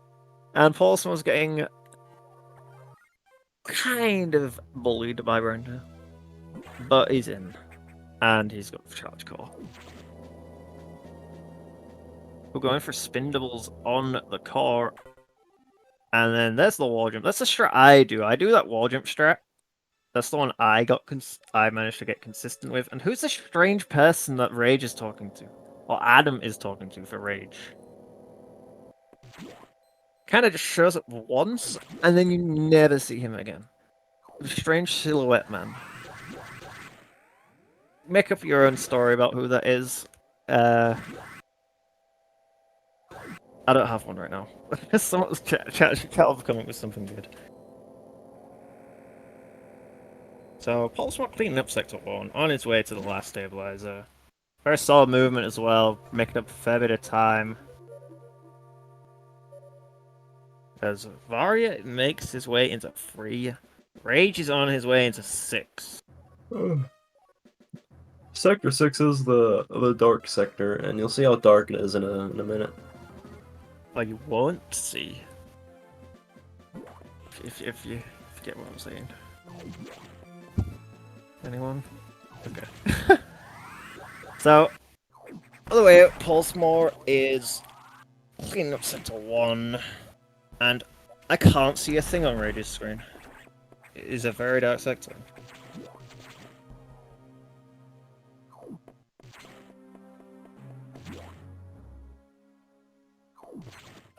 Varia goes up into his speed boost. Varia lost his speed boost somewhere. That might be Ellie. No, I think he's gonna go all the way. Yeah. Yeah, so that's strat's called a shine break, where basically you store a speed boost, like sort of in between a speed booster block and a normal block. It's a little tricky. And there's different setups you can do it. Yeah, it only saves about a second as well, which means the risk reward is like it's there for like the top end, but it's not really the sort of strat that is mandatory in the room, because if you don't quite know the timing for it, there's like 2 little visual cues you can use on the way in and for starring, but it's not really the kind of strat you have to do, but it's still a pretty cool strat. We might see Pulsemore going for it. I don't think Rage did it, and Varia definitely didn't do it. Also, Varia's screen has gotten stuck. He says his game it'll be froze. back. Oh, his game froze. Interesting. Bizhawk is probably what he's on, but he seems to be back, maybe? Yeah, Bizhawk is a goofy emulator. It's Okay, Varia is back. I think he was doing a little bit of testing, and Rage bottom messing up the door fix. And we're on to Variacort. So the principle we had with Ceres, where you get right as close as you can to get max damage, applies to this boss as well. You want to get right into it to get all shots of charge. And ideally, you kill this boss in 4 shots. Rage doing it in 5. He did miss one of the full sweet spots. Varia doing, I think, a bit of technical difficulties on Varia's end, but I think that may end up clearing up. Could be worth him saving and then coming back, but gonna go into box. See how this goes. Getting the charge, not the missile though. Oh, missing one of the shots as well. So you'll see these infamous puffers, who are the purple enemies. They can move diagonally in 4 different patterns, and there is absolutely no way to manipulate them or predict where they're going to be. So when we're escaping in this sector and we're gonna be coming back here pretty late in the run. You kind of have to play really reactively to be able to This one maneuver right around here, here. Rage just deciding to run straight through it Mhm. and just go past it like that, not killing it or anything. And that's the other thing that's the most annoying about those enemies, is if you damage them, they puff out, which massively extends their hitbox, and Mhm. it can just, you get hit and it just slows you down, and they're really annoying. Nobody likes those enemies, they're the worst.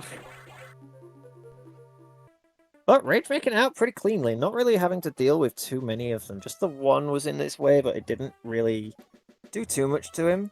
Pulsemore, a bit early on that bomb, but Big realizing, backing it up. shout out to Big Ohm with his obnoxious stream deck. Everyone loves them, everyone hates them at the same time. It's very funny. But so far, this is a pretty good run from Rage, it seems. Already out of 6 of 6. Vari on his way into it. Oh, Pulsemore going for a second wall jump there. People usually just hop out and kill the putty things, but you can end up falling on top of them, and that does get a little bit annoying.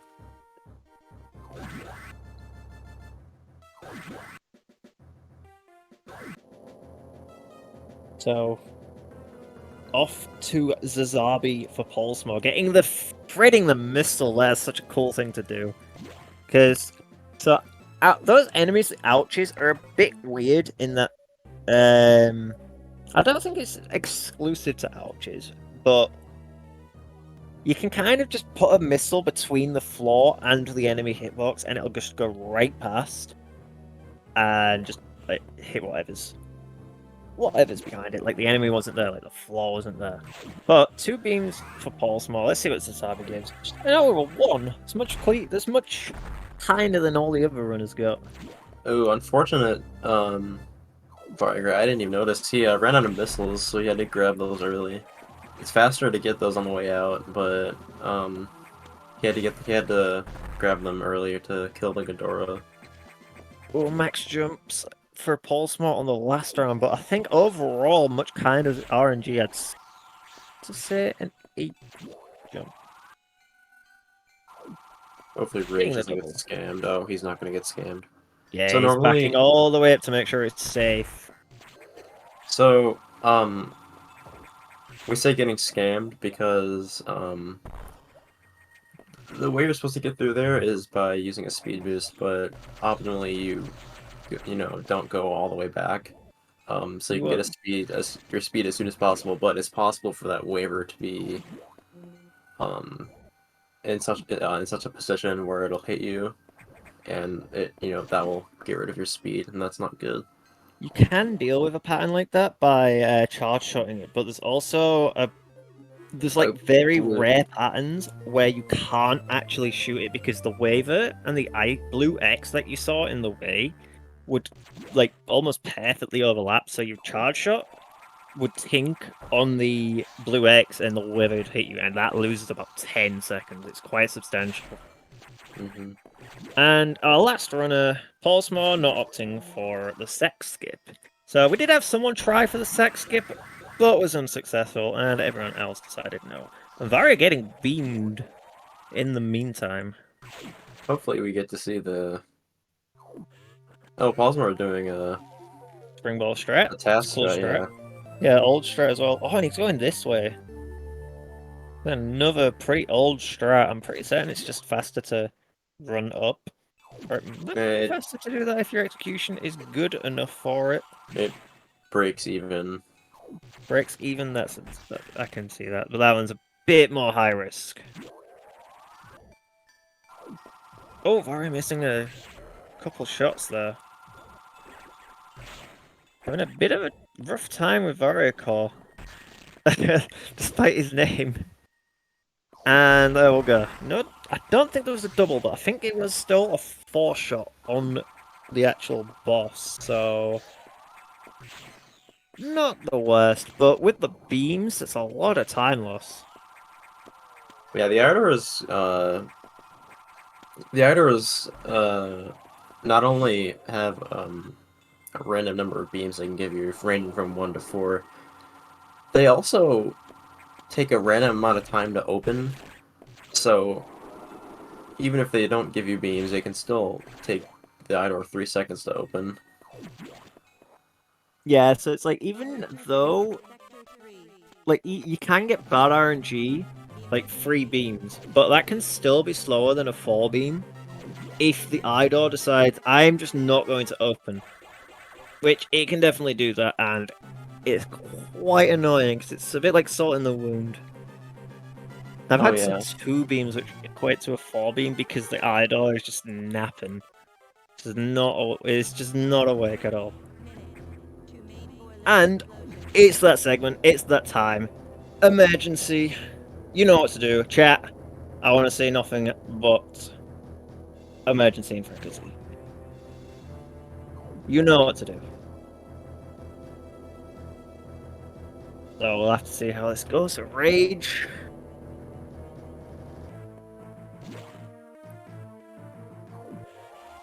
Perfect.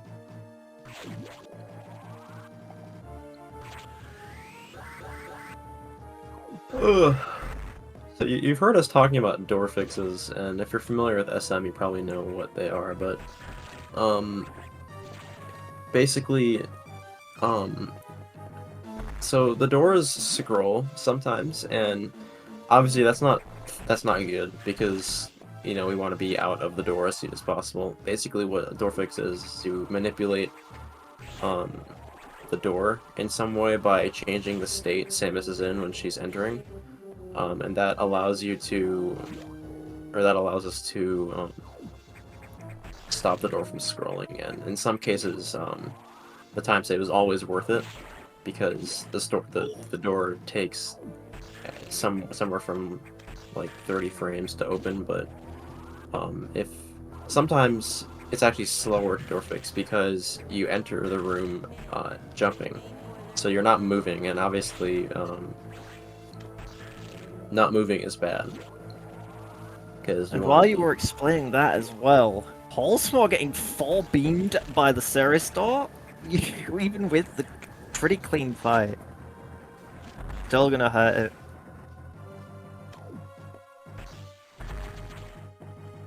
We're sort of having a bit of a skewed time with the core as well. Double for rage. Start off. Oh, he doesn't get the double though. However, getting the kill, and that's still a solid emergency time. 4:30, 43. Good stuff to rage. That is pretty good for an emergency. Yeah, 4-2x it's pretty decent. Alright, only just entering 5. I wonder what happened. His game froze. Like, again? Well, that put him like super behind. I don't think it would have quite been that behind, but, well, it is Fusion. Some people can really pick up pace. Yeah, this game is pretty volatile. You can be really ahead, and then sometimes the game decides whether or not you're ahead or not. Yeah, exactly. Also, more, let's see if he can low height here.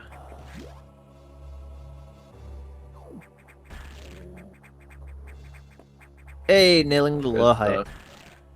Ooh, Rage actually falling down during his stretchy climb. Doesn't get shot by any of the subsequent stretches, however. That's quite fortunate. So, with that room, that's actually a pretty hard room.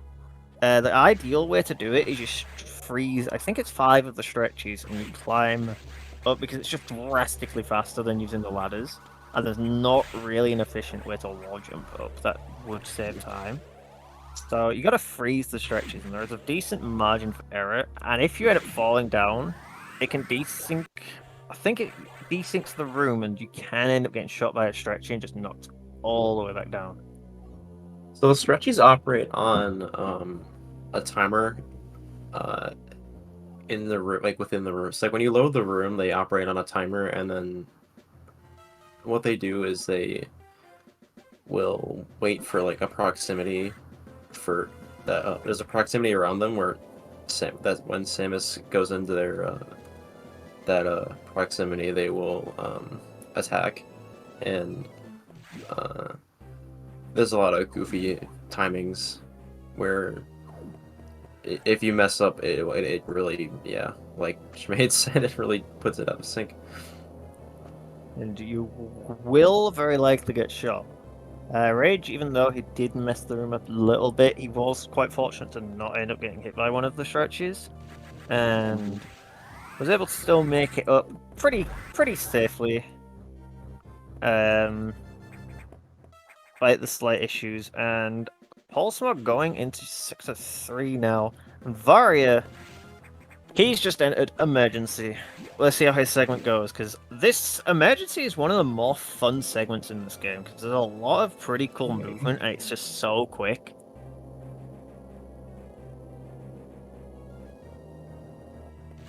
But there's also a huge margin for error.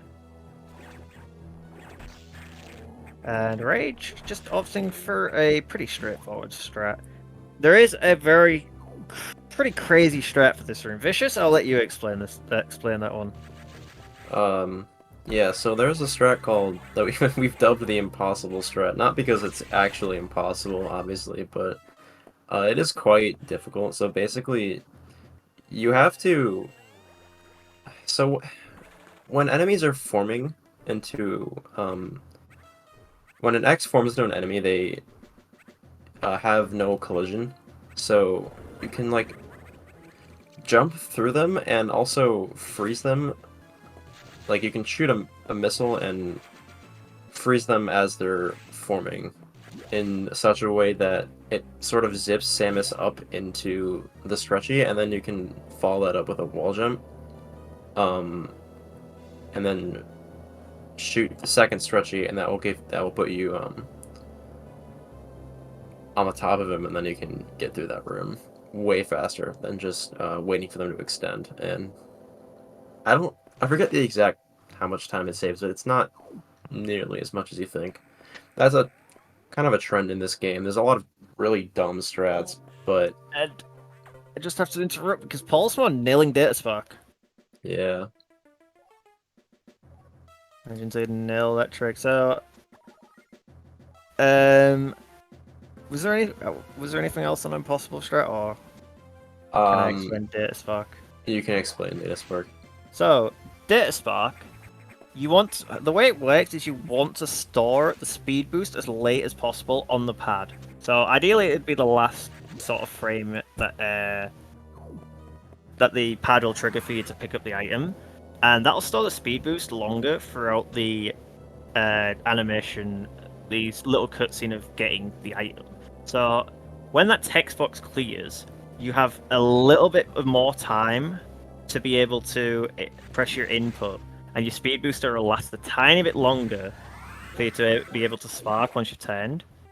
The time is actually kind of specific because you have to do it as late on your storage as possible to get the item pad.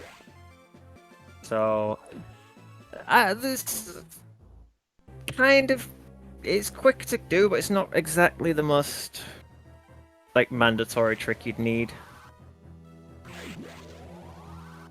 But there's not really a margin for error for going for it. There's not really any sort of risk for going for it. So if you do get it, there's a good bonus. If you get it every run and you don't get it, that ends up being time loss. Mm-hmm. So Varia finished off his emergency. I don't think he got a double on the wide core at all. And he is on the way to stretch climb, which we explained a little bit earlier.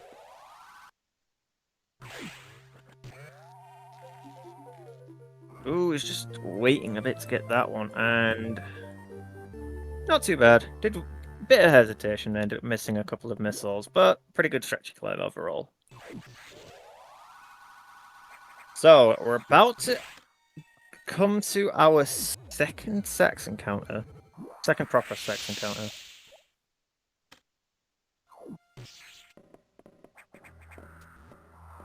This one is not too hard. You basically lay the power bomb, and then Sax will just try spraying you down, and it's pretty easy to avoid the shots. Doesn't get the red, but doesn't really matter too much. So yeah, that Sax encounter is really quick. Sax basically doesn't see you, sees the power bomb, and just starts spraying you down, and you can just get out. You can get out of the room before even one of the shots reaches you if you're fast enough. But half the time you'll end up jumping over one of the shots anyways, and that's the only shot that you really have to deal with. With 3 tanks, there's a there's a room coming up. So when the power goes out, called Spitter Hallway, and the spitters are actually pretty dangerous. I've actually lost runs to them because I don't have enough health. Entering, they are also like many things in this game, random, and they're called spitters because they spit a projectile that falls down and it does 80 damage to Samus with Vari suit. So you can imagine that is extremely dangerous if you don't have a lot of health, but with 3 tanks it's not that much of an issue. It's not the worst thing. If you end up getting shot, there is that red X that Bridge ended up not picking up that you can restock on, but he had so much health that it was just not really needed. Also, going a little bit late on shooting these sacks there. In this... Oh! So, Rage did the third one, this one's the second one. I don't know how I forgot about this one. Probably because it's just that easy.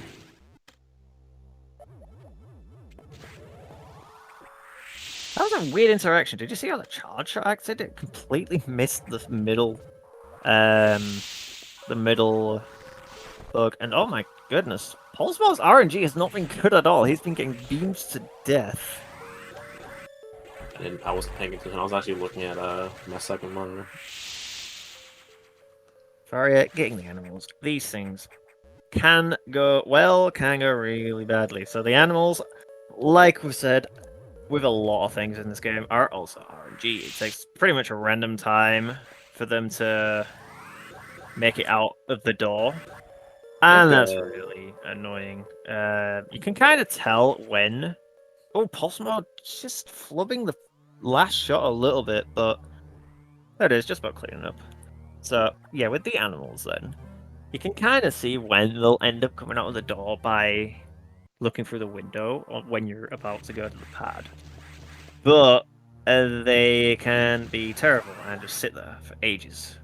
And they can come out in from like 5-ish seconds, or can take about 15. And that's completely random. So there's another required safety that we're taking, that's saving at the ship, which is not something we normally do. If you do save at the ship, it is a bit of a meme. People will laugh at it, but it's like it's not really too much of a time loss. It's like, ha, you saved at the ship by accident. But nope, can't do that here because it's we're requiring people, because it does get quite dangerous at endgame in this game. Mm-hmm. Also, the fourth E-Tank has been picked up by Rage. So that's him with his mandatory save and his mandatory E-Tanks. So we're coming up on Yakuza here, who is sometimes considered the fan tune of this game if you're familiar with Super Metroid. Basically he can give you anywhere from 0 to 4 patterns, or I guess 1 to 4. I don't know why I said 0. 1 to 4 patterns where he moves around the room. Rage getting 2, but okay, does get the missiles in. Oh, weird down-angled shot there. And that goes from RNG to pretty much skill shooting this his third phase. Yeah, you can get a really messed up pattern, and it can get really hard to actually shoot and deal with it. But Rage cleaning up pretty well. Second 2-round, 1 beam, decent RNG, and a pretty quick kill, it seems. Another double. Just got 1 to go, and there we go. 1 more shot left. Decent Yakuza. So, yeah, with Yakuza, 1 to 4 rounds, it's completely random. I think it said 4 rounds is a 50% chance, and I have like anything less, it's a bit lower of a chance. Someone will have to fact check that. But yeah, Yakuza can make or break a run. Like, 1 round to a 4 round can be about 20-ish seconds, 15-ish seconds, and then that can just completely body your run.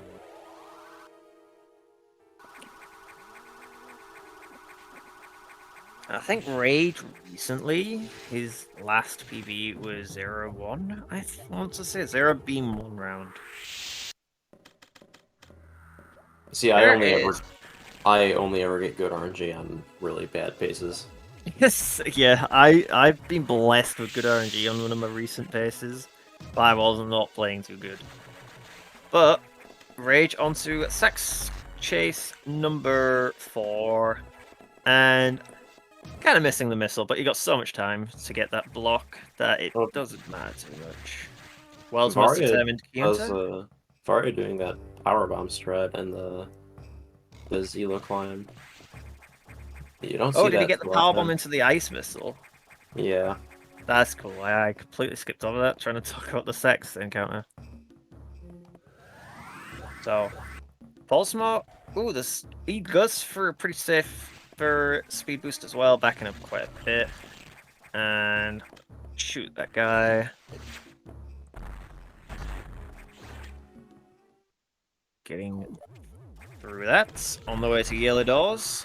And Barrier on the way to the ship, it seems. Yep. That text is literally just, Samus, go to the ship. There's almost nothing else to it. And Rage doing probably the easiest boss in the game, although there is room for error. Yeah, like Ross was saying, Only 2 missiles left. the item count for the optimal item count for fusion can vary based on well, okay, so optimally it is 35 and 2 or 1, but it's extremely difficult to optimize a 35 tank run because of Notori, who we just kind of glossed over. Rage made pretty quick work at the main part, but ended up low on missiles, so the core gave him a bit of a hard time trying to farm it.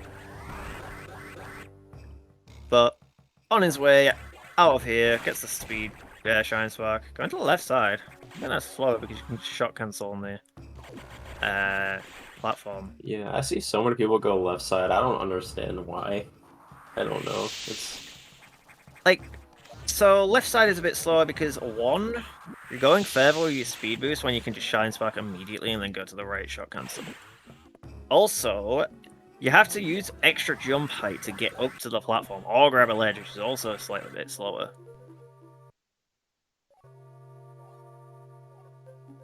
actually, Winter, Paul's not missing that shot on that block. We use power bombs in the fight because Notori is technically the only vanilla boss that is vulnerable to bombs. Say vanilla because you don't... Oh, power bombs. Say vanilla because you don't have power bombs when you get to Arachnus, but if you played Randomizer, you know that Arachnus takes power bomb damage. But since power bombs are pretty weak, they're not... It's just like a little... It's basically just an extra charge shot. Okay, waiting for the pirate to jump.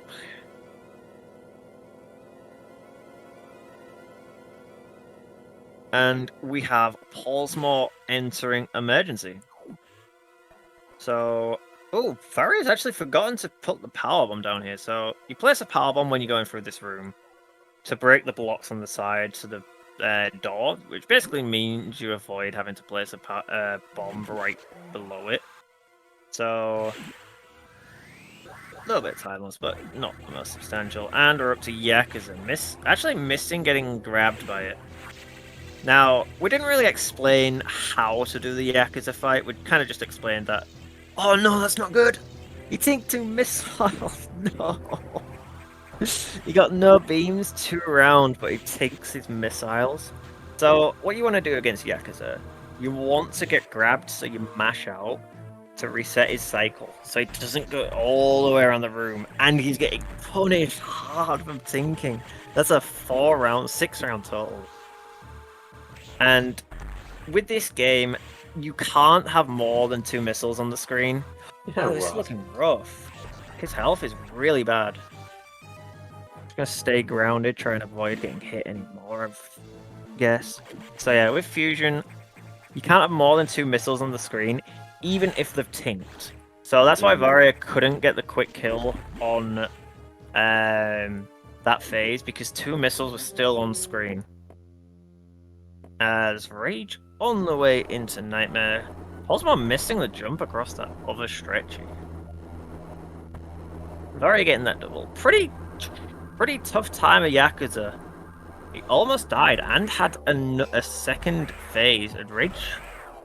Starting Nightmare pretty well.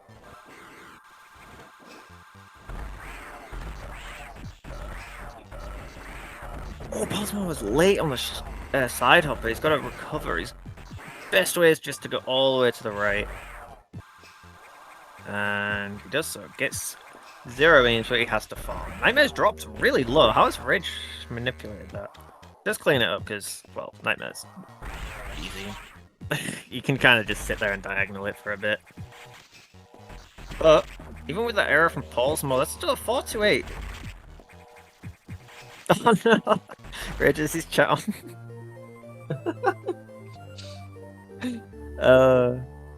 Someone's gonna have to tell him. So yeah. Aria forgot to shoot the ice missile, or either didn't shoot it in time. Almost getting shot by the what's it called? Sax. But making it through pretty quick, regardless of having to deal with Sax shooting. And getting hit by a pirate, but make it through.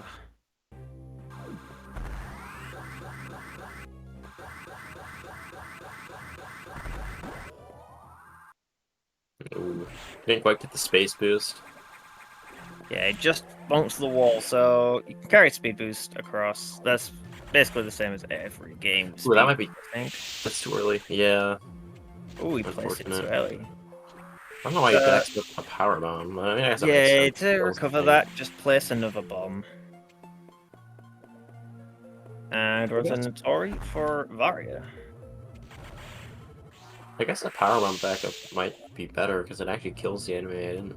Oh, yeah, it So might usually do. when I do that, I place a bomb because it's faster. But I guess a power bomb might be better. Could be. Ooh, Varia's a missile shot to get the. Oh no! Okay, there was a missile there. Whereas a missile shot to get the pretty easy setup on the boss, but does get it anyways. He managed to farm the missile, and that's a double 5 shot. That's a 3 shot. That's how you want it for Notori Core to go. So not bad Notori for Varia. A couple of missed shots I saw, but otherwise, not really too big of a deal for him. Makes it through pretty decently. Oh, I missed his shrine storage. I saw the down left. And Varia going to the right side, trying the shot cancel, and Good thing he didn't get wind spark though. That's when you spark instead of sparking vertically, you spark horizontally, and you go all the way Yeah. into the other room. Yeah, you go through 2 rooms, end up smack bang in the side of the huge room. You don't want to be there. They're getting that space boost for the Kago. That's a cool strat. Bit of a. That's not a. So yeah, with space boost, this game has a few uses for it. In 90%, you save a lot of time for doing it through that Kago, and there's. Well, there's actually quite a lot more than a few uses, isn't there? Because there's a fair few entries into sectors where you want to space boost, and there's through the Kago that Rage demonstrated, and another one that I think he demonstrated a bit early was space boosting into the bomb blocks on the way down to red doors, which we'll probably see Varia do when he gets up to there, and Pulsmore, I'd assume. Ooh. Speaking of Pulsmore, gets that shine storage across the block on the way to animals. Let's see what his RNG is. I think I saw one run past the door. Everyone's on a pad. Average. Yeah, pretty average animals.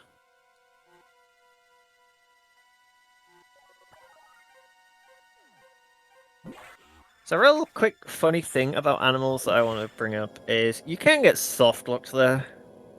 I think if you press A on the exact same frame that the text box goes automatically, Samus just gets stuck. She looks to the left and then she's just looking to the left endlessly. You can't do anything about it. You can't move, and she's just stuck. The game's just stuck. And I've actually seen it happen in a run before, and it's one of those things where it's like, it's just is that something that happens, and why is it something that happens? It's one of those very funny things, because this game doesn't really have soft locks per se. Ooh, Rage taking a safety save before box 2. There's a way to soft lock yourself in Sector 2 if you do a stupid Shine Spark before Yakuza. Oh yeah, that's a tropical trap. Or trap. That's probably not reliable for humans. And Varia Zero Beam on the door and into Nightmare. Oh, Puffer. Rage getting hit. Excuse me. Ooh, a bit late on the shot for Varia. Not sure how the pattern's gonna go here, because I usually shoot Uh, Nightmare straight away. So what you do is when you enter the reactor silo, before Yakuza, you can store a Shine Spark by going into the save room and then Shine Sparking diagonally doing like a weird wall jump. I don't entirely understand how it works because I've never done it before and I have no reason to do it, so but basically you kind of get yourself, because there's crumble blocks, and yeah, I don't know. Just look up Tro Trap. Ooh, Rage taking a couple missiles, Varia killing Nightmare. So we've got two bosses on at the same time. Again, happened a few times. So box 2, one of those bosses that can kind of snowball. Oh, he's going for the double setup actually. Doesn't quite get it, but him going for it is cool to see, because that's a strat that was pretty recently brought to light. Like, it was something that had been done in tasks before, but never really tried properly humanly. It was found to be actually a reliable way to double the call if you practice it, because that's the call that's notorious for not being doubleable. Like, even the absolute top end runners won't go for it because it's just not reliable. But recent strat was found where if you use the ceiling, get bonked, you knock the core ends up going high enough for you to be able to get you to have enough distance to be able to get two diffusions a bit more. There's a bit more leadway to doing it by jumping in the air and going for falling doubles. But it's also really hard because there's not a whole lot of room in the room. Room in the room? Yeah, let's go with that.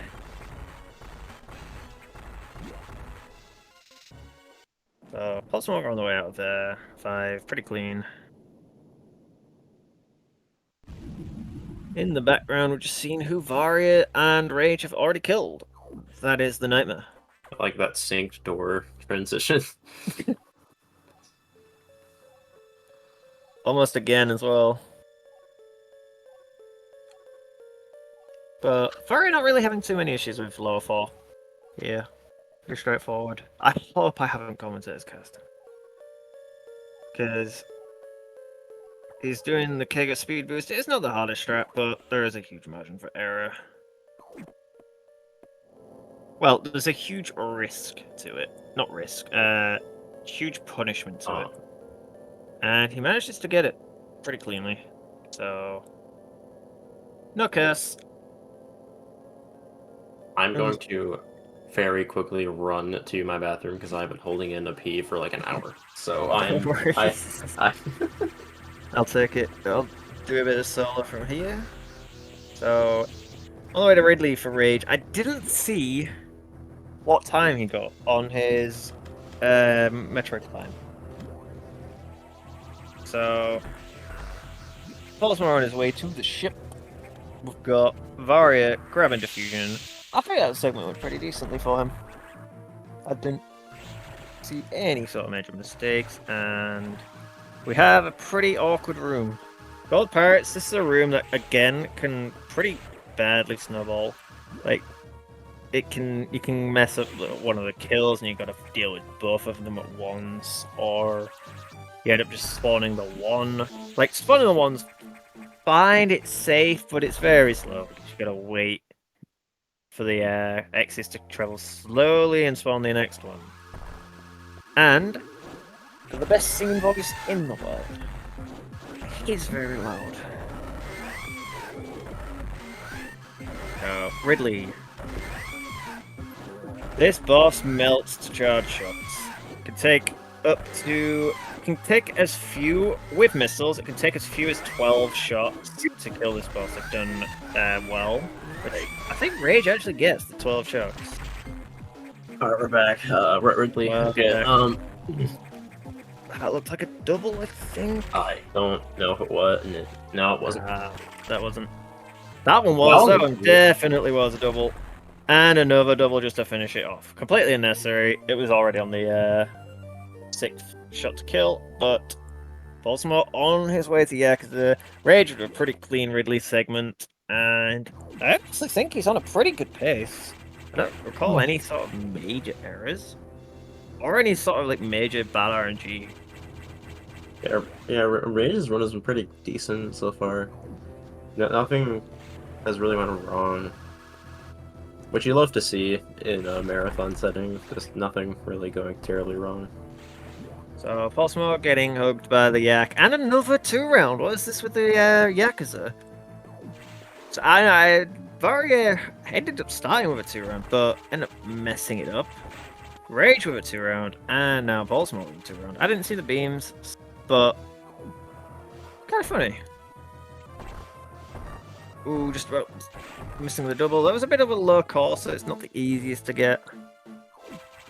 There's a double. Maria with no entry, without authorization, doing the pretty new strat there as well. So usually you just stall your Shine Spark speed boost up, but recently it was found that you could freeze one of those flies in the corner. I think the actual name for those enemies is menus, but you could freeze one of those, and your jump height, you can jump onto it and then just jump straight up to the platform with a pretty clean box there. The Varia. So Varia clean up box. Baltimore on his way to the sacks, and Rage is onto him. On his way to a lot of text. This is the longest text in the game. Adam has a lot to say to you. And you actually chat back this time. Actually, you did on the way to Ridley, but that one's not quite as long. Oh, Baltimore just about missing that missile, but making it through before the XX can even get close. And he's seeing the world's most Tamakina. I call it that because it goes from the right corner of the room down to the door. And it's kind of crazy.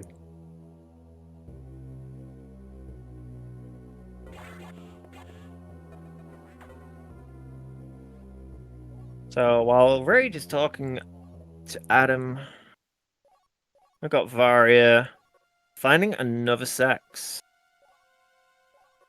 There's And actually 10 of them in the station, according to Adam. supposedly. Ooh, I think I got bonked by a Metroid. Gotta go all the way around the side, but a 54-64, not too bad at all. Baltimore just throwing missiles at Notori, because that's how this boss fight goes. 45 missiles. Ooh, he's going to use a little bit extra, but he gets a missile drop early on. Wish that was me. And just one shot left. There you go, cleans it up. Good sweet spot as well, actually. Managing to pick that core while he's still in the air.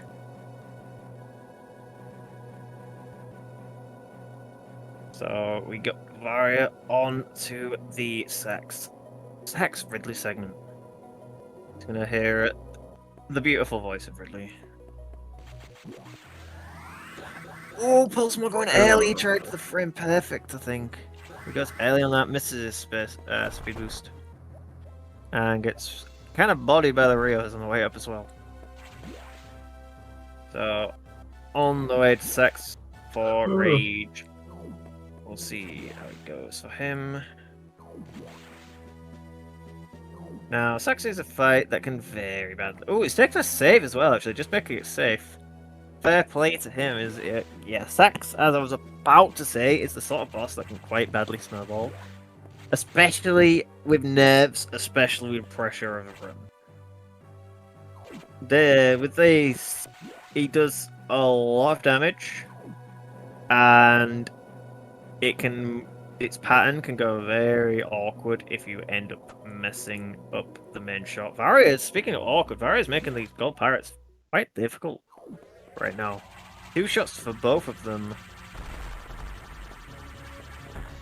Okay, let's see if he gets the diagonals. There's a okay, I think he's got the sub.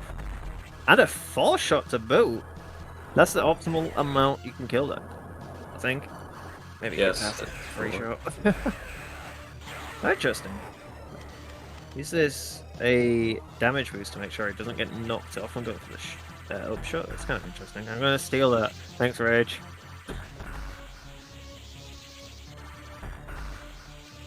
Huh, interesting. So he had the 2 doubles, but he didn't opt to go for the 3rd one. And observation deck, time for the final countdown. Oh no, Pulsemore!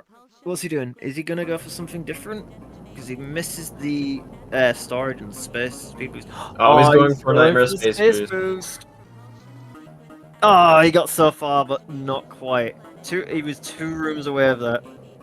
That was a really good attempt. Nightmare Space Boost is one of those sick tricks that it's like, there's not much point to go for it, but it's so cool if you get it. Pulsemore is notoriously good at that trick, though. Yeah, and showed it as well. Even though I didn't complete it, getting really far up. Oh, just going a little bit low on his R shot there, though. Getting hit by the pirate, taking a bit of damage, and it slowed down a little bit, but Rage. Will he get the low height? Will he get the swag spark?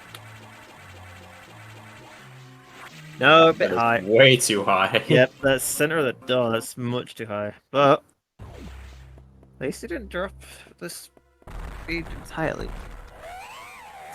I don't have my glasses on. I thought Pulsemore had 55 missiles for a second. I was like, where the hell did that happen? But it didn't happen at all, so. On to Nightmare. Let's see how this goes. There's a couple of other tricks for the first shot on Nightmare. There's both a sound cue and a visual cue. So in the background with the sound, there's 12 sound effects that play. Like sort of screen sound effects. Rage going for the upshot and nailing it. That's a G for Rage. So real quick, I'll just explain this about Nightmare and then I'll head off. So as Fusion is finishing up, or should I head off at the end? Nah, don't think I'll do that. But yeah, so Nightmare.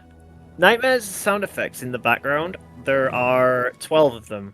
You can count those down before you do the last shot. And an extra little cue with that to make sure you get the shot timing right. On the 12th, Nightmare reels his arms in towards his body. Right at the top of the screen. So it moves in a pattern where it pushes his arm down and back into itself. You want to shoot as its arms are about to go, are reeled back in on itself.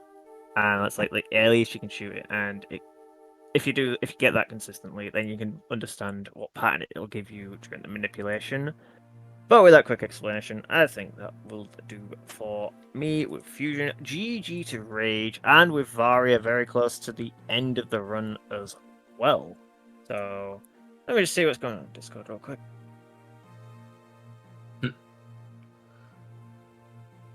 By the way, Ivan, Crunchylex.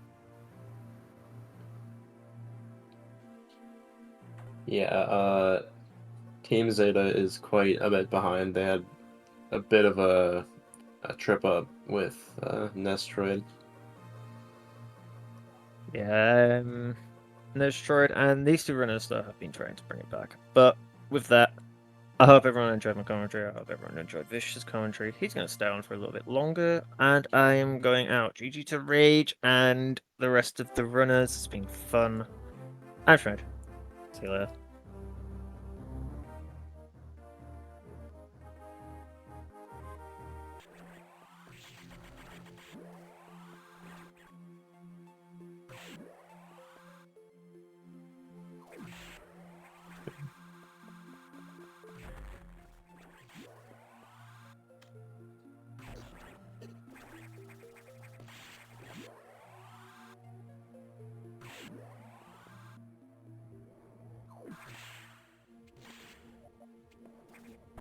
If anyone has any questions in chat, I'm open to answer.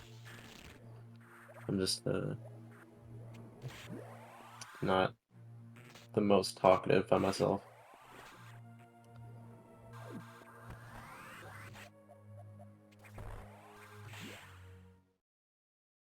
And it looks like M2 is starting with Hope Spell.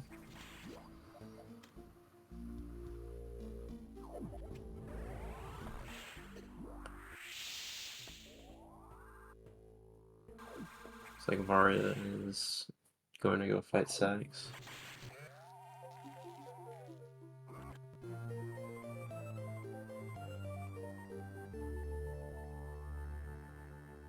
Another 4-shot. You'll love to see it.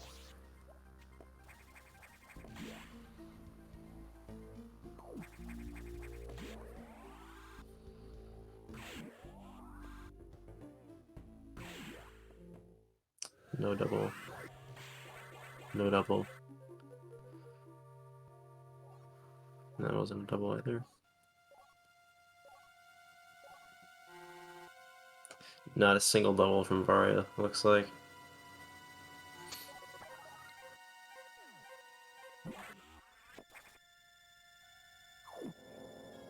And he does the door fix during Operations deck.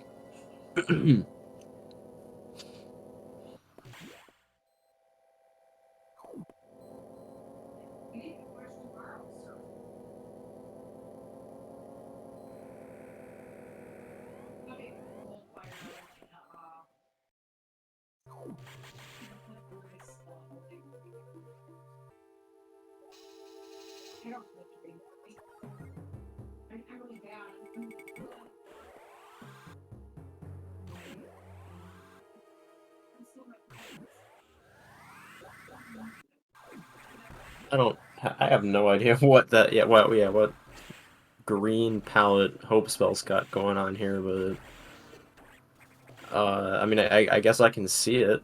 If there's anything good I have to say. Varia messing up the low height.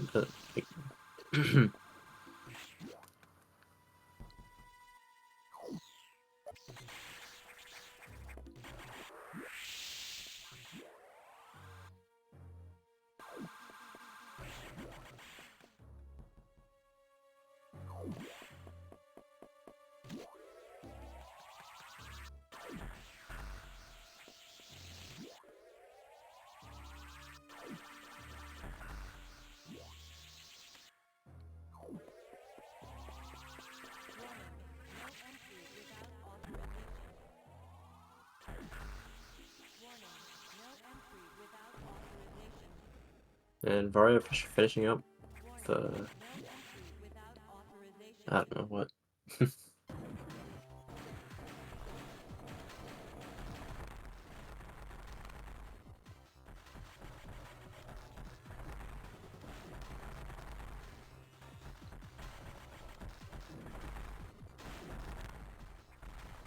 Pretty clean box fight from Paulsmore.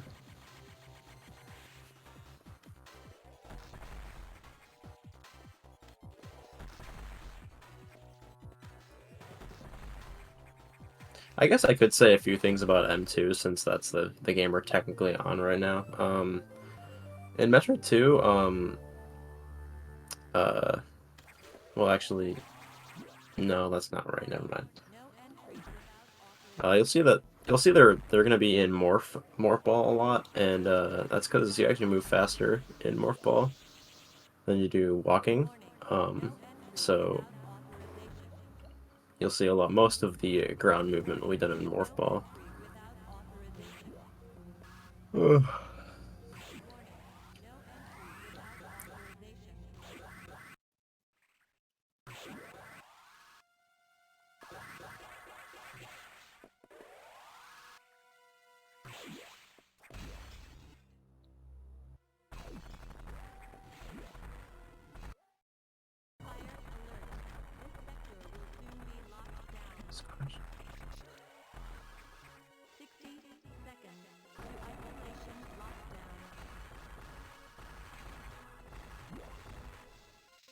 A really clean escape from Pulsmore.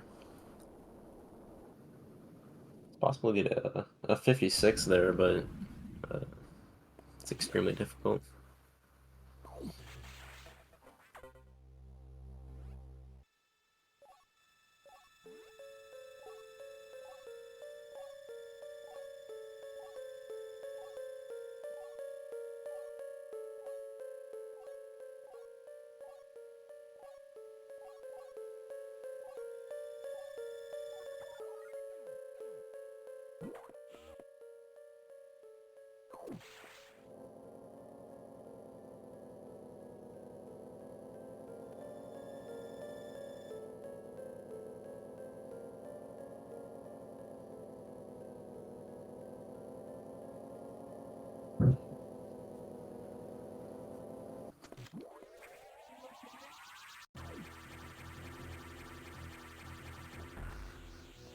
I don't think we mentioned this in at all during the fusion segment, but you'll notice how we're able to get instant charges using when we enter doors, and that's because you can actually buffer charge shots through doors. That also includes the diffusion missiles. Hello, Hockey. Hello, this is Delicious, and hello to the flagship station right here on Speed Gaming. This is Delicious. How about this fusion entry into this 2D Metroid Relay? And now we do have Team Omega and Team Gamma moving on to Metroid 2. Yeah, this has been quite the relay.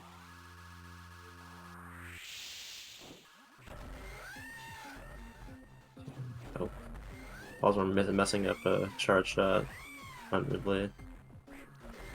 Ridley definitely blessing us with his shrieking rage. You love to hear it. Oh, another property of the beam, what we never mentioned in the fusion segment, is that Plasma Beam does damage per frame. It does 1 damage, or no, not 1 damage. I forget the exact value, but it does, every frame it's in contact with an enemy, it does damage. So you want the beam to be in contact with the enemy that you're shooting for as long as possible. For sure. That makes total sense. If it has armor-piercing capability like I know the Plasma Beam does, just do that damage very, very rapidly. So Pulsmore doesn't have far to go, do they, Vicious Delicious? No. He pretty much only has to go to the main deck and talk to Adam one more time, and then he's done. Right on. But Team Gamma, Flipside 208, Hope Spell on Team Omega. Right on track into Metroid 2. Incredible 8-bit soundtrack. Got that Spider Ball, Hope Spell, using its capabilities. I think the movement in Metroid 2 is underrated. Absolutely, yeah, it definitely is. There's a technique known as spider throwing that you're going to see a lot in this run, where you kind of bounce and use your momentum to from the bounce to move really quickly in the air. You love to see it. And I do believe we are joined by the one, the only, the indomitable Crunchy Legs. Crunchy, what's up? Oh, don't mind me. I'm just drinking my coffee. Y'all can keep going. Coffee for you, tea for me, and Vicious Delicious, I believe, has jumped out. But Crunchy, we got the finale of Metroid Fusion on Team Zeta, and we've got 2 out of 3 teams into this classic. I spent many a Saturday afternoon with a Game Boy in my hand, never making any progress in this game. Yeah, that seems to be kind of the universal experience of Metroid 2. I know it certainly was mine as well. But thankfully, once you know what you're doing, once you know how to make Samus go the fast, it turns out it's actually a really cool speedrun. Although it's one that's not very showy. I think I heard you mentioning a bit about movement. And yeah, I actually, sometime back, I was having a conversation with Scotty, C. Scotty W, about Metroid 2 around the time he had first started running it, and he was of the opinion, and I kind of agree with this, that Metroid 2 is probably the 2D Metroid with the second highest execution floor, because there's a lot you're not seeing, little things. Super Metroid is the highest because, you know, more buttons and all that, but M2, since Samus's moveset hasn't really expanded yet, it's all about, you know, knowing when to morph, knowing, like, the number of tiles that... Like, how many tiles do I need to move across before it makes sense to morph? Like, when is running faster? What do other upgrades do to my movement speed? There's a whole lot you have to keep track of, and everything is just optimized down almost to the tile throughout the course of this run. Even every individual Metroid fight has its own specific strats because it depends on the room you're in. This entire run is just very, very complex, but it's oh so satisfying. I completely agree, Crunchy Legs. It is indeed satisfying. I think one of my favorite aspects, you know, you talk about Samus's movement in space, is the damage boosting, as we see Flipside there going up a little vertical corridor there. Just the damage boosting in this game just seems so slick. But also, I believe our runners are going to be able to take advantage of a movement technique known as spider throwing. And I ain't talking about when you wake up in the middle of the night and you're covered in spiders and you throw them off of you, because that happens to everybody, right? Yeah, absolutely, Hockey. Remind me never to room with you at anything. No reason, just, but yeah, no. Spider throwing, as it turns out, is one of the more interesting pieces of movement tech. Basically, once you get the, particularly once you get the ability to the spring ball, anytime Samus is in the air in Morph Ball with this, and activates the spider ball by tapping down, if you're moving to the left, she'll just rocket to the left. It's the fastest leftward movement you can do in the game by a lot. Only to the left for some reason. But this early on, without the spring ball, they're going to have to basically do it off of bounces. So it gets a lot, you'll see a lot more, and it gets a lot more interesting later, but it's definitely something that you have to get the hang of using to be fast in Metroid 2, because the amount of time you save by spider throwing is enormous. That is so awesome. And I'm sorry for just causing so many people so much anxiety with my joke. I'm really sorry. And also, Crunchy, I totally understand not wanting to room with me. I do snore pretty loudly, so that has nothing to do with spiders. But, how do you know it's not just all the spiders? So if we kind of take stock of where we're at, I did see Flipside picking up the normal bombs, and Hopespell does have, I believe, the Spider Ball and Spring Ball. So she might be headed to Area 3 or already there. The color palette, Crunchy, I can't take it. Yeah, no, it's a very, very vibrant color palette, and didn't have Spring Ball yet. Okay. Spring Ball, well, probably be able to tell here in a moment. Yeah, no. Still doing it off the bounces. We haven't seen our good buddy Arachnus, so how could she possibly have Spring Ball, Hockey? Come on. Come on. It's all good, Hockey. It's all good. I'm just glad to be back in the booth with you, Crunchy. It doesn't happen as frequently as it might have back in the day, but it just makes every opportunity that much sweeter. Yeah, it's always a treat. It's good to see you again, Hockey. Well, see quotation marks, but you know what I mean.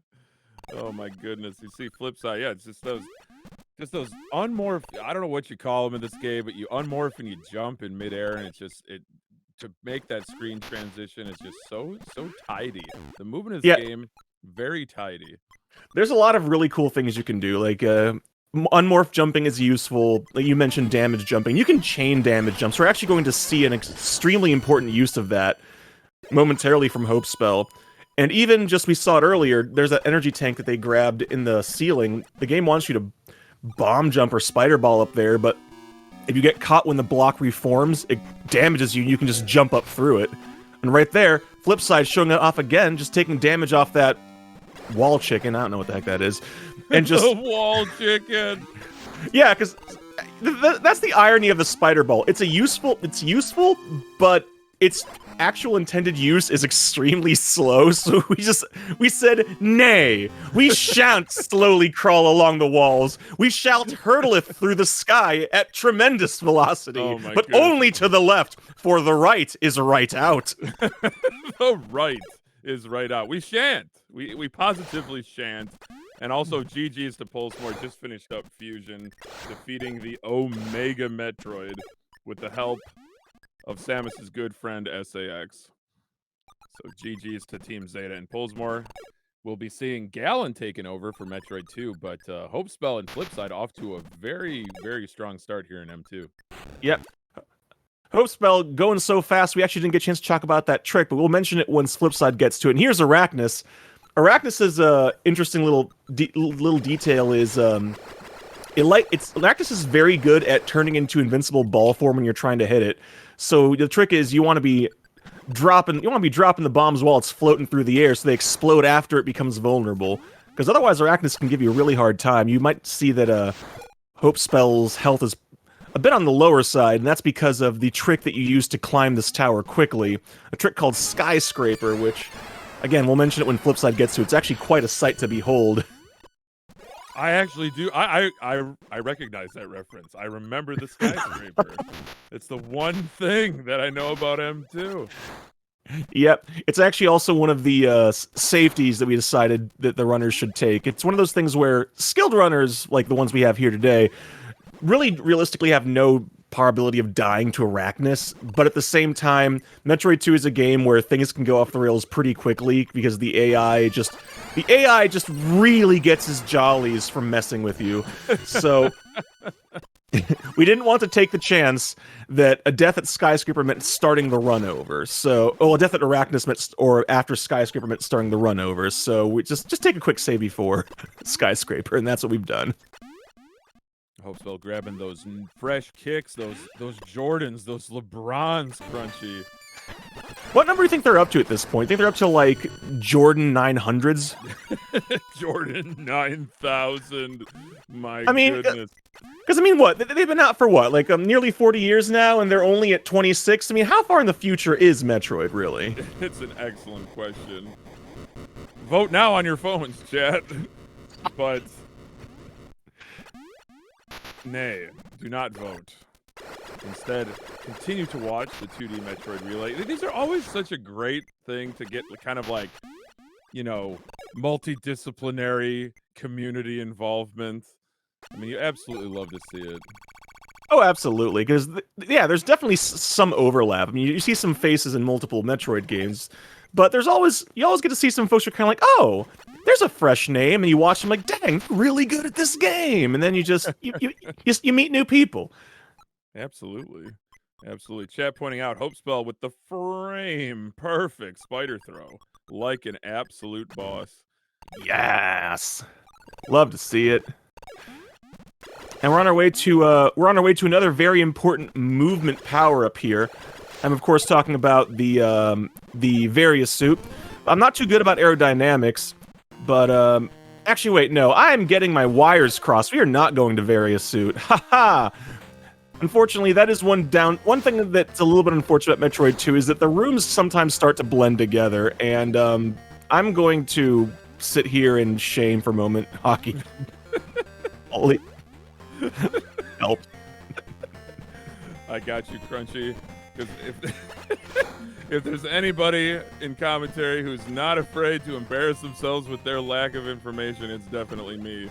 All I know is that Metroid 2 is a game that is a part of the 2D Metroid Relay. Well, anyways, however, I was actually being facetious because Hope is on the way to the various suit. Oh no! Just not quite. Just they weren't in the room I thought they were in, but they are in fact on the way to Varia. No, I didn't. I tricked both of us, as it turns out. E2, Crunchy. E2. I think that means I need to stab myself 15 times. Oh It's a month late, but it's okay. Oh my gosh. Well, all three teams within the confines of SR388. This is the second time in this relay that we've seen this planet, although we did get to see the unlicensed, unofficial version of it. I just think AM2R is an absolutely spectacular game, but we would not have an AM2R without this classic. Absolutely not. And the coolest thing about it is, since AM2R does a very good job of kind of using the original as a framework, you can actually really see you can actually very much see how it kind of laid the outline for what would become AM2R. Like the areas are still generally divided about the same. You get the power-ups in the same places, and there it is, Various suit. So, Hockey, you probably know more about aerodynamics than I do. Why does the Various suit make Samus go faster? It's got to be the shoulder pads.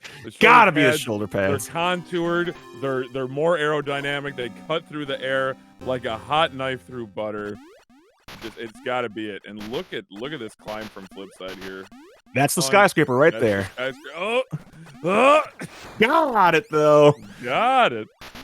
That's what we were talking about. Those damage boost jumps. Skyscraper literally lets you climb this tower. Imagine having to do that entire climb using the spider ball. Actually, please don't. It might make you sad. And this is not a time for sad. This is a time for excitement and happy. Because we're spending an entire Saturday watching really good runners play Metroid Hockey. What more could you ask for, Crunchy? I mean, it's like, it's not even a buy one, get one free. I mean, we got 7 games on the docket. We're into the penultimate game of this relay. This is, of course, 2D Metroid Relay right here on Speed Gaming, featuring any percent.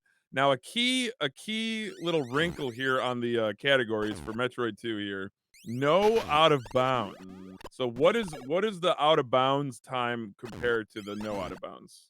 Surprisingly, it's not that different, because it turns out that so in Metroid 2, if you just start spamming the select button, which is how you activate missiles, it does weird things to the the grid that the game is on. So it's actually one that you can actually do casually. If you just like sit there spamming the missile button just to pass the time, and you move, you might notice that, where'd this block in the ground come from? Where did this or that come from?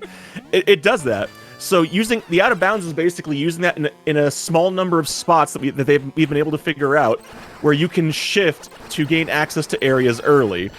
Because as Shocky, I'm sure you mentioned this already, the big thing with Metroid 2 is that areas are sealed off by lava until you kill a certain number of Metroids. That's right. I did not mention that, but I do know. It's one of the 3 things I know about this game. But it is an interesting mechanic, especially this early in kind of the Metroid pantheon, that they gated areas of the game that way. I thought that was a really interesting choice from a development standpoint. Yeah, I get the impression it might be one of those things where possibly after Metroid 1 realizing, oh goodness, you can actually do some interesting stuff here. Well, that's kind of cool, but it's difficult to kind of design around that. So Metroid 2, they kind of try to find a middle ground, before in Super Metroid just kind of throwing up their arms and being like, okay, you want to go wherever you want? Fine. We'll even give you some secret tools to do it. Whatever happens, happens. And it turns out whatever happens is decades of people playing the pants off that game. Absolutely, absolutely. I mean, just last year, I finally beat Metroid 1, and I thought, well, this is kind of odd, because I've been playing this game since I was 11 years old. So it's nice that they kind of hard-gated areas within Metroid 2. However, our speedrunners will take advantage of that, and that was a beautiful climb off those wall chickens. Yeah, I will take a moment to mention that something that Galen's doing there.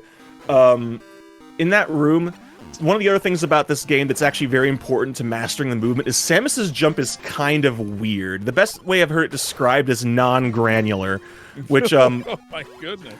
yeah, which I don't completely know what the word means, but what it means in this case is that Samus's jump does not depend on how long you hold the jump button. It only does up to a point.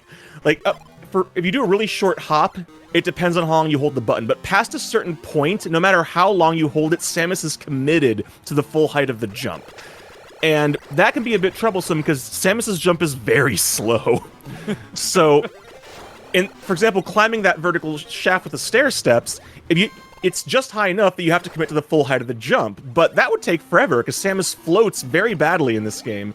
But you saw Galen doing was crouching before jumping. In certain spots, and that shaft is the best example of it, crouching before jumping reduces the maximum height of Samus's jump and makes it about equivalent to the height you want. So crouch jumping actually makes that climb several seconds faster.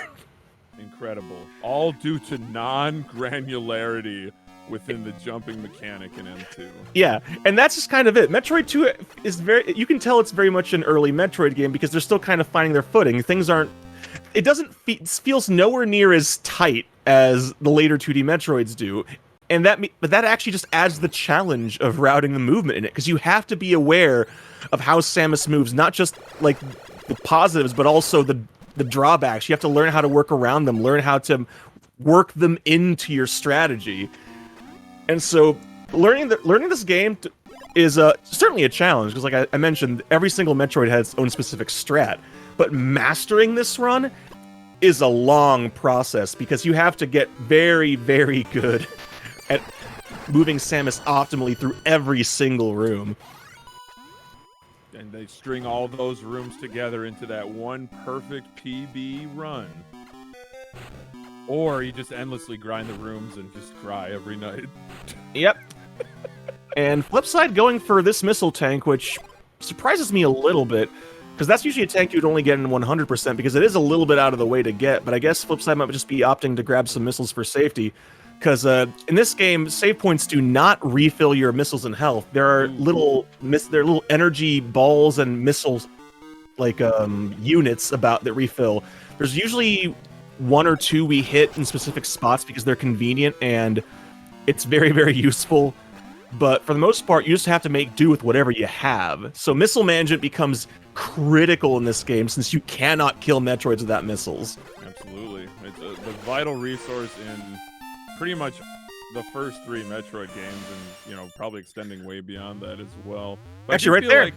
Do you agree, Crunchy, with this sentiment that in later Metroid games and more modern Metroid games, the beams become a little bit more important? Yeah, this is the game that is the first introduction to the last few, for lack of a better term, I guess staple beams of the Metroid series. Because we only had Wave and Ice in Metroid 1. In this game, we introduced the Plasma and Spazer with their distinctive properties of multiple beams and go through enemies. And, oh boy, a clown wig! My favorite wig! Just going total clown mode. Yeah! The space jump, OP. Yeah. OP It lets you in this jump game. through the air, just like a real clown. Oh, just juggle those space jumps, Hope Spell, incredible stuff. She's having a great run here. Just Wonderful. Damage jumping off of those spikes. Yeah, this area is... You saw Hope Spell do it earlier. This area is the one where you start seeing the Gamma Metroids, which... Gamma Metroids... Well, we start seeing a lot of them. You see Gamma Metroids earlier, as you see Flipside fighting one of the first ones right there. But this area can definitely be rough, because you fight a lot of them, and so missile count becomes very... because missile count becomes very sketchy, and that's why this is one of the missile refills that we take. You saw Hope Spell do it, you'll see Flipside do it when he gets to the area. There's one hidden in the sand pit. Very nice. That Yeah, seems but like the a really timely energy tank pickup for Hope Spell. Her HP was down into the double digits there. Yeah, thankfully, despite the fact that you max out at 5 E-tanks, there are more than 5, so if you know where they are, you can sometimes do a detour if you desperately need an energy refill, although again, I forgot where I was going with that sentence. I need to pour myself another cup of coffee real quick. Right on, Cruncher. I'm picking up what you're putting down, but the detours will cost you seconds, but could save the run. So in a relay, oh my gosh! Now I'm tongue-tied. Pour me some of that coffee too, Crunchy. All right, I'll try pouring into the microphone. Let me know if you can taste yes, it. Glug, glug, glug, glug, glug. Excellent. But in a relay setting, those safeties could become crucial to ensure that your team can finish ahead of the others. Yes, but because this is Metroid 2 and Samus isn't the speediest just yet, you have to very carefully weigh them up. You have to ask yourself, do I feel confident enough to be able to do with what I've got, or do I really need to take this safety? Kind of a risk-reward scenario, like so many things in speedrunning, not just in the Metroid series, but the speedrunning as a whole is something that our runners are always balancing. I think I'm definitely going to be curious to some more damage boosting there from Hope Spell. Definitely curious to see what whether Flipside or Galen decided to maybe take fewer safeties for some of the more out of the way ones, just because Hope Spell undoubtedly knows she's in the lead, but Flipside and Galen just okay, we got to make up time. How do we make up time in a game where it's difficult to make up time? Yes, that is a tall task, a very tall task. And all you can really do is just, the best way you can do it is by executing your Metroid fights perfectly, because if the Metroids just get out of sorts, you're going to lose a lot of time, straight up. For sure, they can be a little squirrely, and also Samus, at least in this game, is very limited in what direction she can shoot in. But yes. You said it was tile perfect, not only the movement, but I would say also the Metroid fights, too.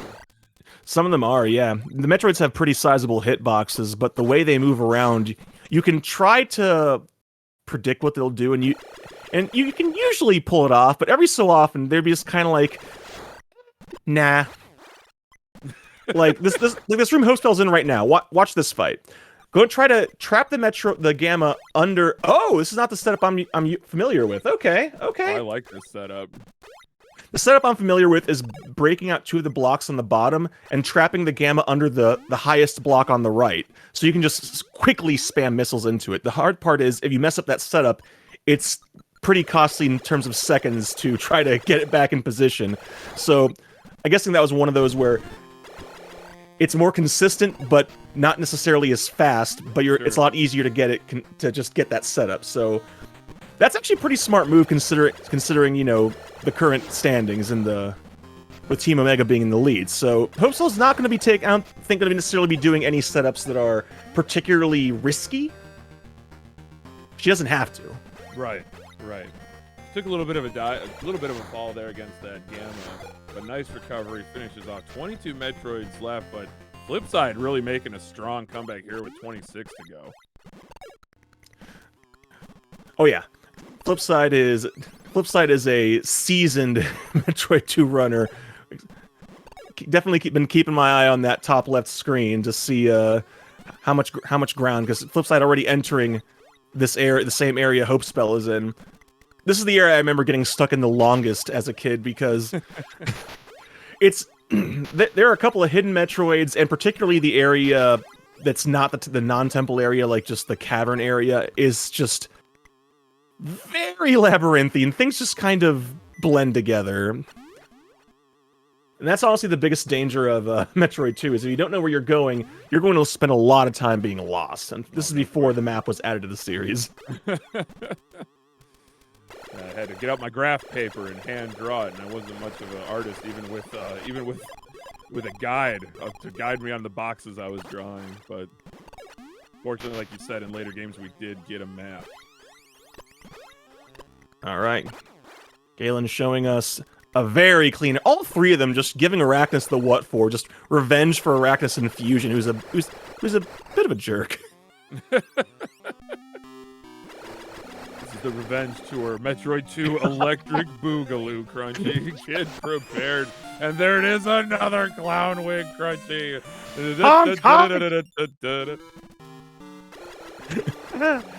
Well, didn't you know the SR and SR3D8 stands for Super Revenge? Super Revenge Tour 2023 with representatives from Team Gamma, Zeta, and Omega. Perfection. In case, so actually, it's probably as good time as any to mention. I don't know if you mentioned this, because I was having a little bit of guarantee that I haven't. Dang, Hockey, please! I'm trying to give you the benefit of the doubt, trying to kind of build you up here a bit. You don't have to throw yourself under the bus like this, Hockey, please. Not only did I throw myself under the bus, Crunchy, but I reached up and disengaged the parking brake, so it just back over me again. God. What was I going to talk? Right, the team names. So. Yeah. So the other thing to know about Metroid 2 is this is also those names are actually significant. This is the game that introduced the Metroid evolutions. You've already seen we've already seen the obvious the larvas, which everyone calls just Metroids. We have the alphas, the little ones, the gammas, the big lightning boys, and we have Zeta and Omega. Those are the two big final evolutions that we're going to see a little bit later on. But yeah, they're all pretty different, and having to deal with them is. And they all actually have different AIs. Like Zetas are very aggressive. Gammas just swing that around like they discovered how to go around the world with a yo-yo. And Alpha's just kind of Alpha's. It's kind of funny because Alphas are considered not the babies anymore, but they still fly around like they're learning how to walk. No, for sure. So your classic Metroid just kind of hovers around side to side, looking to latch on you and suck the life force from you. But those evolutions, they all have a unique fighting pattern and style.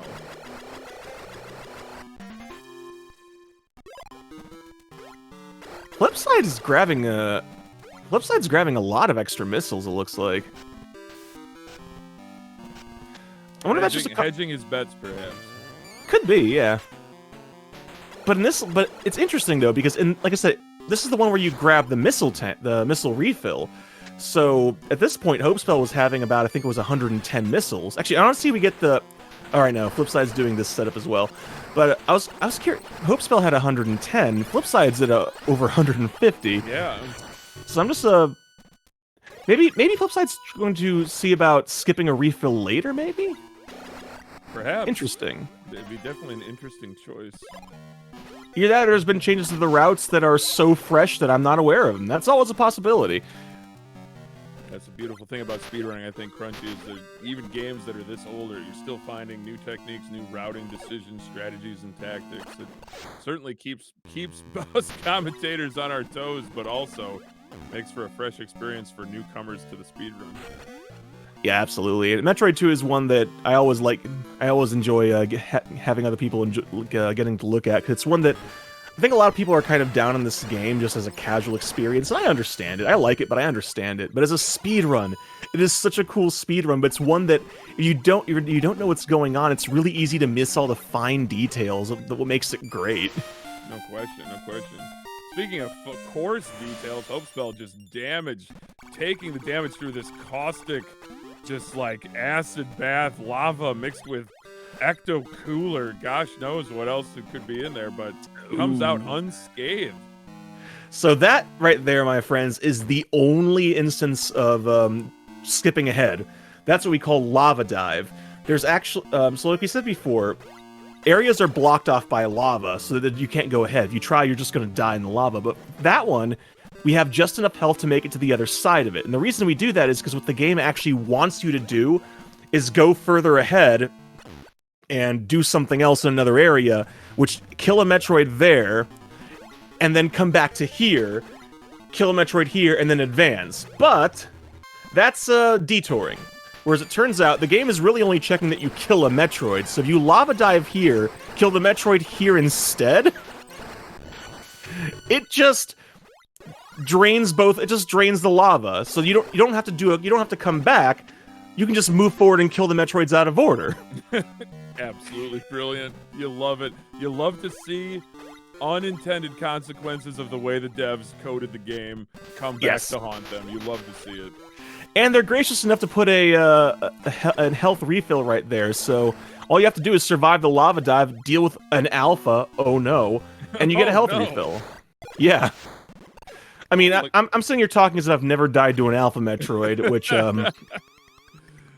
first time I ever picked up this game, and I went left. I definitely died to that first alpha that you encountered. Yeah. It doesn't quite have as many killed Have as many kills as say the first Goomba in Super Mario Brothers 1, but definitely up there. Actually, I just had I think I may have had a potentially horrifying realization. I'm going to check something real quick here. While CrunchyLex crunches the numbers on that thought, I'd like to remind you that our last game will be Super Metroid, and our commentary team will be CrunchyLex and myself, the Hockey Towner. So get excited. Team Omega in a commanding lead right now. Hope Spell with only, is that a 4 or a 9? It's impossible to tell with this font, but fewer than 20 Metroids to go. But Flipside, hot on her heels. I believe, yeah, that's a 4, because the 9, the little thing doesn't extend to the right. Oh. Galen has a 9. You can see it right there. Thank you, Crunchy.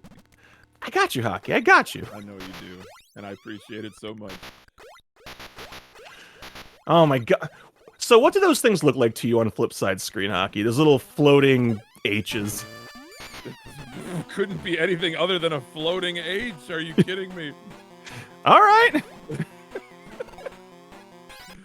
Oh my gosh. This right here. This gamma right here is the one that eluded me for probably years of my childhood. Like, you fight an stuck in a alpha. chain link fence. Yeah, and that chain link fence eats missiles too, which just makes it extra obnoxious. But no, yeah, you have to go through this hole in the ceiling in a room where you fight an alpha, and then on the other side of that you have that shell, go through a hole in the shell to a secret room full of chain link fence that eats missiles to fight a gamma. Who hurt that developer? Like, what happened to that developers to make them not learn the true meaning of Space Christmas and put that gamma there? Who hurt you, game dev? Who hurt you that day? Also, a little bit more optimization there for on Hope Spell's screen. That room is particularly obnoxious to go through, so you just morph and just go through the acid. Or lava. It's lava, it's not acid. But actually, we're for all we know, get the pH paper out. That was a really tidy gamma fight from Gallon. Really, really nice setup. Just leaving that one block, that one sand. It's a cubic sand, of course. It's just one cubic sand. So the takeaway here is Samus was playing Minecraft before it was cool. Crafting? Forget it. I'm just gonna shoot everything until it dies. Flipside actually. Rafting. Flipside almost done with the caverns though. This after moving left and up from this gamma room, he's going to be on his way back up toward the temple. So.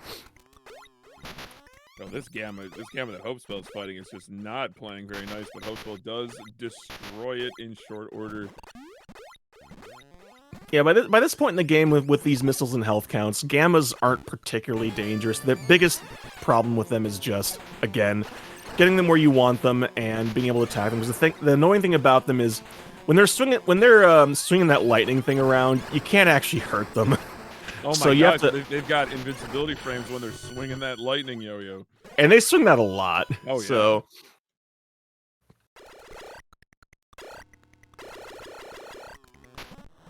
Alright, here we go. Lava dive from Flipside. Flipside opting to go for a 4th energy tank, but also started a lava dive with not full health, so he's got more than enough to make it through, but still definitely intrigued by the item grabbing decisions Flipside is making. You know, I wanted to comment on that, Crunchy. I believe somebody in chat mentioned that Flipside is likely used to playing Hundo. Yeah, no, because it feels like Hundo, but at the same time, it's one of those things where Flipside does know that this isn't Hundo, though. That's true, but it might be Hundo in disguise. Or it could just be one of those things where Flipside's just grabbing a few extra items, but skipping some of the more out of the way ones. That's a really good point. That's a really good point. Grab everything you can that's more or less on the way or slightly out of the way. Yeah. Ignore the buried items that are deep within the confines of SR-388's cavern system. Yeah, because I definitely know that Flipside did not grab the ceiling missile tank in Area 2, which is one of the more obnoxious items to get. Oh my goodness. And Flipside heard me saying things. I'm sorry, Flipside. Don't look at me like that. No. Oh, and another fun thing here. Hostfell, you saw just Neum right on by that Gamma. Yeah, there's a reason for that. It's actually faster to fight it on the way back. So we're just gonna fight it later. It's fine. Don't worry about it. And the answer to the age-old question in all of speedrunning: why do the runners do it that way? Because it's faster. Uh-huh. So this is another fun area here that Hopespell is in right now. There's a boatload of gammas. I want to say it's for Zetas start showing up here. The thing about Zetas is they are super aggressive. They just constantly want to be in your face, which can be okay if they just fly directly at you like this. But if they start shooting fire or come at you from angles like this, they can get out of control real easily, and they hit hard. For sure. The next evolution. Yeah, Zetas are probably the most dangerous to the run because of their aggressiveness and just tendency to act out. But if you can get them locked flying directly into your face, they're not too bad if you can get them there. Yeah. The third and final Clown Wig Crunchy. We can now open the door of time. Travel 7 years into the future. And the only thing there is a small car. But it has 100 of our clown brothers and sisters within it, Crunchy. Well, of course it does! Tiny car. So, a brief mention of this room that Hopespell is in. That vertical shaft actually has all the beams in it, which is kind of neat. So, ice, waves, spacer, plasma, they're all there. But we only grab ice. And there's actually here's another fun fact for you. In 100%, we actually still only grab ice. We don't grab all the beams. And that's because the game doesn't actually keep track that you grab all the beams. It just keeps track that... It keeps track that you grabbed a beam. So as long as you grab one beam, the game's like, yeah, okay, you got everything. So we just grab ice because it's the only one that you need. The only one you need. Because there's a second, like a kind of a backup ice beam, if you will, right before the genetics lab. There's actually 3 ice beams. There's 3 ice beams. Oh my gosh, I lost count. Yeah, no. That vertical shaft is the second time that those beams appear. No kidding. It's wild. Yeah, and then there's a third ice beam at the end because I guess they figured, yeah, if they get here and forgot to grab the ice beam, we could make them go all the way back. That's a bit mean. Yeah, the developers of this game looked at this game they had crafted, which makes you want to cry, and said, I think it might be being a bit mean. Let's give them a bonus ice beam. Thanks! I'm just gonna drag my battered body over to the ice beam. Yeah, all the way back to the tower to grab the weapons laboratory for the Chozo. If my memory of the lore is accurate, someone in chat will correct me if I'm wrong. Love you, chat. This is the I think the tower in AM2Rs with a classified this area as, because it is very much a vertical tower that. Hopespell's actually going for the tank in the ceiling. Interesting. A good race safety, especially with the lead that Team Omega has. Yeah, definitely. I just thought too, like, I'm getting ahead of myself, I know, but like right before you reach kind of the lab where the Metroids were cloned, the broken Chozo statue that was holding that final ice beam is like so foreboding. Yeah. Really nice touch by the devs. Although, Hockey, sir. Don't forget, on SR388, they don't need to be cloned. Oh my gosh. They're indigenous. Oh no! Oh no! There must be dozens of them. Hockey, didn't you know? When they tell you don't feed bread to the ducks, that's a long, centuries-long chain that ends with Metroids on SR388.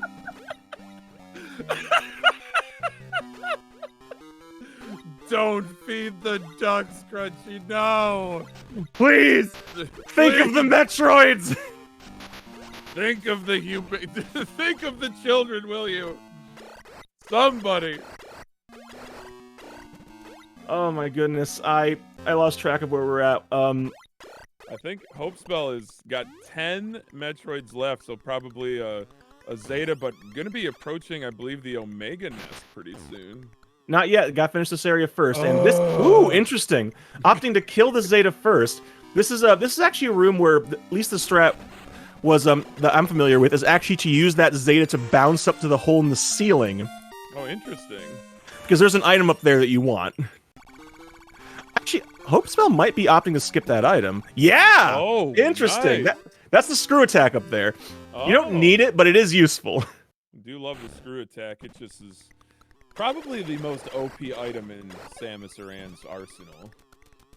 Yeah, at this point in time, it's perhaps not as broken as it is in some other games, but it does let you reposition Omegas, which is pretty handy. You can actually just bounce into them and be okay. Oh, that's awesome. That is awesome. Well, we hope that Flipside comes back to us. We got him back for a brief moment. And Gallon with a really nice Gamma fight there. All right. More Gammas.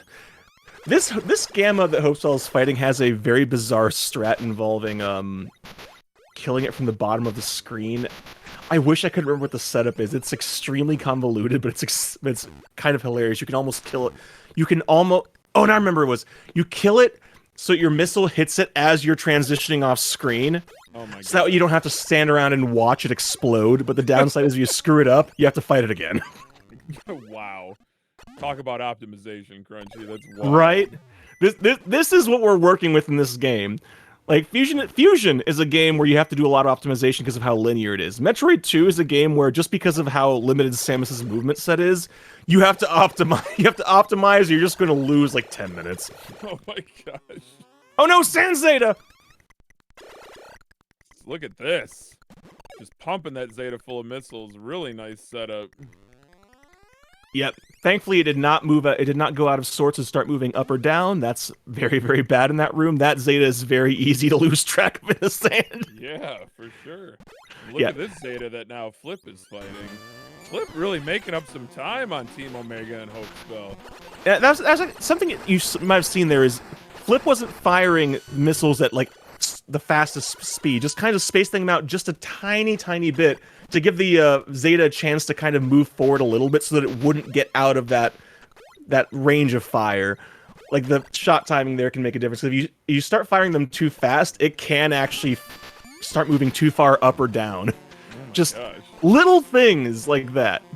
Little things like that. Just optimize the shooting rhythm of the missiles to make sure Yes. you pin that Zeta in Samus's line of fire. It's brilliant. It's absolutely brilliant. Yep. And at the end, but you can't forget about the things that brought you here. Hopeswell showing off here now, spider throwing with the spring ball. You just get to keep doing it. To left we go. More left.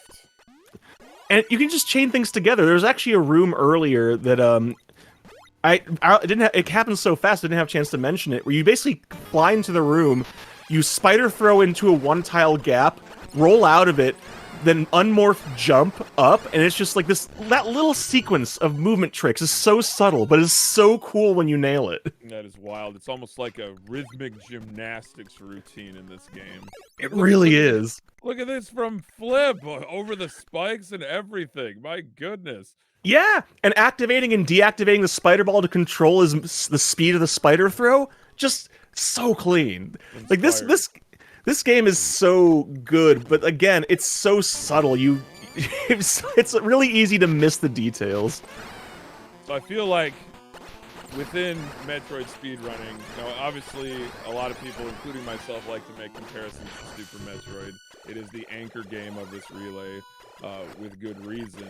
But it's like, if you need a master's, a graduate level education to be great at Super Metroid, you need PhD dissertation completely defended to be good at M2. Yeah, M2 is one that is... M2 is definitely a very challenging one.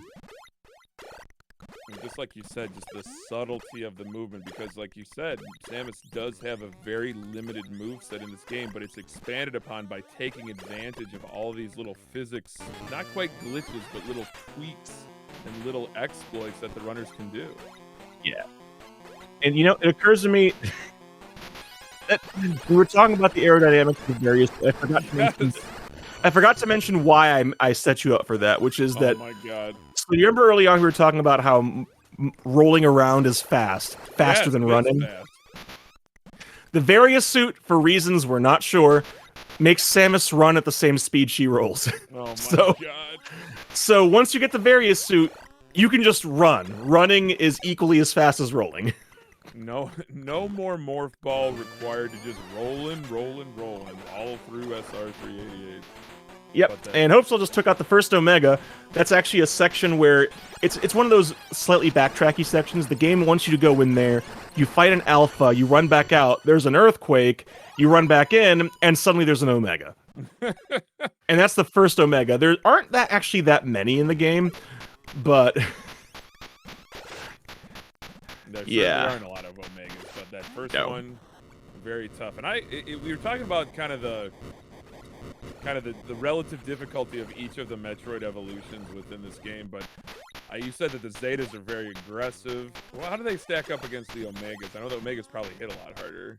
they do. Omegas Omegas, if you fight them head on, can be extremely challenging because they're invincible for most of the time, like almost most of the time, honestly. If they're not moving, you can't hurt them. Oh wow. They shoot fireballs that really hurt, and they're really big, and they move with the screen. That's the wildest thing. So if they're parked at one spot, ooh, flip side, going up to get that screw attack using that damage boost. But sorry, but yeah, with the Omegas, if they're like in the top left corner of the screen and you try to run around and try to position, they just stick to that corner of the screen. Your only chance to reposition is to try to do it when they're moving. Oh gosh. They try to stay in the same relative position because the big trick with the Omegas is their weak spot's the back. Right. If you can get behind them and shoot them in the back when they're moving, they have a lengthy damage animation and it does triple damage. Oh, nice. Very nice. And considering how many missiles to the back it takes to kill them, you don't want to fight them from the front. No. You cannot go guns and blazing. You have to have a strategy, as Crunchy just elaborated, summarized so succinctly. But boy, it's hard to believe that Hopespell's almost done. Yeah, there's still a few minutes left, though. Looks like Hopespell still has 3 Omegas left before heading into the final area to fight the big queen. Here's an Omega right here. We'll take a look, see what we're talking about. Well, it's so nice that it spawns with its back to you. But wait, Yeah. it turns around Yeah, instantly. So there we go. Stay down there, give it a chance to zoom over her, and then just hit it in the back. And you have to, once again, time the missiles, because the key... Omegas can be one of the easiest if you get them in a position where you can line up the back shots and get the timing right. Because you can lock them down, they're actually not bad at all. But if you mistime the missiles and they turn around, then you gotta do the setup again. And it can be real easy to get them out of position in that case. So an Omega is wholly dependent on your execution, how easy it is. So at this point in the run, even if this is any percent, you're not really worried about dying necessarily in the Omega Nest. You're worried about losing time to the Omegas. Yeah, or running out of missiles, Or potentially. running out of missiles, sure. Ammo management, I believe, would become much more crucial at this juncture. Yeah. But Hopespell's missile count is looking pretty solid here, so should be fine. 56 with 2 more Omegas to go? Yeah. Question mark? Yes, 2 more Omegas. Right on. Right on. Yeah, because the game, because the Very- last one is, of course, the Queen. That's right. Another Omega here. Let's see if we can get that nice, clean setup again. Watch how it sticks to that corner, though. You try to run... there we go. Oh! Zoom around. But there we go. You can get 2 missiles per jump. You just have to kind of time it on the up and down. You don't want to jump too high. The non-granularity of the jump can bite you here. Yeah, the non-granularity strikes again. Dropping those $10 words like we're made of money, Hockey! My goodness. Like, I would start calling you the money man, Crunchy, because you are made of money. the way you're Oh, dropping God! those No, $10. I am not! No, I am not! I can't... I have to eat my ramen dry with the powder, my Hockey. gosh. Your vocabulary is solid platinum, Crunchy. It's a It makes platinum it when it ingot. comes out my mouth. 99.9999% purity. Oh my god, beautiful spider thing from Flipside, just showing off the rolling movement optimization from Galen. Just we're getting all kinds of just different flavors of the movement of this game on screen at once. And again, oh, and there we go. This is there we go. Gotta be careful here though. Oh, it's going too far up. No. Okay. No. Hopesell's got it. Hopesell's got it. Oh no, it turned around.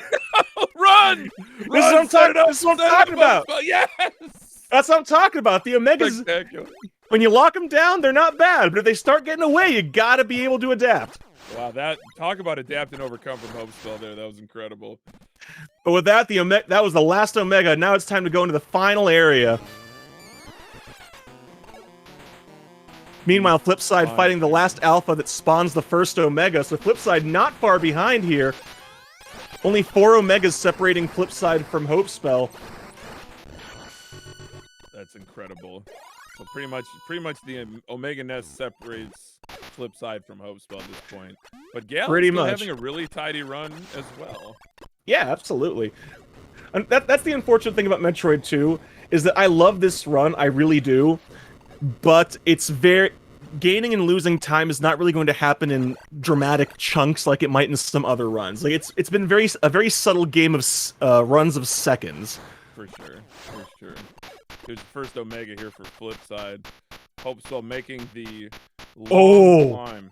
Oh, what a clean setup that was from Flipside. You love to see it. Look at the rhythm. One up, one down. Oh no! Accidentally held up! Good recovery, though. Wow. Excellent recovery. Holy smokes. Yeah, in case anyone actually may have noticed that during AM2R, that little shell opening in the back of the Omegas in AM2R, that was a direct throwback to the back weak spot of the Omegas in M2. Love it. Absolutely love it. All right, Hopespell. I want to mention this about the area Hopespell's moving through. This vertical area here, you might notice some tiles in the water look a little bit different.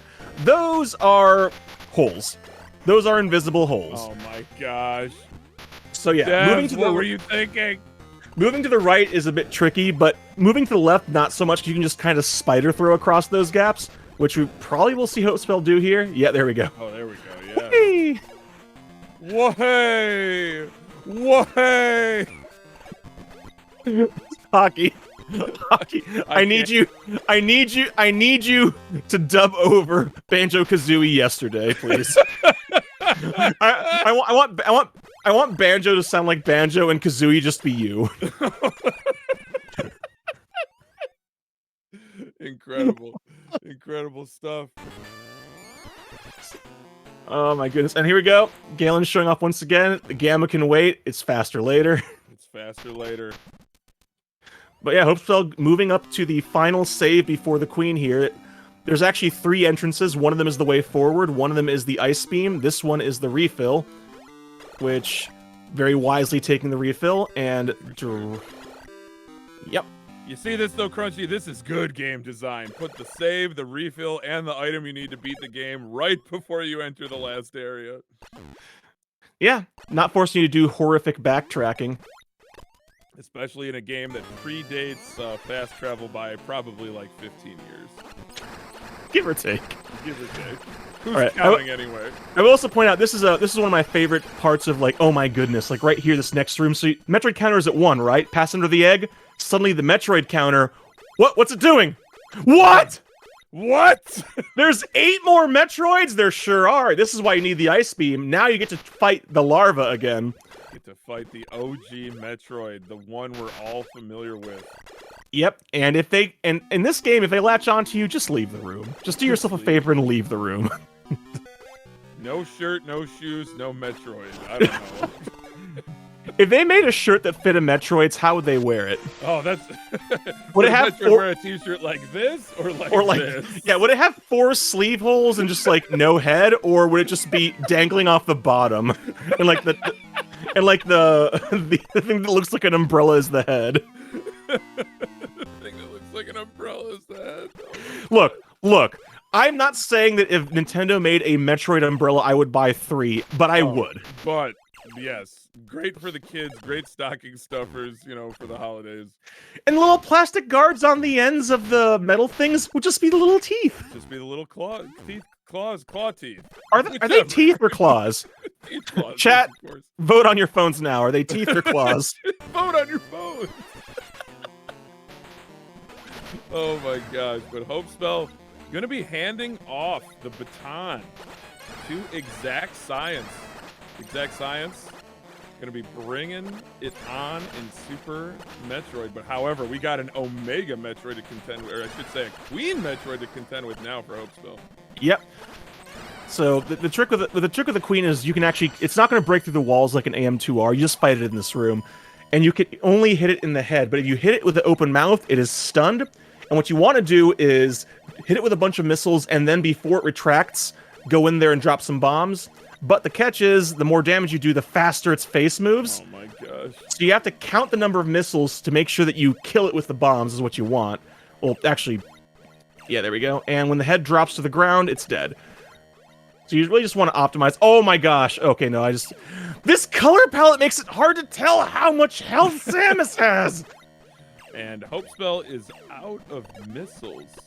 Ooh, and Galen's suffering with health. This area here with all the damage boosting up that shaft makes it pretty tricky. Oh no, Hopespell did run out of missiles.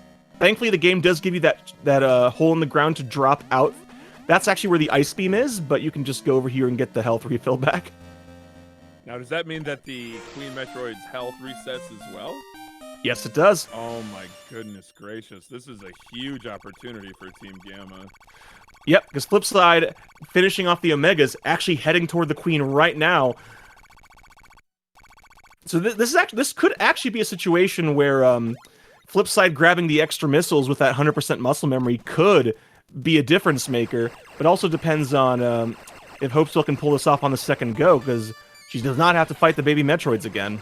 Well, at least she doesn't have to do that. I mean, once the Metroids are dead, they are dead. They will not respawn. Correct. But boy, that was a tough fight. But like you said, Flipside going in with a much higher missile count after collecting that refill. We'll just see how big that gap is. I guess we'll see, because Flipside could also possibly have been opting to do this in order to be able to just skip the refills altogether. But that health is probably a little bit lower than I would personally like going into the Queen. And having to deal with those Metroids, there's 8 of them at 5 missiles a pop. That's 40 missiles, so 60 missiles going into the Queen. I guess it depends on how comfortable Flipside's feeling with about his Queen fight. Excellent point. Excellent point. Chad pointing out that I sound distant. No, I'm just loosely connected, Chad. Don't worry.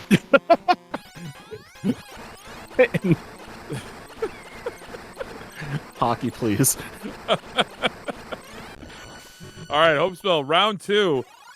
This isn't quite the Thrilla in Manila, but this is the revenge tour on SR388. Great opener, getting that morph and doing a little spelunking inside of that Queen Metroid. Yeah, just go in there, drop some bombs. And it's an interesting thing is an AM2R, you can actually drop a power bomb in there, which gives you a unique death animation, but it's slower than just dropping bombs like you saw the runners do. Does it really? There's a unique death animation. Oh yeah, like the lights start coming out in a dramatic fashion. The screen fades to white, and then there's just guts everywhere. It's great. Oh no! It's so cool. And Hopespell finishing it off. Popping off a few celebratory missiles there. Firing the missiles into the black hole where the Queen was, and now, much like an AM2R, over here, and it's the baby, and it makes the cutest sounds. It really does, and it's like the chillest escape song you could ever have. You're in absolutely no danger. Yep. You just gotta let the boy eat. Your boy's hungry. The boy's hungry. We're going to see he's going to grow up to be big and strong in the next game. Oh, very big and very strong. There is, however, one last potential bit of time save here in the run, which is when you take the last leap to land on your ship, you want to try to line up with the ship, and there are a couple of tricks you can use to do so, because there really isn't... You can't really use the star background very well for that. So we're gonna see all of them try to land directly in the door of the ship. Oh my So gosh. let's hopefully get that. That'd be pretty cool. Hope so with the space jump, trying to climb Mount SR-388 here. All right, here we go. This is Oh. it. Galen taking care of the exit gamma here. Just you hang left, you go to the right, and boom. Whoa! Kobe! Kobe, indeed. GG's to Hope Spell. All right. Team Omega maintaining the lead heading into Super Metroid, but flip side already dealing with the last batch of baby Metroids over here if we're fighting the Queen, gaining some time back. And Galen not far behind, actually heading off to fight the last two Metroids before the Omega Nest. That's wild. Galen has been playing extremely well. Oh, definitely.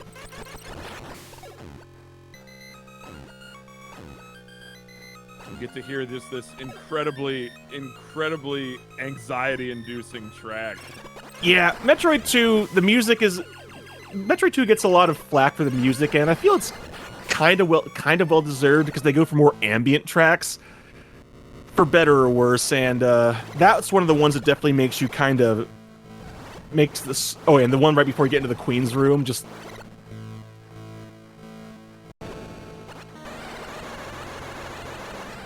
Yes, it makes that sound every time you hit it.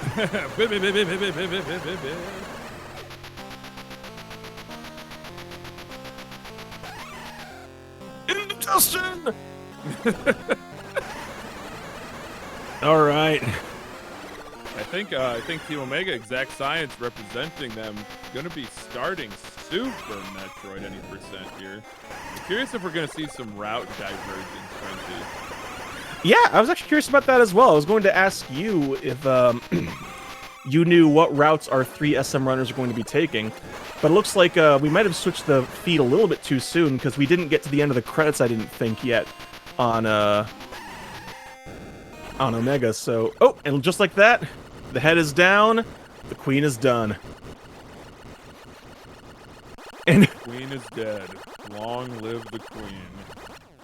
that's right, Samus is Queen Metroid now. It was regicide on SR-388. It's true. SR stands for Super Regicide. I love it. I absolutely love it. Galen going against this feisty Omega, but a great setup there. Flipside simply on the escape, but Exact starting off on Sirius Station. Yep, Sirius Station is basically a high school science lab in space. At least that's kind of what I'm taking away here. Which pretty much just means that Ridley really is just that one Hollywood high school like football nerd who just beats up jock who beats up the nerds. Exactly. Except this time just killing all the scientists on board this space station. Society never told him no, and well, this is what happens. This is what happens exactly. Just ground the entire Metroid Galaxy's scientific development to a halt, a complete halt. It's interesting because if memory serves, the fact that Sirius Station had the Metroid was actually kind of illegal because like the Federation was kind of like, hey, yeah, no Metroid research, even though they were doing it themselves because you know how it is with these things. It's a lot of red tape and a lot of loopholes. Federation is massively bureaucratic after all. Nice 44 from Exact. Ooh, that was a very good series time. Very, very nice. And GG's to Flipside finishing up M2. But Galen not far behind. Certainly not. Galen on the way right now to the Omega Nest. Right there entering it. So only a few minutes away from the end of the game now for M2. Meanwhile, we're going through the jam on Team Gamma and heading to Planet Zebes to end things where we began them. That's right. Actually, no, we're not. We started things on SR-388 because of the order of the relay. Hockey! Help! Oh, Crunchy, what have we done? What have we done? I don't know, but I love the Metroid series, Hockey. I love all the games in the series to varying degrees, but I don't know about you. Super Metroid is and has always been my favorite. It is something to behold. Exact Science into the parlor as Gallon faces off against yet another Omega Metroid. Look at that setup for that moonfall from Exact. That was very, very tidy. All right, make it way through. Oh, no pitless, but that's a... Super Metroid is a game where I think really needs no introduction as to far how difficult it is, but it's definitely one of those ones where it's even things that look easy in SM are probably not easy. Oh yeah. Everything that looks hard is hard. Everything that looks easy is also hard. SX, yes, well put. Perfectly putting it. If it exists in Super Metroid, it's hard. and if it doesn't exist, it just hasn't been found yet. Yeah, if there's an easy trick, it's because we haven't found a harder one yet. Yeah, precisely.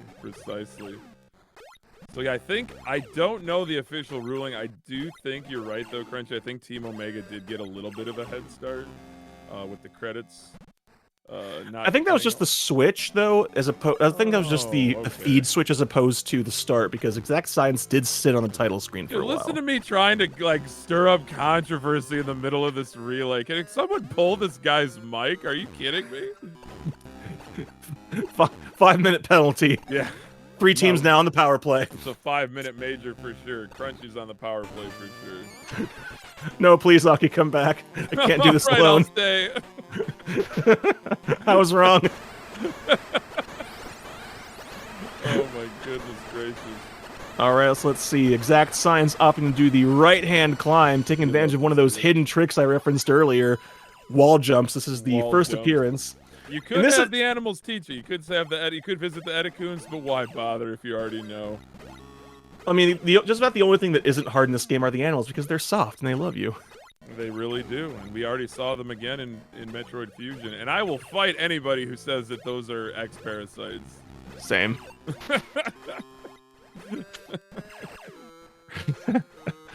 No, but Super Metroid...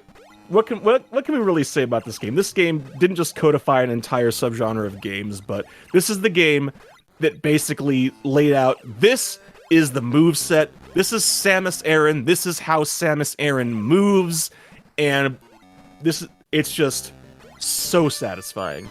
Everything about how Samus moves in this game is so satisfying and feels so good. Floaty jumping be damned. Yes, but the floaty jumping is eminently controllable. If you know how to use it, you can make Samus do whatever you want. You sure can. So Exact Science didn't quite avoid the decapitation animation. Boy, Crunchy, I've been waiting a long time to say that. But a really nice Bomb Chorizo fight. And shoutouts to MGA, Mr. Guy Average, with a hot series time. I think that was a 46:39. Ooh, nice. We joke, we're actually being completely serious about series time. Series is a very, very common reset point just because everything in that station is trying to make you lose time. Not kill you, just lose time. And in a game as spicy and competitive as Super Metroid, seconds at the start of the run are hard to take. No question. No question about it. The pitless from Mr. Guy Average as well. Hot pace so far, heading down to Retro Brinstar past Old Mother Brain to grab that Morph Ball, but Exact Science through the Mushroom Kingdom, heading down to Green Brinstar to execute the very first sequence break of this game. Yeah, and just all that movement, all the clean things you want to see, just tight jumps, ledge grabs, arm pumping to give those extra pixels of movement forward.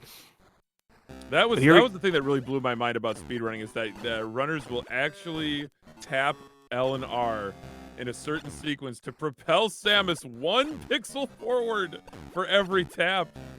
It's absolutely nuts. And there it was. There was that sequence break right there. That was the Green Brinstar mock ball. What in the world is a mock ball? Is it insulting me? Hockey, please help. It is, yes. So I've also seen it alternatively spelled M-A-C-H mock ball, like speed, like Mach 1, Mach 2.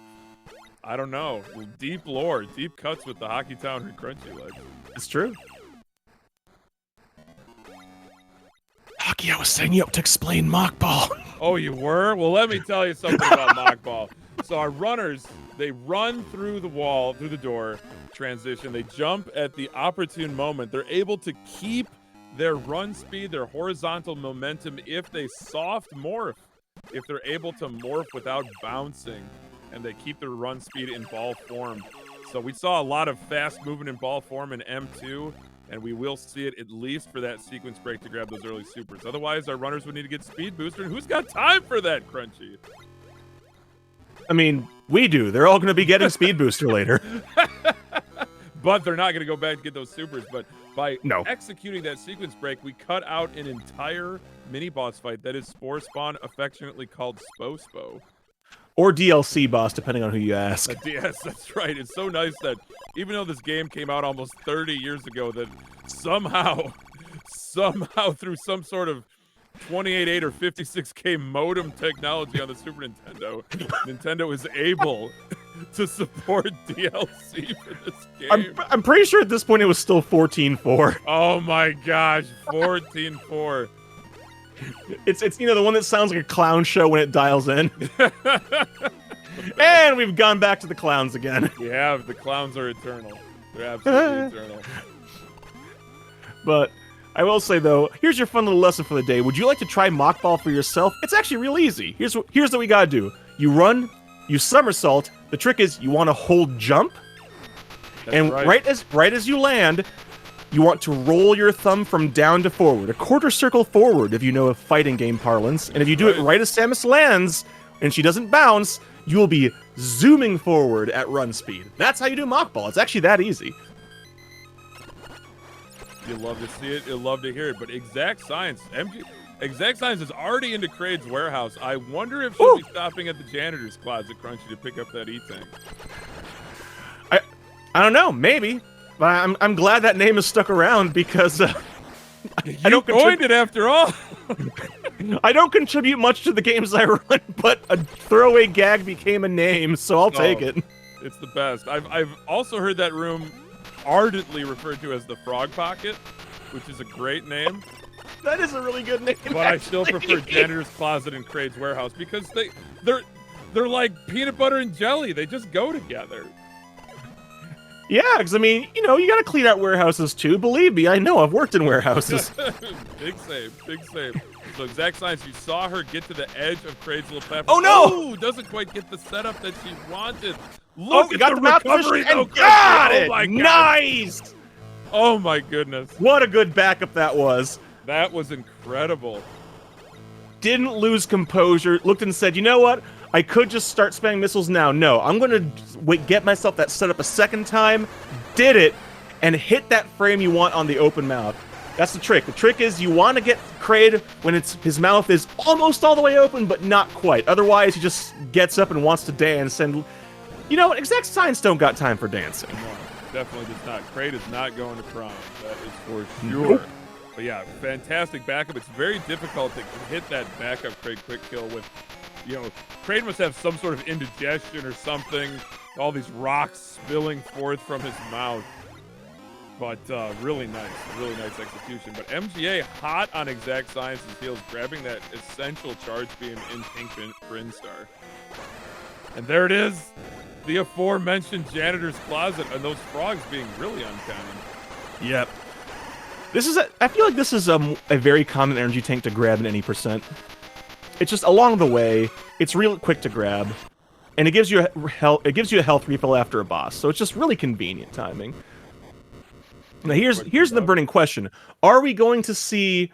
Let's see what boss order we're going to get here. I'm curious to see. I was curious too, but chat has revealed that all of these runners are indeed KPDR runners, so we are not going to see any divergence.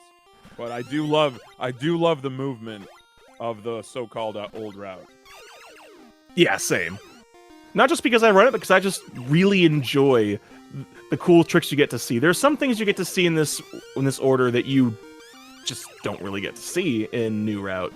Absolutely. We will be seeing Space Jump, we will be seeing Plasma Beam, and Plasma Beam opens up all sorts of possibilities on the last two bosses. It's a wonderful route for new and old runners alike. Yeah. And you can get a seriously competitive. Oh no, the baby! No! Baby, no! Baby, no! No, baby! And something else that you might not realize, it actually happened to Flipside. Right here, in fact. If you fall back down, those crystals respawn, so Flipside actually had finally cleared the crystals, but dropped a space jump and then had to clear the crystals again. Oh my gosh. Just make sure that baby's well fed. That's good parenting right there. You know, Sam is truly being a good parent, just letting the kids learn the lessons, just being there to make sure nothing. Oh no, that was a bit too open. Mr. Guy Average gonna have to dance. It takes two to tango, Crunchy, and MGA will be dancing with Kraid here. Just needs to land, I think, a single super. Yeah, looks Kraid's looking a little bit not great here. Oh One no, missile. out of supers. One Just gonna have to. missile. There There we go. Good recovery. You hate to see Kraid stand up, but all you can really do is just try to salvage what you can, and that'll do it. That will absolutely do it. And GG's to Gallon83 finishing up Metroid 2 for Team Zeta. So we will be seeing Ace Zero starting off Super Metroid shortly for a Team Zeta. Ooh, and Exact Science having a little bit of trouble in Bubble Mountain here. King Cack Attack doing the knockdown, but the king is dead. Long live the king. Love it. Absolutely love it. So into the Bat Cave, a quick farm, and now going to be grabbing that speed booster. Yep, jumping through that door to do a bit of a screen adjustment to save the time of having the game do it for you. Oh, I love it. You want to talk about subtleties and optimization in speedrunning. How about door corrections in Super Metroid? Oh, yeah. The fact that it's necessary to do that still blows my mind. My God, Mr. Guy Average, I loved that setup in the janitor's closet. Did you see that? I did. Just flying in, instantly grabbing the tank, killing the frogs, and out. Just wham, bam, thank you, ma'am. My goodness.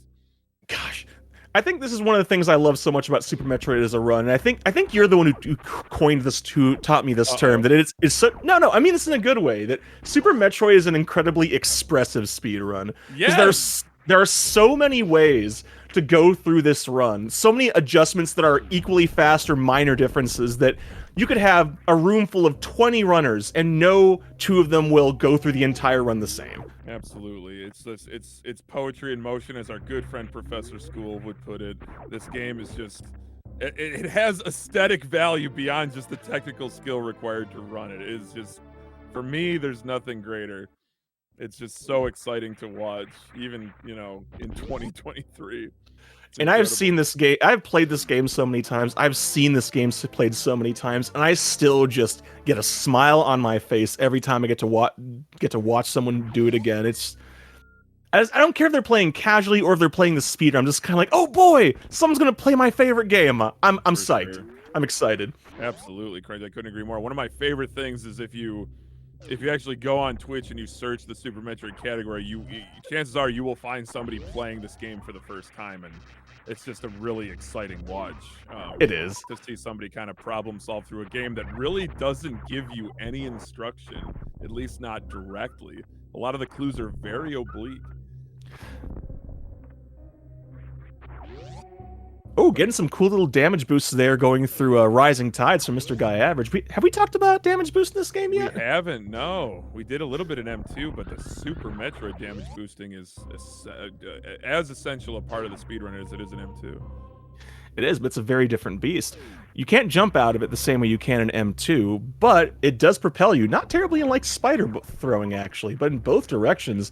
So, Hockey, how exactly does the damage boosting work in this game? Well, it's interesting in that when Samus takes damage, there's probably a group of frames where you can press, I think, the opposite direction that you want to go in.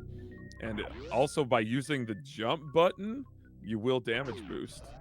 And it's nothing else feels like it. It's an incredible movement technique. In fact, I think the best example of it is probably coming up here on Exact Science when you get up to the top of Red Tower. To the Hellway. Wait, we're about to get... Yes! Spark! Yeah! The Alpha Spark by Exact Science. Yes! Can I get a hyper clap in chat? My goodness gracious. Oh, I love it. This game's got such good movement tech. It's It makes so me good. happy, Cocky. It makes me so happy. Fills me with joy. The Alpha Spark. Now, this is a very difficult set of wall jumps that Exact is doing here. The Red Tower climb. Those rippers are so frustratingly placed. That block regenerates so quickly. Our other runners may opt to utilize a technique called the hero shot. Oh, just getting trolled by that stupid block. But great execution, great recovery there.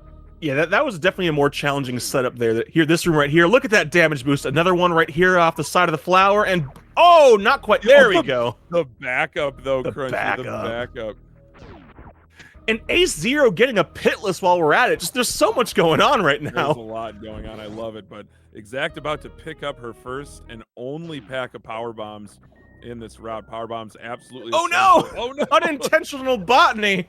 Unintentional botany falling into the appropriately named Samus Eater or Vile Plume, if you must. But power bombs essential not only for exploration, but also for special beam combinations. Yes. And that's one of the things that I love about KPDR is the fact that we get to make good use of the beam combos, particularly on the next boss. Oh yes. Because if for those of you that are not in the know what Crunchy and I are talking about, if you have power bombs and you charge beam and a single beam type selected, be it wave, ice, spacer, or plasma, if you charge up the charge beam and you select power bombs, you will execute a special beam attack or SBA. And the one that is most useful to our speedrunners is called the X Factor for obvious reasons that will reveal themselves momentarily. But that is utilizing the wave special beam attack. Oh no!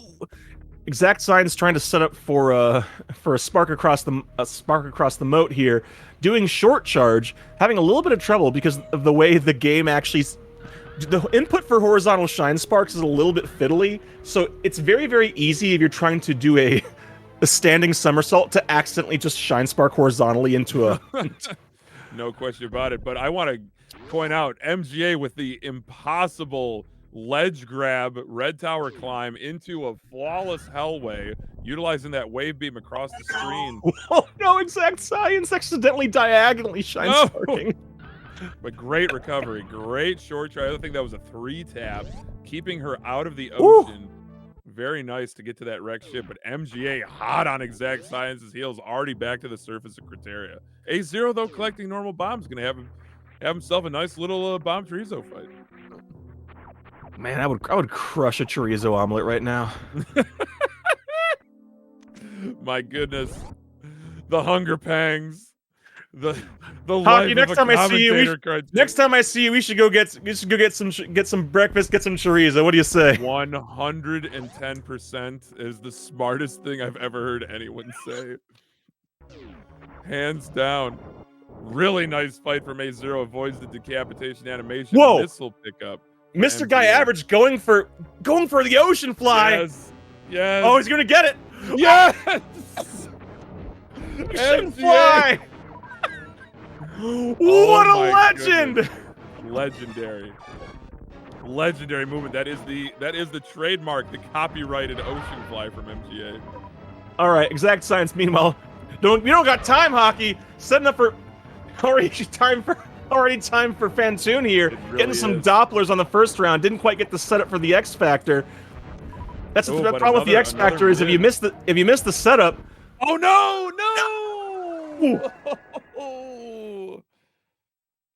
Oh, that's bad. That's very bad. Ghost.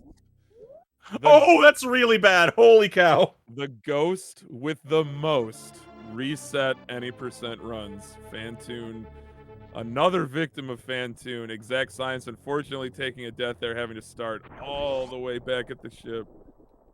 Oh, oh gosh, that's really unfortunate because, especially in KPDR, Fantoon actually just stops being the hardest boss in the run. But you can't sleep on Fantoon. Fantoon's fire. Oh, that beautiful X Factor from Mr. Guy Average, hitting with all 4 particles. And a fast pattern after that. Look at the air dop. Very nice. Oh, almost getting this 2 cycle, but missing with the super. Oh my goodness. Oh no, you hate to see it. Phantoon should be dead here momentarily. Expect the unexpected in Super Metroid, and yes, we do have a ghost busted here from Team Gamma MGA. But Exact Science showing great competitive spirit, dusting herself off to try again, down into Retro Brinstar to grab that Morph Ball and first missile pack. Oh, absolutely. Because the one thing about Super Metroid is it is not over until Samus is entering the ship to leave the planet. This run, especially at any percent, can be very unforgiving. All it takes is 1 or 2 accidental missteps to cause another death. Not that I'm hoping we see any more deaths, make no mistake, but... Make no mistake. But this run, this run does not... You let your guard down, it will pull out the rug. It'll stare you dead in the eye and yank on the lever to open the trapdoor. This is as bad as the trap set in Home Alone, only worse because they involve amorphous space ghosts. And I'm not talking about the Cartoon Network show. I watched that for the first time in ages a couple weeks ago. It's the greatest. It's the absolute greatest. I unironically think the Phantom Cruiser is still really, really cool. No question. Although I wish Blip would talk less. Because seriously, who at Hanna-Barbera said, what does a monkey sound like? Oh, obviously it sounds like... I can't even do it, but it sounds nothing like a monkey, Hockey! It sounds like you're trying to use the world's tiniest squeegee. Oh my gosh. Oh my gosh. I would like to now welcome... I am so sorry. No, don't apologize, Crunchy. I would like to now welcome into the commentary booth Dark Zoa. He's going to be taking over for me for just a few minutes, but Speed Gaming, don't worry. I will return momentarily. Good luck, Hockey. I don't know what you're doing, but good luck. Thank you, Crunchy. Yeah, so Dark Zoa back again. I've been up for way too long, but it's cool. This is actually the game I'm way more familiar with, so hopefully I'll get to say something a lot more relevant this time. Go for it. Start saying relevant things. Go. Relevant things. So we've got MGA coming up on Gravity. Got some Bomb Chorizo going on with Exact Science.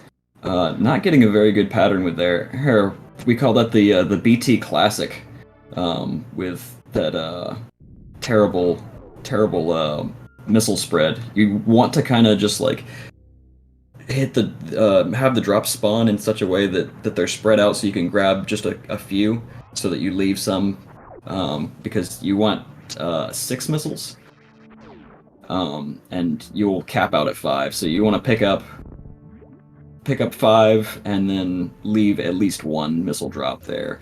We did get Ace Zero, heavy, really nice quick kill over there. So I think that's 2 for 3 so far. Yeah, absolutely.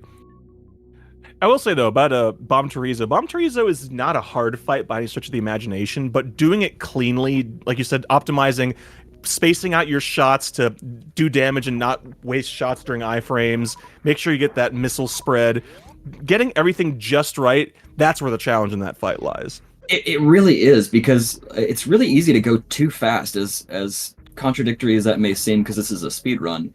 You can definitely go too fast on Bomb Chorizo and end up just like you said, wasting your missiles into some invincibility frames. So that's really unfortunate when that happens too.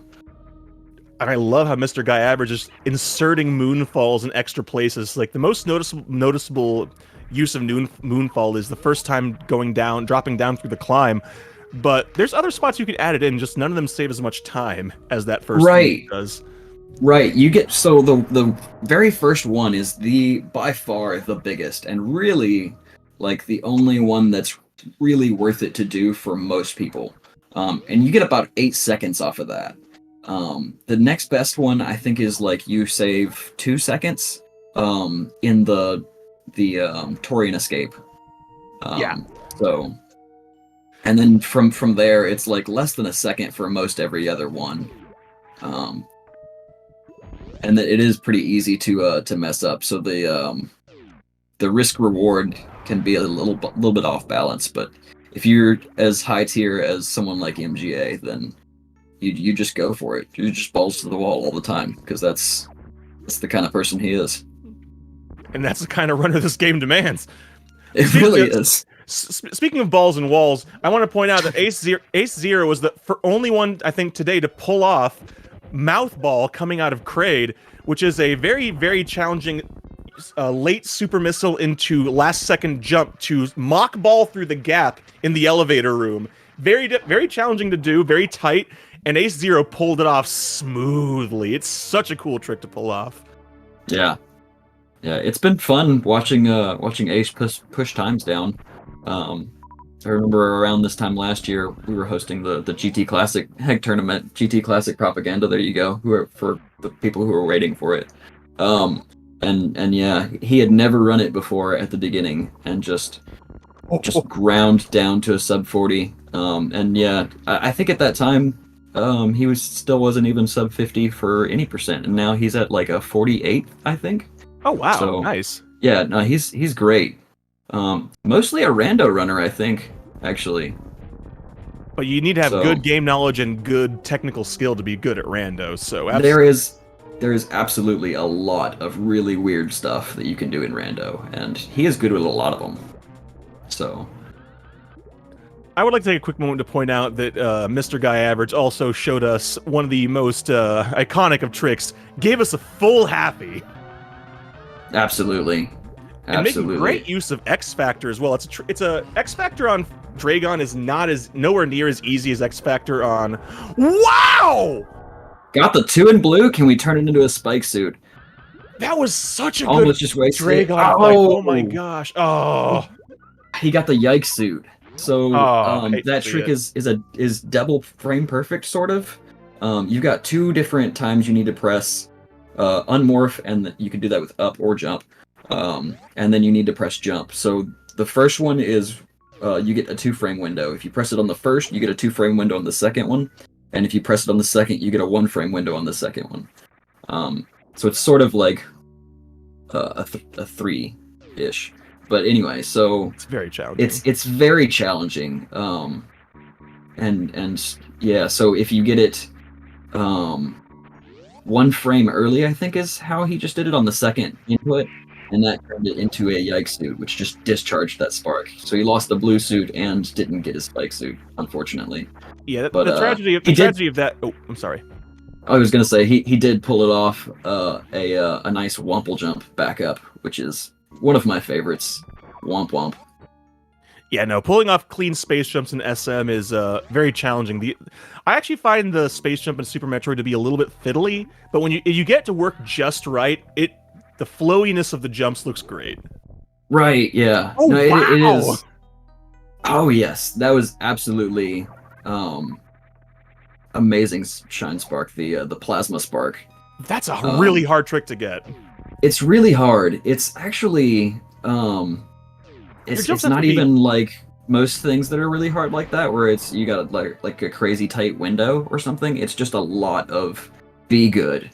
You can get in there with, I think, like at most 14, 15 frames worth of your really shine tight. spark timer left. Yeah, so No, Mr. Guy Average is showing us some incredibly good play. That I can't get over how good that Dragon fight was. And then just the movement we are seeing. This is anything but average. This is top-notch movement we are getting right now. absolutely. I'm sorry, did someone say top-notch movement? Oh, buddy. Have you been seeing what we've been getting, Hockey? Unfortunately, I wasn't because I had to be away from the keyboard. But my goodness, MGA on a hot pace here. We got a full halfie. We got one of the fastest Dragons I've seen in at least a year. We got Wumple jumps. We got Plasma Spark. Come on, but we also did get an Alpha Spark from A0 as well. A0 gave us a Mouth Ball as well. You missed Mouth Ball.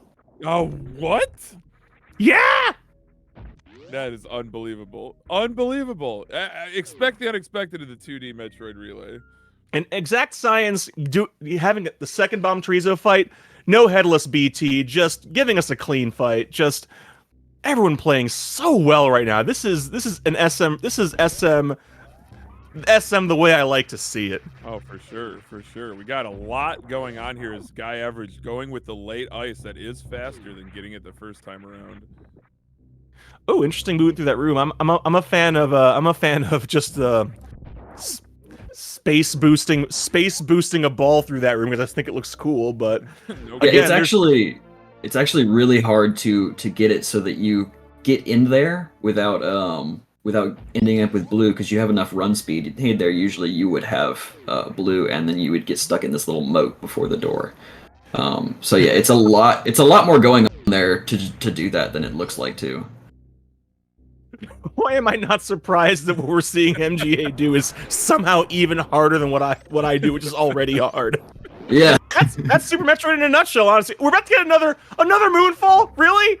Yeah. Okay. Yep. Really? Sure. Yep. Okay, Yeah, sure. really. You love to see it. Oh my god. Yeah, and he's going southern route. There's two different ways you can go through here after ice, and this is the faster one by a little Oh, bit, yes. but the cooler Give me that one space by a boost. lot.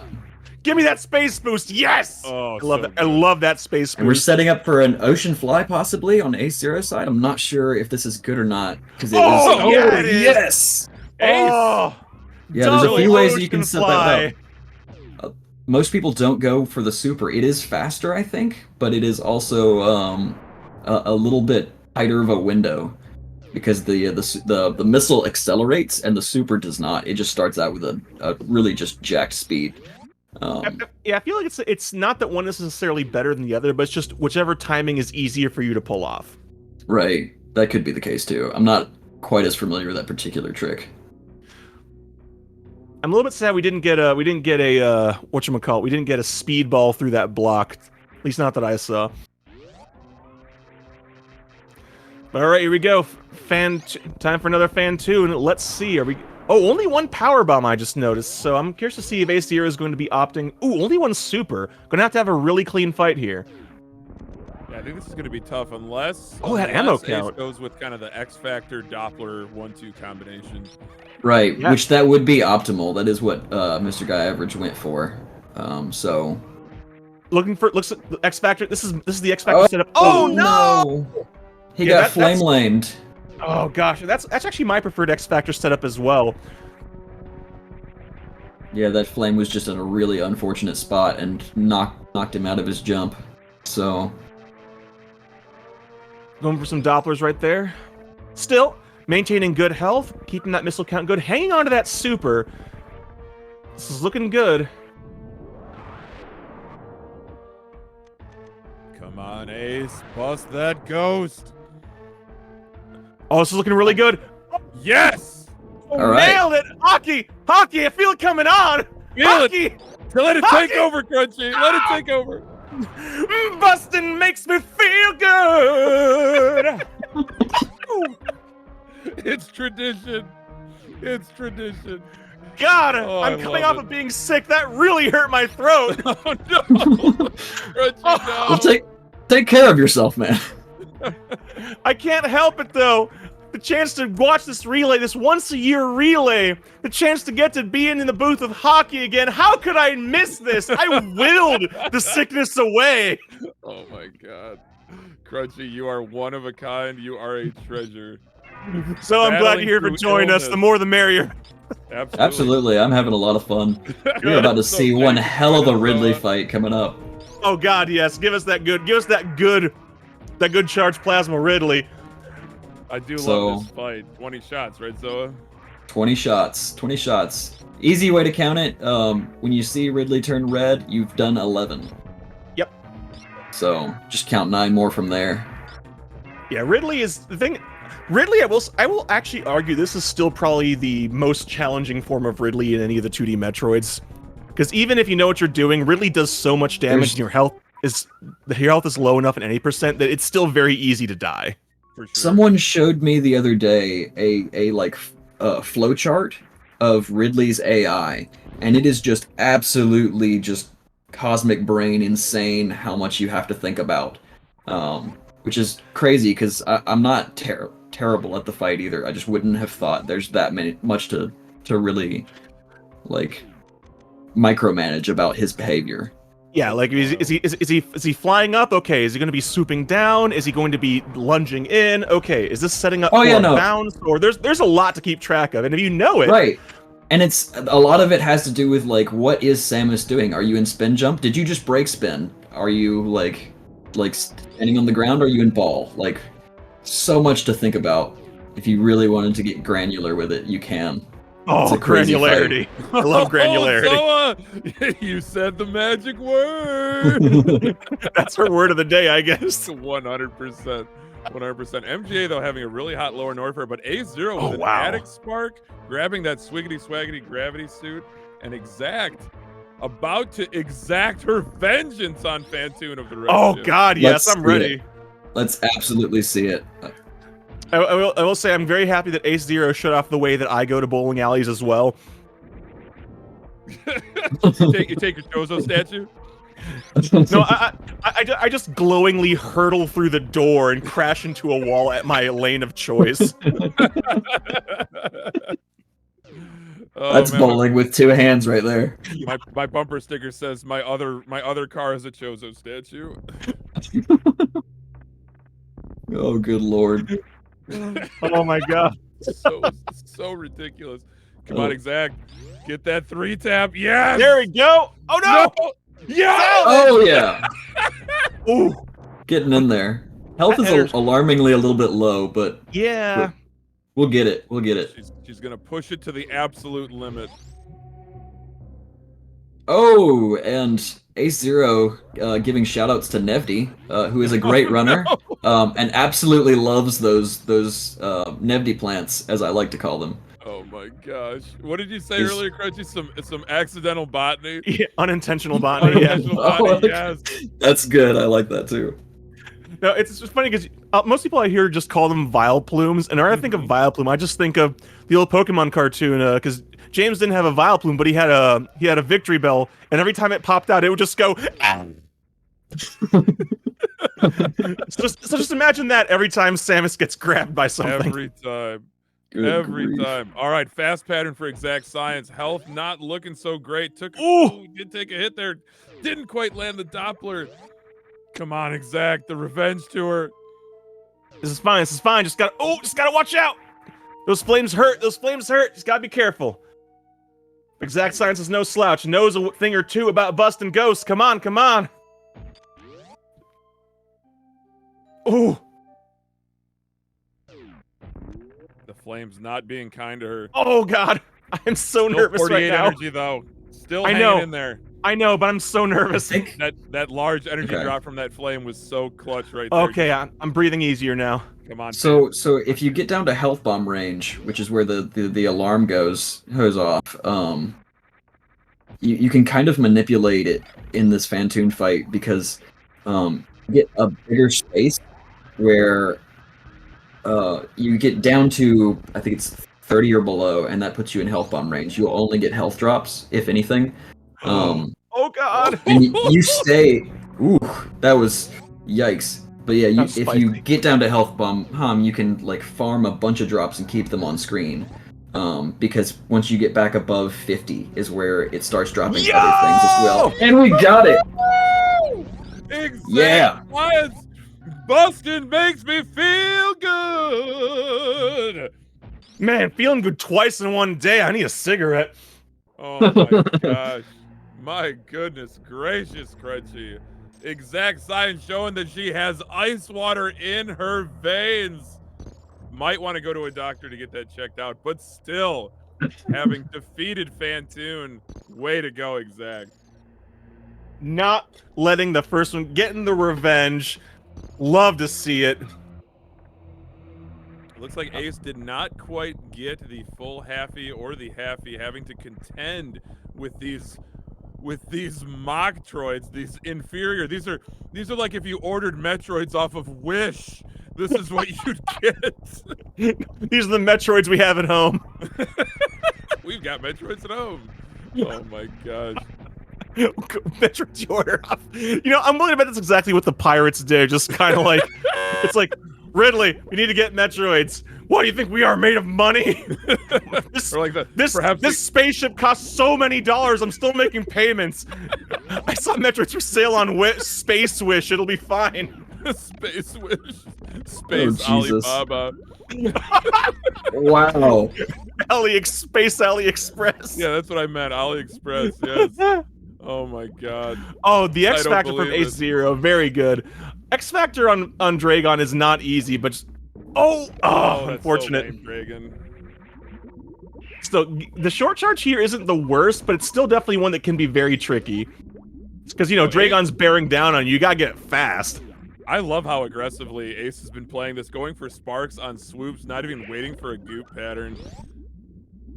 Love to see it. Meanwhile, Definitely has Dragon MGA. on the ropes. Yeah. Meanwhile, MGA is coming up on the baby. And that's it. Dragon's done like dinner. Dude. It's appropriate because shrimp sounds really good right about now. Oh, heck yeah, it does. Heck yeah, it does, Crunchy. But that was clutch from H0. The swoops were just... I mean, Dragon was swooping like there's no tomorrow, and because of H0, there is no tomorrow for Dragon. Down goes Dragon. And yet another clown wig. Wait, we're gonna get a baby skip? Oh, my. Come on, MJ, push it. Come on! Getting it! Let's go. Very good. Go.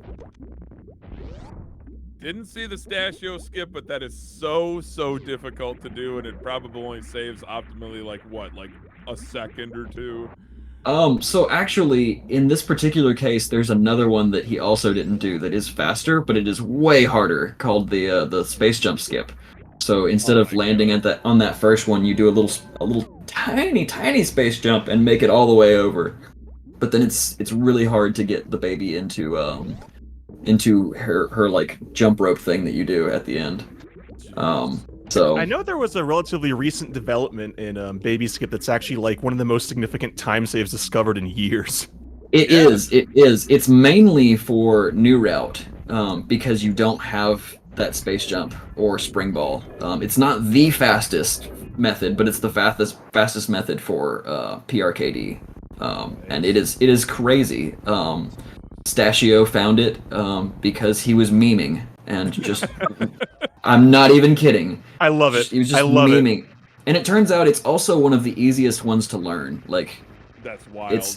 It is really amazing that things can on that level things can still be like keep getting found in this 30-year-old game. In this 30-year-old game that has so many people going over it with a fine-toothed comb, this is not like a game that no one plays. It's suddenly just right. No, this is one of the largest speedrunning communities, so it is absolutely wild.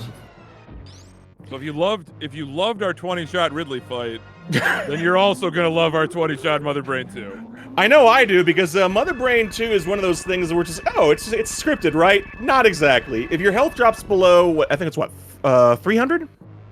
Yeah. Yep. So you need 300 with Varia suit, because the game only checks for Varia here. Also at the baby, for that's different. But the game's only checking to see if you have Varia. If you don't have Varia, you're taking double damage, and you'd need 6.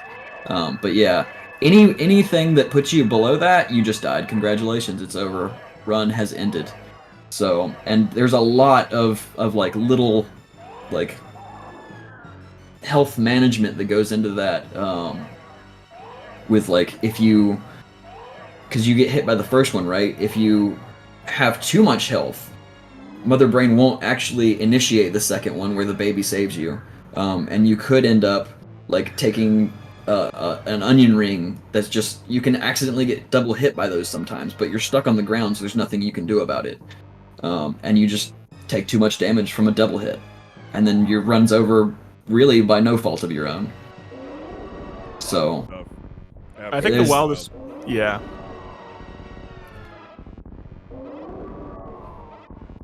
Things are far from over. Oh, H0 showing off that trick I like. Here we go. Boom! You land in that last moat, but it's... I just love just rolling around at the speed of sounds. Like, Samus is the biggest Sonic the Hedgehog fan, but just rolls around like that. There are some really cool speedballs in this game. Yeah. I love all of them. Oh yeah. I just love everything. I love all the movement in this game. Like, even the tricks that are hard, that are frustrating, I'm just like, this is such a cool trick. I hate that it's giving me trouble, but I love it anyway. Just- Yeah. It's why GT Classic is my favorite, because there's just so much you can do with a full loadout, and it is also why KPDR is much better than PRKD. Old route over new route for sure, because you just get so much more movement tech that you can pull off. And this is also the era where we joked about the secret tricks, like the animals teach them to you. But the other thing, which I actually, not everyone realizes, there's actually the shot, whatchamacallit, the combos and other things, and Crystal Flash. The game shows them to you in a demo, but it's a demo that only plays once you've beaten the game. So if you're just sitting there just killing time after, waiting to play a game, I don't know, maybe you're waiting for your brother to get back from the bathroom, you're just like, I haven't seen these demos before. What's this? They're just little hidden things. The game's like, hey, here's just something you might be able to do. It doesn't tell you how. Just gotta figure it out. Just gotta figure it out. Shoutouts to old school tutorials, because we didn't see them this time, but the Edacoon's wall jump tutorial is the most amazing tutorial, in my opinion, because it deceives you with this like save station in front of this room slap full of spikes, and it just like, okay, yeah, no, I definitely need to save, but you can't go back, and now you're stuck. You got to learn to wall jump. That's all you can do because you saved. You're stuck in this place until you can figure out how to wall jump. And MGA bringing it in for Team Gamma. MGA finishing for Team Gamma. And what an amazing run! Holy cow, that was a smoking fast run. I'll say. We still got 2 more runners though. Here we got Exact on the run back at Dragon as we speak. Ace going through the worst room in the game. Making it look like just another room in the game though with this item loadout. You love it. God, everyone just doing just these really good Dragon strats. I don't know about you, Hawk. For me personally, Dragon is actually probably the hardest boss in any percent. Oh, no question. Ooh, blue suit. All right. Really? Okay, we just gave it away. So with the blue suit, if you run at all, the game like rechecks the run counter for getting a speed boost, and so you just like get rid of it there if you hold run at all. Which is why you saw Mr. Guy Average try and convert it into a spike suit, which he unfortunately didn't get. But with the spike suit, you can run with it again. Yeah, I do love the spike suit. A pretty modern development in this game too. Yeah. I remember when that was discovered not too long ago, and like that was actually years ago. We got a sick Womple jump though. Yes! Ooh. My favorite OG trick in the entire game, the Womple jump. Love it. You love it. Exact is really playing well. Shook off that first Fantoon death and came very close, but succeeded against Fantoon on the run back. And now just really putting up a hot time. But Ace going into Ridley, 20 shots. Choose your own adventure when it comes to Ridley's AI here. Yeah, right. If you want to turn around in Pogo, go to page 23. Yeah. Good grief. Look at Exact Ace not quite getting those plasma sparks, but Mr. Guy Average showing us how it's done earlier in his Meridius segment. That's got to be the tightest trick in the entire game, right? It's got to be. It's very tight. It's not even close, unfortunately. There are way worse things, which is really saying something though. Like it's like so hard though, almost nobody gets it. Like jumping through the door when you first enter Meridia to go flying up through that room. That's a frame perfect jump on the last frame before you go through the door. Oh my god. Yeah. I mean, just for a grab bag, like Ballistic Attic or Taco Tank or Moon Dance. Taco Tank. It's a triple frame perfect coin flip. I'll let you look it up. I don't need to describe it right now. But it's crazy. It's an RBO thing. So if you want to see it, go look at the beginning of Shiny Zinni's RBO world record. I almost guarantee he did it. I'll go check that out. But now I just want an actual real life taco tank. Yeah, me too. Don't we Crunchy, all? I'll meet you in the taco tank. If I ever make a food cart, I'm calling it Taco Tank. If I ever get an indoor hot tub and a catered event with tacos, I'm totally calling it the taco tank. Oh, good grief! Oh my god! The Wasteland Speedball from Ace. Yes. Oh god, I love tricks like that. Wasteland Speedball is amazing, but how about that? I forget what those enemies are called, like the baby dragons. They are Evers? Evirs. Yeah. That Evir room strat to keep that speed jump, or I should say space jump with run speed, very, very hard. Good room though. Yeah, Wait, it's no, how do you it's nice and pronounce that? satisfying. Evir. Okay, I also just called him Ever. Evir. I think it's. I mean, is it Zebus, Zebes? You know, like I gotta go Zebus on just this pick one. your poison. But Just pick your poison. also don't listen to me since I say dragon. So Okay, No, okay. I mean, wait. Do you want me to that's go fair. let me go like super nerd for a moment here. I think right, I think it's Zebus only because if you look at the original translation for Metroid 1, they spell it Zebeth, which makes me think that it was originally supposed to be Zebes or th. So so it's you do look at it that way. Zebus makes the most sense in English. oh my god. All right. Deep cuts I with did- crunchy legs.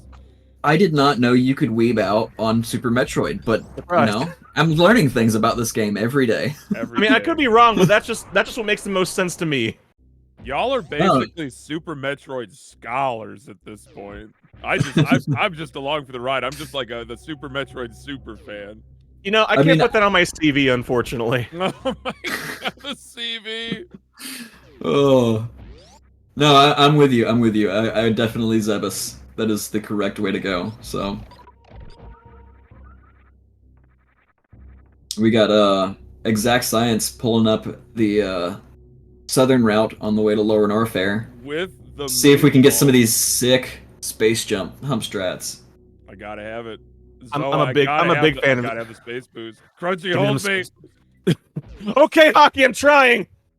Oh! Just a little stumble on that one time. I'm sorry, Hockey. I held too tight. That's okay. I still enjoyed it. Hold on loosely, guys. Don't let go. Do not let go. Oh All man, right, some we got 38 the special second up in one here. Very nice movement.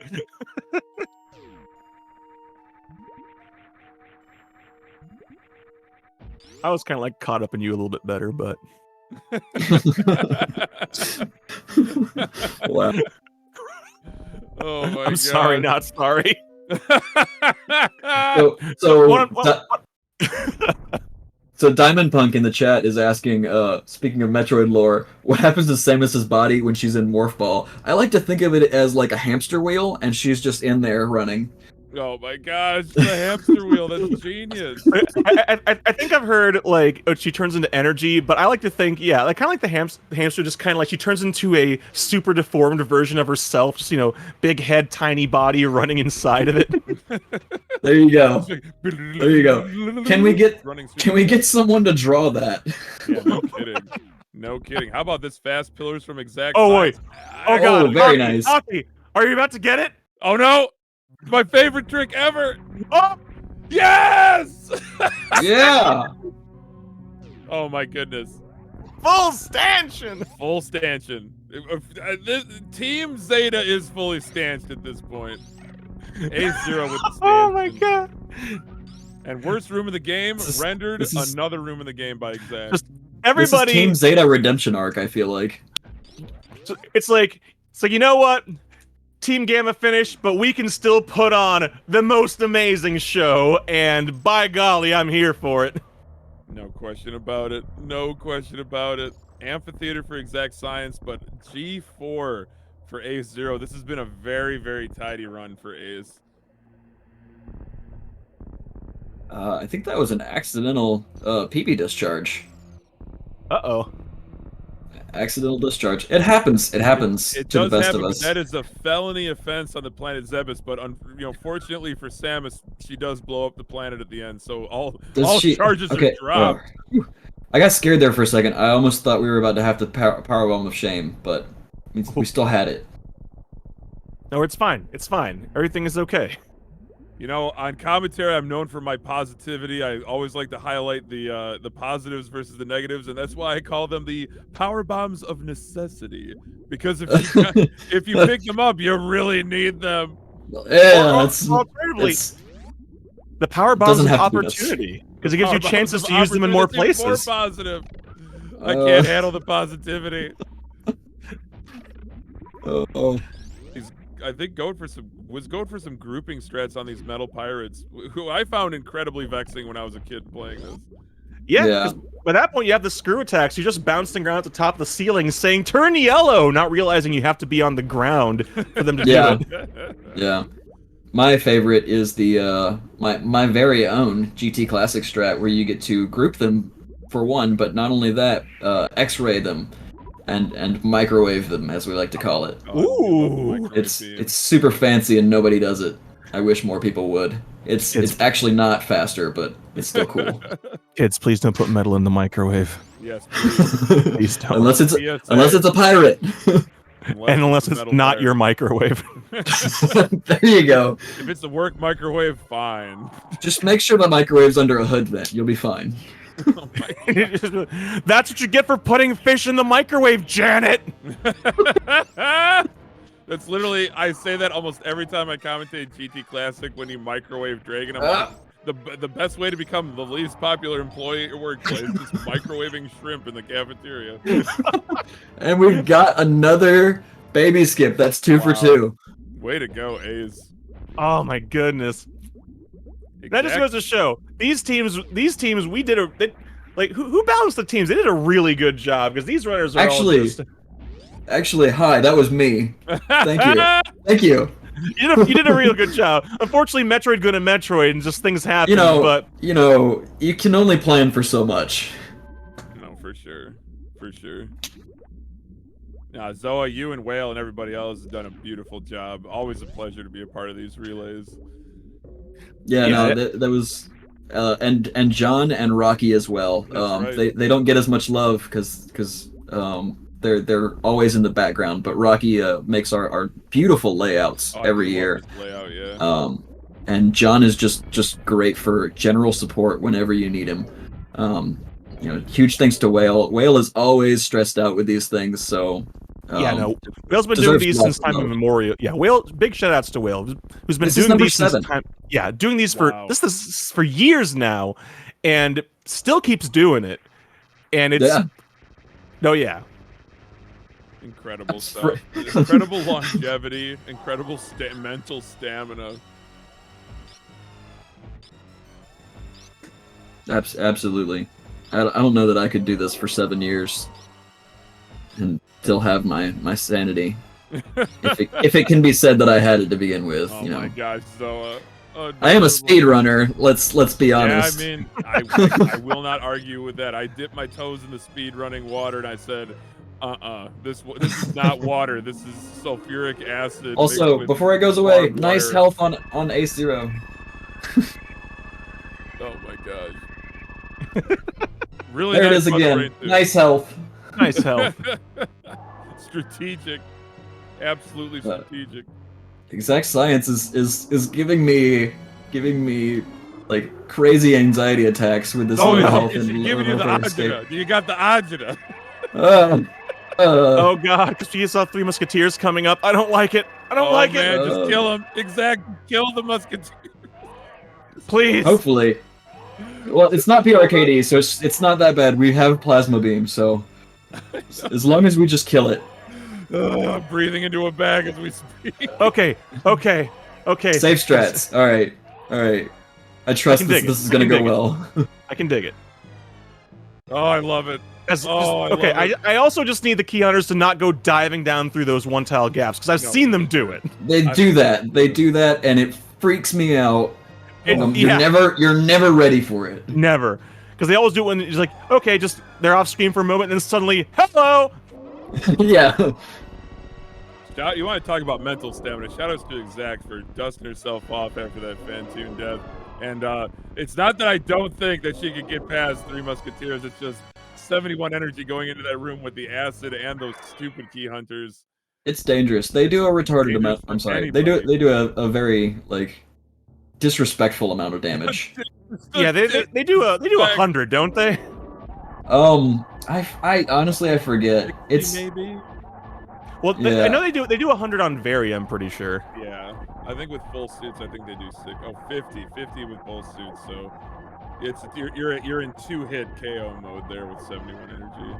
Yeah, because I know in Fusion, the Key Hunters are one of the most dangerous enemies because they like the double fish will do 100 damage. Oh my god. In low percent, they will just end your run. Now that is disrespectful right there. Extremely. Absolutely, and they are, like I said, a lot more dangerous in New Route because you come in there with no way to get rid of them. You have to just kind of juke around them. So it's definitely one of the most impressive things. You don't really have to know what's going on there to realize that was a sick moment that just happened when you see somebody juke through, just weave their way in and out of those key hunters. No Yeah, question about it. I know some people will also try to use the after images from Speed Boot from Shine Sparks to kill them sometimes. I mean, just you have to be creative. Yeah. Very creative. Very, very creative. But how about creativity here? A0 bringing it on home for Team Zeta. About to enter the reverse fall, aka the climb. Just one more Shine Spark.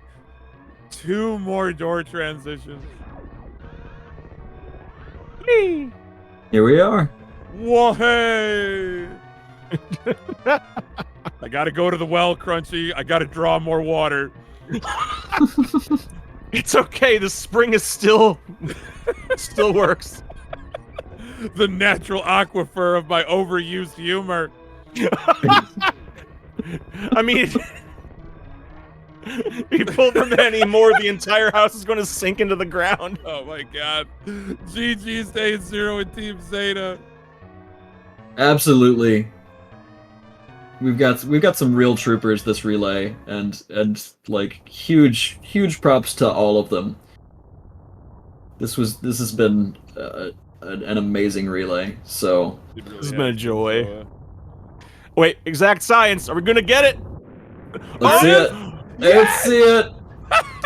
Full stanchion. full stanchion from Exact Science. And the speed Oh, Speedball. that is a hard speedball, but it fixes Relentless. that door. It's such a small optimization, but it is so worth it. Wait, would you go so far as to say it's an exact optimization? Oh It my is. god. It is. Look, if you're going for shit like that, then you are getting granular. You are definitely sound the alarm, Crunchy. It's today's magic word. Okay, I need you to understand. I just shouted at a frequency so high my microphone didn't pick it up. Oh my god. I All watched the dogs probably in the for the neighborhood best. started barking. I watched Discord just not light up at all. I'm just like, I'm not doing that again, or I will immediately lose my voice. Oh my god. Oh, Oh, you are a treasure, Crunchy, and I'm so glad that I stepped away because then Zoa joined us, and then Zoa popped out, and I'm like, no, get back in here. Yeah. So we got to show speed gaming that 3 deep is possible, not only possible but recommended. either recommended or we're actually going to get banned this time. No, we'll be fine. Look, we can never get rid of you guys. You're the goats of commentary, and to have you together in the same room is just like you can't turn that down. Hockey, I still say, one of these days, if they ever let us have microphones in a live event, we need to get just like matching like tan jackets and just go full wide world of sports on it. Tan jacket. Tell me I'm wrong, Hockey. I would never tell you you're wrong. Tell me that wouldn't be awesome. And I want the old school headsets with like the foam, like the foam wind cover on the microphone stretching around your face off the headset, like oh God, yes. multicolored. Like yours could be blue, mine could be red, like straight out of the late 70s, early 80s. We could make it happen. That would make me so happy. Oh my Good gosh. lord. When are you guys going to a GDQ? soon. Are you going to SGDQ, Hockey? Yeah, for sure. Oh, we're getting that breakfast, Hockey. We're getting that breakfast. breakfast. Yeah, we are.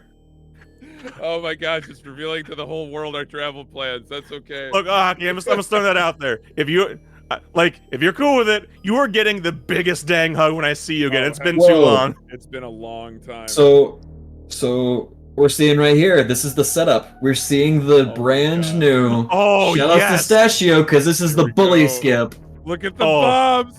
Yes. No. No! Oh, Stachio, Great why? attempt. Great attempt, though. Oh my gosh. The God, man. all three So of like these runners- usually, it's hard. It's when you see that first jump go right, you've got it. For sure. So that's super unfortunate, but It makes me so But- happy that all three of these runners have just been showing us just a veritable feast of tricks and variety. It makes me so happy. Oh, for no question, Crunchy, no question. I give Exact tons of props for even attempting that because it is so backwards. It is just so it's different. mind bending. It it's is mind mind-bending. bending. Like, what if Thank you, Stachio, for being such a memer. Shout out to Stachio with his patented Stachio skip. Like, Stachio thought, what if everything I told you about Metroid, baby Metroid skips, was wrong? It just Well, it just goes goes to in show- the opposite direction. There's no wrong way to speedrun. If you want to meme. If you want to take it serious, take it serious. Just do it the way you want, because you never know. You might find some random Super trick. Metroid, and Super Metroid actually definitely has the memes if that's the way you want to bring it. No question. There's so many ridiculous categories that people have made up. And at the end of the day, it's fun. That's the most important thing. It's fun. It's just plain fun. A very fun speedrunning community and very inclusive, but also I gotta say that my favorite thing about the Stachio skip, yes, born out of memery, but then all the top any percent runners started incorporating it into their runs.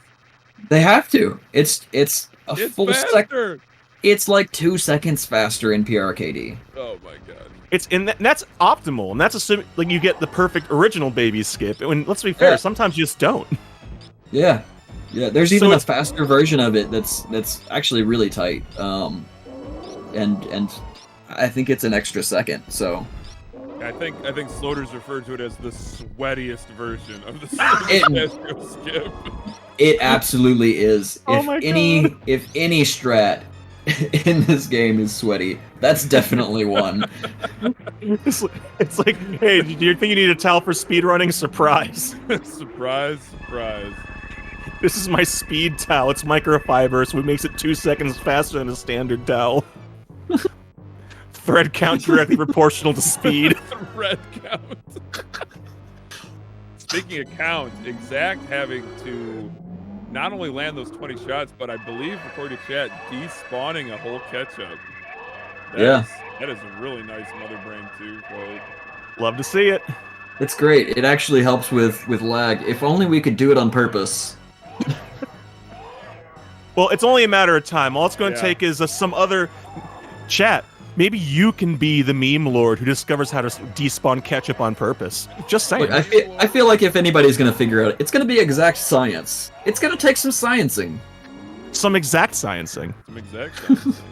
Nobody can exact science quite like exact science. It's true. Science says so, and it's exact. You can trust the science. But only if it's exact. Okay, I'm done. I was done about an hour ago. Because if it's not exact, then you're dealing with tolerances, and at that point you're in engineering. That's right. And tolerances are witchcraft. And since I'm an engineer, that makes me a witch. Heyo. Heyo! You're my favorite witch, Crunchy. Aw, thank you, Hockey. You're welcome. I'll need you to link. I need to link you the video of me going into a Starbucks wearing a big pointed hat and ordering potions from the barista. I need your strongest potions. I said that exact thing. In my defense, I wasn't memeing on a random. I knew the barista, but still, it was a lot of fun. That's awesome. I love it. Great shooting I- rhythm, up close and personal with Mother Brain 3. Only a single onion ring escaping from Mother Brain's stupid mouth. Imagine And then- running a diner out of your mouth.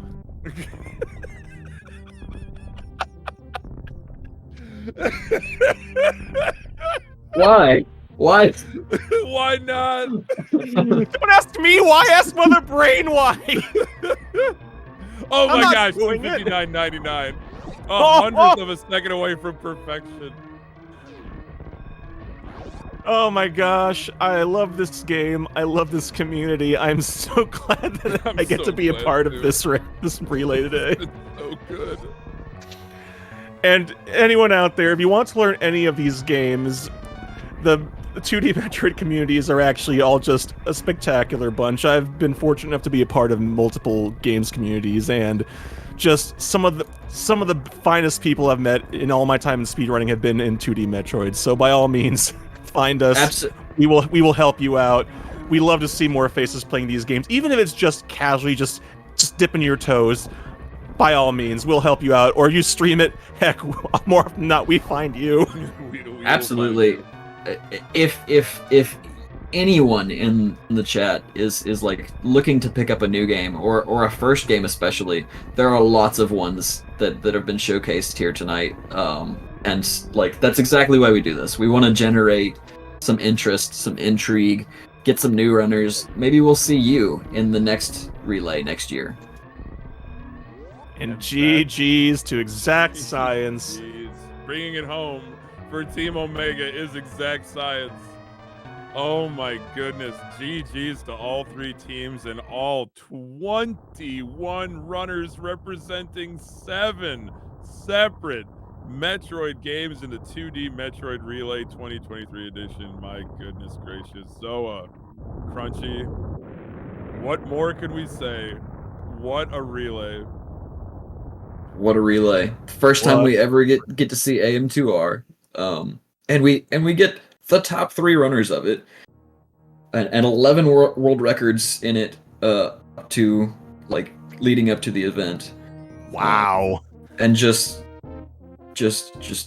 absolute great gameplay all around. We had some rough spots, but it's been great.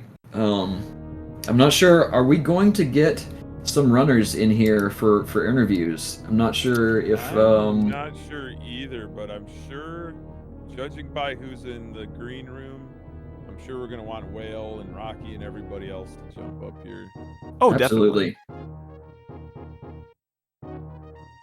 As we let the amazing credits play out in this historic game. Hang on, I'll go out into the green room and get them. I'll be right back. All right, sounds good, Crunchy. Thank you. Don't leave poor Zoe here alone with me. It's not my first time. Oh, I know. I'm just playing. And we've got Ace Zero. We do have Ace. Ace Zero. How are you feeling? Hello. Pretty good. This was a lot of fun. I'm really happy to be a part of it. Kind of fun to anchor it, even though this is my first time doing any kind of like marathon or relay or anything like this. Look, you had me screaming at least 3 times. I think you did a pretty darn good job. Absolutely. Yeah. I feel You were like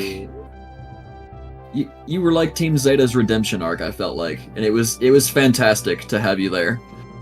Yeah, I don't know about all that. I mean, we had a lot of really good runs. I mean, like even in the middle there, like Satora and Polsmore definitely like cut back some time with great runs. And I don't know anything about Metroid 2, so I don't know how Galen's actually went, but it seemed like he kept up really well or whatever. So yeah, definitely. But yeah, I definitely like I hit some good strats and had good movement. I had some big problems with the bosses, but that's okay. Played it safe and got through it. It was great. You pulled off some great tricks. I saw an ocean fly, I'm pretty sure. Yep. With the super missile strat, so the tight version. So huge props on that one. Yeah, that's the only one I learned. I was told it was the easiest when I learned it, and I haven't learned anything else. So I guess if it works, it works. That's all you can ask for. We got some more people jumping in here. All kinds of people. Yeah, Whalerenth is here. Exact Science just joined the chat. Let's hear it. What do you guys think? Well, I wish that I hadn't diagonal sparked in West Ocean and died to Fantoon, but other than that, I had a lot of fun. Hey, you know No, what? You after were a that, trooper. Yeah, for sure. Like after that, it's easy to let things collapse. Nah, you played darn well after that. Just everything after that, I would have been forgiven for thinking that something bad hadn't happened at all. That was real clean. That second Fantoon fight was very, very reminiscent, at least from my perspective. I immediately thought you back had to that first relay when we saw Dragon Darch go through Norfair in the 100% relay, and I think he was on like 5 health for probably a good 3 or 4 minutes. Oh my You know, goodness. I don't remember. I don't know how many of you were watching that relay, but I still remember it. I think 4 years later, how terrifying that was to watch. In flashbacks. Yeah, no, there was definitely a lot of points where Exact Science just had me at the very least on the edge of my seat, going, "Oh, please, please!" That Laura Norfair escape was a little nerve wracking. Oh, I was God, there What matters for is it. that she got through it, right? We're Yeah, here absolutely. now. We are chatting about the relay. Yo. Yeah, Absolutely. I was like, Three Musketeers, I need you to not just dive through that little gap. Please Yeah. no. Please no. Exact. Did you have the commentary up? Because I was like, please just kill them. Yeah, kill I the did have- musketeers. I I did was have chatting with briefly enough, Zoa but, in the I was chatting with Zoa in the setup channel before he joined you, Crunchy and Hockey. And what I was saying was we were chatting about kind of new route versus old route, since all of our runners are running old route. And I was saying part of what makes new route interesting is how it handles lower Norfair and just how difficult maneuvering those key hunters are and how dangerous it is. Yeah, That and room in it's particular is like make or break it, because what is that, 100, 200 damage just from one hit? Just the way you have to morph under them is incredible. it's Yeah. 50 with gravity, but it's still scary. Anytime I have like 2 or fewer hits from Musketeers left, I just do the safe hero shot strat. Yeah, absolutely. There are some really cool like ways to go about grouping those two. If you like want to, there's I forget which one of you guys said it, but when you started out, you were talking about how you know a group of 20 runners of this game. No two of them will do the game the same way. There's just like, and that room in particular, there's so many ways you can approach those Mhm. key hunters. So it's definitely one of my favorite things about this game. The skill ceiling is so high, and there's just so much variety. Oh yeah, and Hockey, but I don't know if you had stepped away at the moment, but I did get my first ever Yahtzee in a run, so. Oh my gosh. You know, I did see it, but I didn't want to just shout into my co-com's ears just in the middle of their discussion. I So, kind of figured, I but want you to know, though, that with my mic muted, I just went, Yahtzee. That said, I'd like to apologize to my co-coms for multiple times just yelling into their ears. Oh, no, you No. did not. No, You know, I'm No, I'm I here did. for it. Don't tell me I didn't. I'm here for it. It was great. We're joined by Rocky, one of our zero mission runners, and Glitzy, our AM2R world record holder. What do you guys think about your runs in the relay in general? Did you have fun? I think we should definitely start with Rocky, because Rocky set a personal best, and I think he said it was the first Wow. time in 2 years that he was able to beat this PB. So That's Awesome. oh, incredible. GG. if he's able to get his mic working here. Rocky, you gotta unmute your mic. All right, he needs 5 minutes, so we'll Okay. be back to you later. All right, Glitzy, Okay. what have you to say about your run? It was fantastic to watch, let me tell you. Being able to see AM2R in this relay for the first time was incredible. The way these relays have progressed over the years is we originally started, I'll give a short history. I think this was back in, 2017? It was just a GBA relay where we had, 4 different categories, where we was Metroid Zero Emission 100%, Metroid Zero Emission any percent, Fusion any percent, and Fusion 100%, which then evolved the next year into where it also contained the Zero Emission randomizer. From there, I was like, you know what? Let's see what we can make of a just a Metroid relay in general. And that's kind of how these 2D Metroid relays began. And then last year, after what was it? I think it was the third relay, we were able to add Dread. And then this year, we were able to add AM2R, bringing our total from originally 2 games to 7. So it's really incredible to see these relays get enhanced as we add more and more games to it. But obviously, with more games becomes more difficulty in being able to schedule. Yeah, that's very interesting. I actually don't know anything about this relay at all until Whale did an announcement in the Speedrun Discord. But yeah, I'm really happy to be able to showcase AM2R to tons of people here. Really glad that got to happen. I will say part of what the struggles have been was at the start of this year, I wasn't even considering like reaching out to the AM2R Discord. I was like, it was actually EOD Tex who came to me and was like, "Hey, do you want to see if I can gather the people for AM2R?" And I'm like, oh, previously we haven't been able to. We've tried reaching out to the AM2R communities, to the Samus Returns communities, and we've never had the runners. So this year I was like, I'm not even going to bother. But obviously, Yeah. this year was different between you I and Tex. I am Uh, so And of glad that I course, did it. I just bugged the crap out of so many discords for AM2R and for other games as well, but it was great. It was totally worth just being the annoying guy that keeps oh, posting I'm the same message absolutely over and over. the fact that we were able to have Glitzy, Lyncher, and Tex pull off this incredible start to this relay was absolutely fantastic. yeah, thanks. And it just goes to show, I guess, never give up on trying to get games in the relay. But I do think, at least for Samus Returns, it's going to be far less likely to be able to get that in a relay. But that definitely is the goal, if we host one next year, is to figure out a way to get Samus Returns included, even if it isn't necessarily 100%. And we will have to make an exception on whatever can garner the people for Samus Returns. So yeah, if you are or know a Samus Returns runner, hit them up.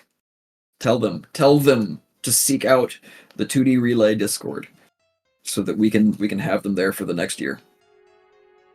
So that we can complete our roster of 2D Metroid games, because that other one doesn't exist.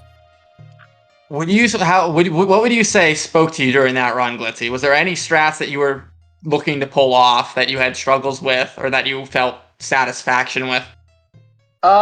Okay, well, there's a couple. I wasn't really looking for.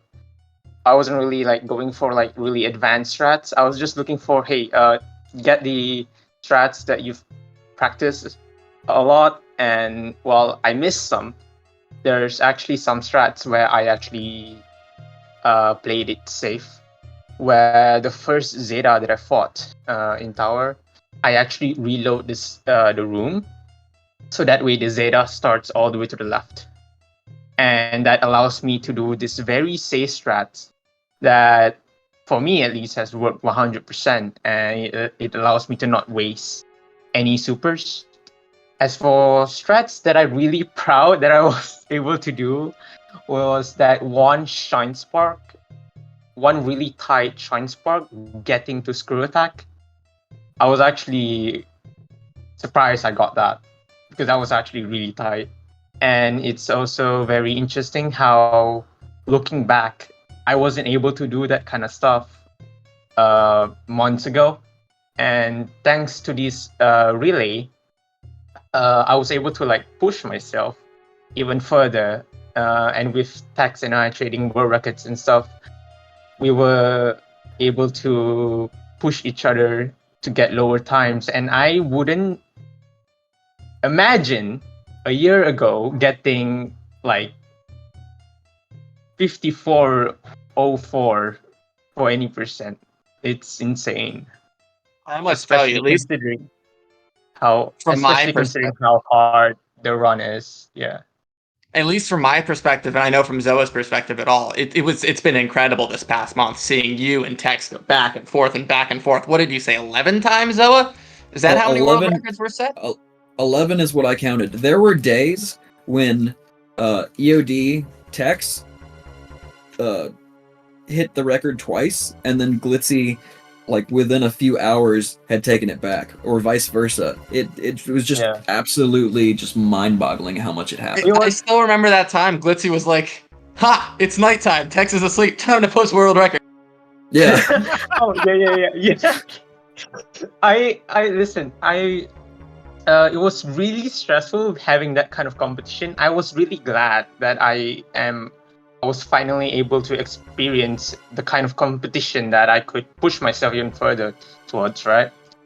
And one thing I learned is that it is really, really stressful because I had this one day where I got this world record. Like I'm like oh my god, world record, and then shit, right? And then EOD Tax started his stream a little bit after that, and then he got world record literally an hour later, and I was just so destroyed. I'm like, oh fuck. That's how speedrunning works, though, especially in a game like AM2R where movement makes a serious impact. And just being able to practice 1 or 2 rooms can save you just a couple seconds, and just that slight confidence is just can give you everything you need. Correct me if I'm wrong. There's still quite a bit of room to cut for you guys, and if I'm not mistaken, you did tell me the other day that after this relay, you plan to like cut out some of the safer strats and really start grinding down to what might be like the optimal time, or for humans, anyways. Yeah, I'm probably gonna take a short break because playing AM2 a lot, I'm kind of burned out on it right now. But yeah, Fair. fun fact, the routes that I use is slower than Texas route, but I was able to get world record over him by just better movement. And Texas route isn't even technically the fastest. The fastest involves the hardest tricks AM2 could ever have. And it has the hardest Metroid setups, and I don't know if I'm really ready for that yet. I'm definitely going to try and get that though. You're I ready, think- and I will be there to cheer you on.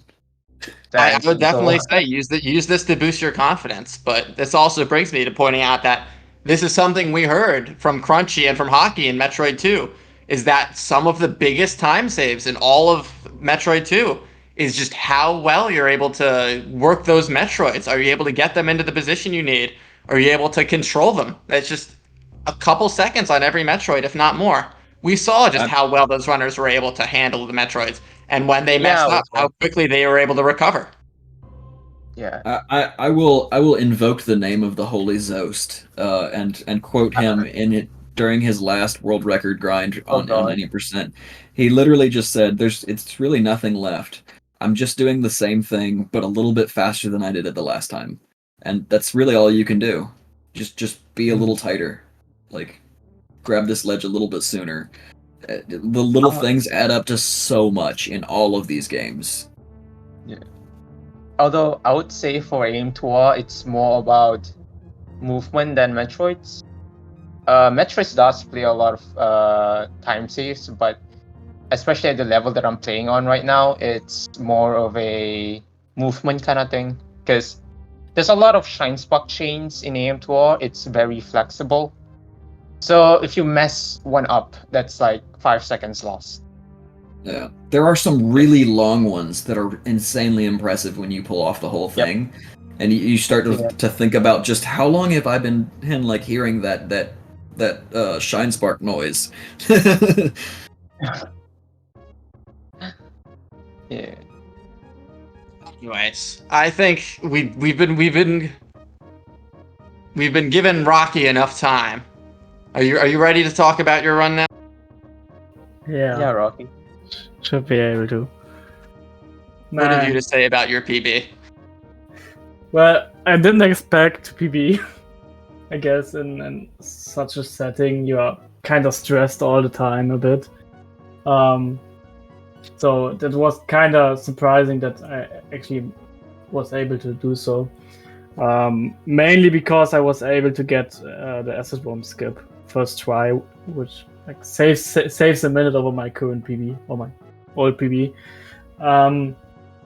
So when I actually was able to do it on the first try, I was shaking a bit, because I didn't really expect to do that, and somehow I was able to keep the pace. Not entirely sure how I was able to do so. Yeah, but I was shaking like for the entire second half of the run. And You pulled it through though. You finished. That's what matters. yeah, And you gave your team an extra 40 seconds, if not more, because we certainly didn't count on you PBing. yeah, But that's that advantage that you gave, that just be able to give MGA that lead he needs, right? All that Yeah. time saved, all these little optimizations here and there can put your team in the lead. yeah. In the end, it was 42 seconds, and that PB was almost 2 years old by now.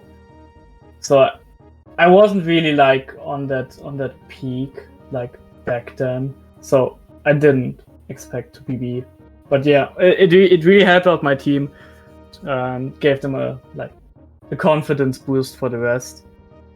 Well, let me tell you, since I've been commenting about what people have been saying in preparation, you told me you weren't even planning on doing AWS in the run. You were just gonna fight the acid worm. That's what you told me. Yes. But, what changed?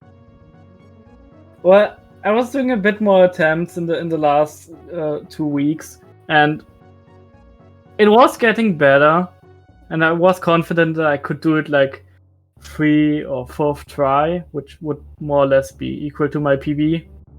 And yeah, acid worm skip is like the big trick in zero mission any percent, which can lose you a lot of time. So it was really depending on if I was able to pull it off in a couple of tries. And well, I did it in 1 try, but I was fine if I do it in 5 tries, basically. That was basically what changed my decision to actually do it in the relay. Well, I'd say you did a fantastic job, and your PB is proof enough. Yeah.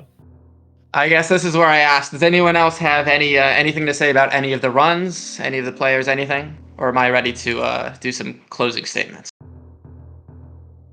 I'll just say real quick, Whale, I've been doing these with you for not for the full 7 years, but for the last couple, and I really appreciate that you do these, and your team that you put together, and you get so much interest and so much hype, and to be able to do commentary with Crunchy Lex and also now with Dark Zoa, it's really a privilege, because I don't know how much my IRL will allow for commentary in the future. I'm not retiring, but I hope that I can always find the time to be a part of your 2D Metroid Relay. So thank you very much for having me.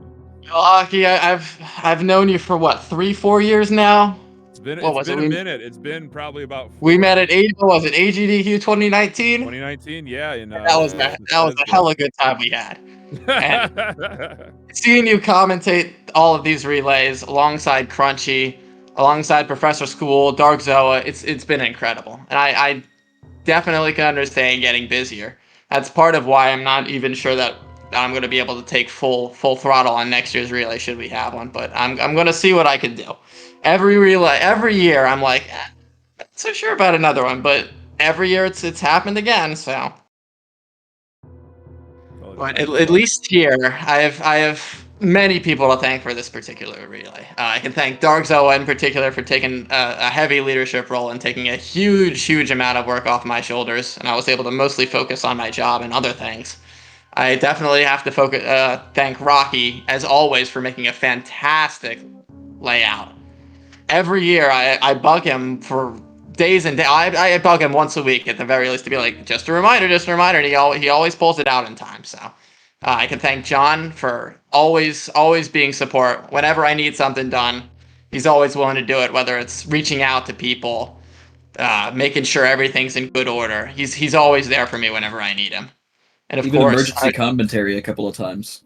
Oh yeah, and obviously I want to thank everyone from SG, who Feasel, Mikan, sorry if I'm butchering your name, Bonsai. You all were super helpful and of course Keku as well for all of the work he did.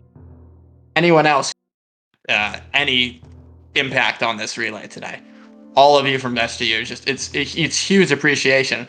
But the biggest thanks from all goes to obviously the commentators who were able to give the commentary needed, and even more important than that are the runners. Without the runners, you've got nothing. I can sit here and try to organize all I want, but if no one wants to play, if there's no interest, we're not going to get anywhere. So the runners are the heart of this. They're the ones who get all of these exciting moments. They're the ones who put in the effort to learn their games, to practice their games, to put on a wonderful show.